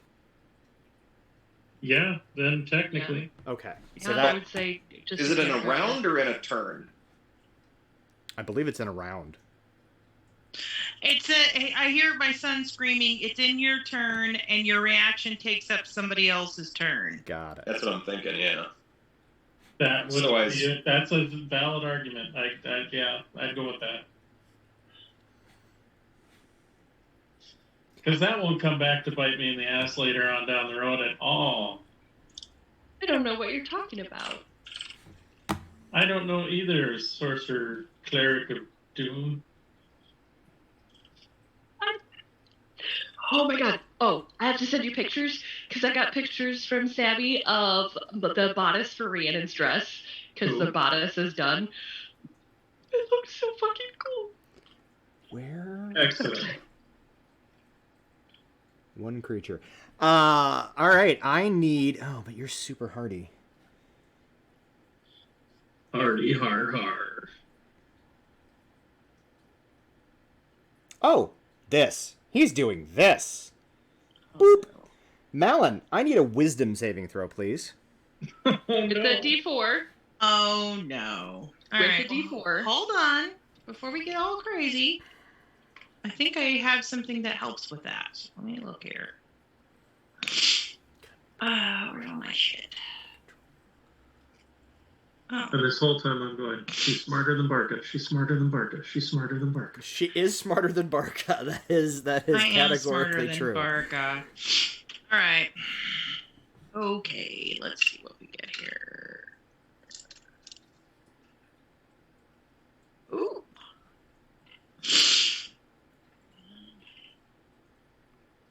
Brian. 17. That is a very good saving throw. It is, however, not enough. Oh, no. So, Adira, who's already counterspelled this Oh my round, god, that's awesome. sees the gnome just kind of sees the fucking muscle wizard drop the kobold, and he's like, "Fuck this!" And he says that, "Fuck this!" So he casts a spell, and you hear your Malin, your willpower is gone. Oh, great. He casts Dominate Monster. I don't like No, it's that. not a monster. Well, it depends on the morning. It's a term. It qualifies for any sentient creature. I feel that that's racist. No, it's not dominate person since she's got like an intellect of whatever. No. It's Because there's a racist. difference Well, between no. the spells. She can be hit by either Yeah. Dominate Monster is just a higher level version of Dominate Person. because it opens up Ew. to basically being able to dominate anything, Right. Okay, that's okay. as opposed to dominate person, which can only dominate human. Okay. Yeah, I that's still say fine. that guy's racist. I mean, that's fair, but you also don't say anything because he's now your best friend. He's now your master. No, I really don't like that. I do I not know. like that you. terminology. I got you. I get that. I'm very uncomfortable with that terminology. All right. Kira's got you. He's got control of you for the time being. His instruction to you on your next turn is to go he's smart. He knows what's going on. He wants you to go attack Kira to break her concentration on the wall of fire. Ooh. So that is his turn. That is all He's he can next once I get free. do. Raise a stick. Katie, Yes. it is your turn. Are any points accrued for catching the silver winged ditch, or does it just end the game? Yes, 40 there are points. 40 points are accrued for catching the winged ditch. And it ends the game. And it ends the game. Cool. Well, I've got a fly speed of 90, so 45 feet technically to get over there. Yep. Now, does Plus your whatever. control winds mess with your going upstream? It's basically double the movement cost to move against the wind, but I'm only moving Just move 5 it feet, across. so 10 feet left. Okay. Yeah, otherwise I'm going across the wind. Okay. And then however far up Yeah. it is to get You're to able it. you're able to easily get to it. Do you try to reach for it? I do. Go ahead and make a dexterity roll. I will say with proficiency. Dexterity roll with... Shit, yeah, okay. Let's see here.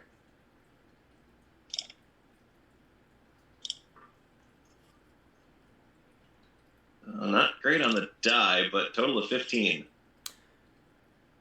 You grab the wing ditch. Yeah. There is a shrill whistle. And you realize it's not like he's not whistling anything. It's just because he's got a beak. It's coming from his beak. And Wow. you see the paddock fade around you. And you are standing atop the windswept monastery. Is Malin still controlled? Yes, but after a moment, you actually see Kobar kind of wave a hand. Okay. And all ongoing spell effects end. Actually, no. When you... never mind. Ongoing spell effects end as soon as you transfer over. Somebody better get between me and that fucker. I mean, you Here, see He's the... about to be. between. He's about to get drop kicked off a mountain. You see the Leonin gets between you and the fucker. And he is pretty strong. Whatever, And- dude. Kira will. Mind your assuming friend, the- asshole. I'm assuming the brooms go bye-bye as well? No, they don't. Oh, okay. Racist dick. So you see Kobar kind of... that was short, but amazing. I very much enjoyed it. Well done. And he says, well done, fuck this guy team. Thank you. It's like, as a boon, not only will you receive my blessing, but you almost may all keep the brooms. He glances, glances at the losing team. You can't. And waves a hand and they disappear. Fuck those guys. Fuck you, dude. That is where we're going to end the night. It was delightful. I had this thought about Katie is the 3.5. MVP. Right. I had this thought about 3.5 minutes into playing. We should have put Adira as paladin. She could have fucking done a wall of force around the goddamn goals and then done whatever the hell she wanted to, because it's not even a concentration spell. Well, I think Wall of Well, Force and I can has to be a cast- flat plane. No, and it I does can not. cast It can be minor a sphere. illusion, so I was going to totally minor illusion the ball Mm-hmm. and keep like having them run after me, or better yet, like for those guys that were like wielding something two-handed, maybe chuck it at one of them with the intent that they like go to try to catch They have to drop whatever they it, have yeah. to try to catch it. Uh-huh. Like I had ideas. Okay. Yeah. Congratulations. You beat the game of Wing Ditch in 2 rounds. 12 seconds and Katie had it. That's Yep. great. Fucking Yep, love show up, just knock everybody the fuck off their brooms, go, oh, hey, there it is, and then go over and grab it. Yep. it. That was fantastic. That, honestly, that sounds like a game of Wing Ditch. Is And It is I'm assuming the MVP. kobold is dead. The kobold is dead, but you do see the furball goes over him and seems to cast a spell and bring him back. Okay. So you actually see, like, after all of that, you actually see the kobold kind of get up, walk over, like, glance over at you, and just kind of, I'm going to come forward. I'm not going to try to hurt you. If Great. that's okay. You can Sure. talk from there. And I look over at Malin. It's fine. It's okay. Yes. So you see him Asshole. kind of toddle forward, like moving very gingerly, and you practically cut him in half. And he's only got 1 hit point right now, so a stiff breeze will take him out. Because yeah, the guy just has Revivify, so yeah, he's back with 1. You see him kind of look up, and he's like, "That was impressive, truly impressive. I have to ask." And I know you're under no obligation to tell me. Tell me you're using the blessings to stop Akodaban. Of course we are. And you see this, like, relief just kind of wash over his face. Okay. Kira will approach him slowly. And just, may I? And, like, hold out her hands. She wants to heal him. Yeah. Kind of looks back at, you see him look back at the furball, and the furball is just like, just kind of shrugs. And then he nods. Okay, yeah, she'll just give him, like 20 hit points. So if you all are going to be taking on Akodaban, that leaves us free to do. He kind of glances over. You see him make significant eye contact with the Tabaxi, and she kind of, okay, I can live with that. And they say, Leaves you free to do what? May I ask? these. I mean, I'm not sure how. I mean, if you're stopping Akodaban, obviously you're. I'm not much of a talker. I just. Look, long story short, I don't know how much of all of what's going on you're aware of, but, you know, Akodaban is trying to tear down the veil between the Shadow Plane and the Prime Material Plane, and these, like, giant rents are opening up, and huge monsters and creatures are marauding. Coming through. Yeah. Yeah. You're gonna help take care of that? Yes, we are. So, sorry if that was intense. I wasn't sure what your intentions were, so. Nor were we sure of yours, so. But hey, you know, we want to, like, continue to exist, so... Yeah, you know, teamwork makes the dream work. Samesies, yeah. This is where all I keep my stuff. Right? That's what I've been saying this whole fucking time. It's where I keep my stuff. Exactly. We like our stuff. I like stuff. Anyway, well, good luck. My name's Hugs. Hugs? That Yes. is adorable. With a Z. Hugs. Hi, Hugs. Anyway, best of luck. We're gonna go lick our wounds and, go protect our homes. Good luck. Because you realize, like, you're not sure anybody else on his team has a full, maybe has the full, like, understanding of how fucking bad what you're about to do is going to be. He clearly does. We're gonna need it, yeah. So he walks back, and you see them gather up, very similar to a circle that you guys have done, hands in, and they teleport out. Cool. And you see Kobar kind of watches this exchange impassively. And then he glances at the group of you, and you see him literally close his eyes for a second, and his translucent form solidifies. And you see him literally unwrap the hand wraps around his hands. And he just kind of puddles them on the ground in front of you. And then you see his form revert to its translucent state, and then he disappears. You have the final blessing. Have the final blessing. Malin, you want some hand wraps? What do they do? Mm.